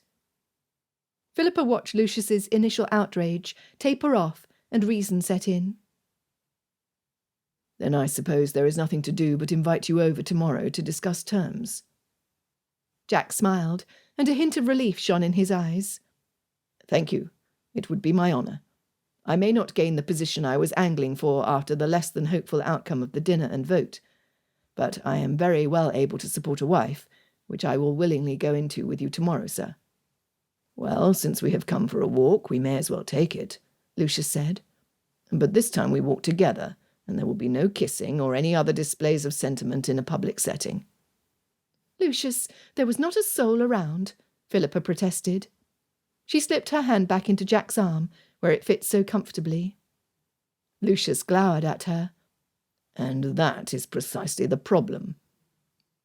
Philippa rolled her eyes. And do you mean to tell me you and Selina never kissed before you were married? Especially after spending an entire day alone in the carriage together and marrying her at night by special licence. Jack squeezed Philippa's hand. Selina laughed. Lucius, one must not be a hypocrite. Let us walk. She took her husband firmly by the arm and began moving forward. Yes, but it's my sister, Lucius grumbled. As Philippa and Jack followed Lucius and Selina, Jack leaned down to whisper, I would very much like that kiss, and if I get another opportunity, I warn you I'm going to take it. I consider myself warned. Philippa's cheeks hurt from the effort of trying to refrain from laughing out of sheer joy. She attempted instead to turn the conversation to something more mundane. Have you had a chance to find out from your brother why he came to your dinner? I have not seen him. I had gone riding this morning before heading to Parliament, but I was surprised upon my return to find a note he had penned before leaving. In it he apologised for his behaviour, blaming it on a heavy loss at the card table. He assured me it would not happen again, although I don't know if I can believe him. Well, it is a start, Philippa replied. Perhaps his life will take a more serious turn, especially if Matthew does indeed guide your father toward more profitable investments. Your brother might end up inheriting a solvent estate. He might, Jack conceded. I only hope my father will not botch the opportunity Mr. Evans is giving him, and that he will see the matter through. Perhaps your brother might be prevailed upon to assist your father. Their working together on the good of the estate might give your brother a purpose, and his guiding presence would prevent your father from making an unwise decision. It is possible. Jack put his hand on her waist to steer her around a rock that was as small as her fist. He did not let her go as he added, You might very well be right, my wise darling. I will speak with both of them on the matter. They finished their walk at an easy rhythm, discussing such diverse topics as family, politics, and weddings. Jack told Philippa more about his estate, and promised her that he would whisk her off to live there, should his political ambitions come to nothing. It was both wonderfully ordinary and thrilling to think she was setting out on such an adventure. When he left her at her brother's house and promised to come the next day, their time had felt too short. She wished they'd had just another minute or two to themselves. The next day Jack came as promised, and in view of both Lucius and Selina, bent down to kiss Philippa's hand before going off to the library to speak with Lucius. Selina sat with Philippa in the drawing-room while they waited, and for some inexplicable reason Philippa was nervous. She had no reason to be. She knew Jack was perfectly acceptable as a suitor, and that Lucius already had a favourable opinion of him. She just hoped her brother would go easy on Jack. After what seemed like hours, they came out of the study and joined the ladies in the drawing-room. Congratulations, Philippa, Lucius said, and went over to stand near Selina. Or perhaps I should be congratulating myself, because you will no longer be my responsibility. You are to be married. Philippa leapt to her feet and went over to Jack with her hands outstretched. Grinning broadly, he took them in his own. We must celebrate the happy news. Selina knit her brows as if she had just remembered something. But, Lucius, I think we should check on Hugh before we do. He might be missing us. Lucius had been about to sit down, but at his wife's words he took on a look of resignation and held out his hand to help her rise. He lifted his finger at Jack. But I will return, We will not be above 5 minutes. Jack gave a nod. Yes, sir. He faced Philippa with a smile that she returned. They were 2 feet from each other, and they stayed perfectly still until the sound of the door closing behind her could be heard. Then Jack walked forward and threw his arms around Philippa and pulled her against him until she could feel the buttons of his jacket against her chest. His eyes flicked to hers, and her breath suspended. In a second, he leaned down and his lips were on hers. Then he was kissing her. He kissed her hungrily, again and again in his fervour, and Philippa could only wonder that such forceful passion could come with such soft lips. He kissed her until her knees threatened to buckle under her. As if he sensed her unsteadiness, Jack finally slowed and put his hands on her cheeks, then kissed her again, more deeply, until Philippa's heartbeat reverberated throughout her body, and there was not a thought left in her head. At last, Jack released her from his mesmerising grip. He let his hands slide down from her face to her shoulders. Then he trailed them down her arms. He looked into Philippa's eyes, attempting to smile while catching his breath. Perhaps it was a blessing that Lucius interrupted us yesterday. I'm not sure that would have been quite the thing in a public park. Philippa put her hands on Jack's arms to regain her balance. She had never known herself to be so giddy, or her stomach to feel as though a flock of birds had taken flight inside it. Neither had she known what it was to be truly happy until this moment. "It appears Jack Blythefield is not a cold man," Philippa proclaimed. "In fact, I have it on the very best authority that a much warmer nature beats under that austere face he likes to show the world." "Your sources are correct," Jack replied. "But then I cannot say I ever knew just how warm a nature I possessed, until you sparked it to life, my darling." Jack led Philippa to the sofa and took a seat next to her to wait for Lucius and Selina's return and celebrate the upcoming nuptials. He wondered what his own family would think once he'd announced the news, although he had a pretty fair idea of what Susan would say. As for his position in the Commons, only time would tell if he was chosen to be leader of the opposition, or if he would continue as a simple member of Parliament, or move to his estate and raise a family with the captivating woman next to him, who had said yes. He only knew that what he'd considered to be the smallest priority in his life was now the most vital, and that everything else would somehow shift and settle and find its place as well. Sounds of Lucius and Selina descending the stairs from the nursery reached Jack's ears, and he looked at Philippa, who smiled up at him. He interlaced their fingers, bringing her hand up to his lips to place a kiss on her knuckles. Her face was close to his, and her eyes did not leave his face. He could stare into them forever. "Just think, my love, what the two of us will accomplish together," Jack said. Philippa returned no answer, but a mischievous glint in her eye accompanied her smile. He couldn't resist giving her a quick kiss before the approaching footsteps invaded their intimacy. As the drawing-room door opened, he leaned in to murmur, "There will be a Mrs. Jack Blythefield in the world, and the world will never be the same." "That sounds ominous," Philippa whispered back, with a soft chuckle. "Not ominous," Jack replied. "Marvellous." This has been Philippa Holds Court by Jenny Goutet, narrated by Stevie Zimmerman. Copyright 2020 by Jenny Goutet. Production copyright by Jenny Goutet.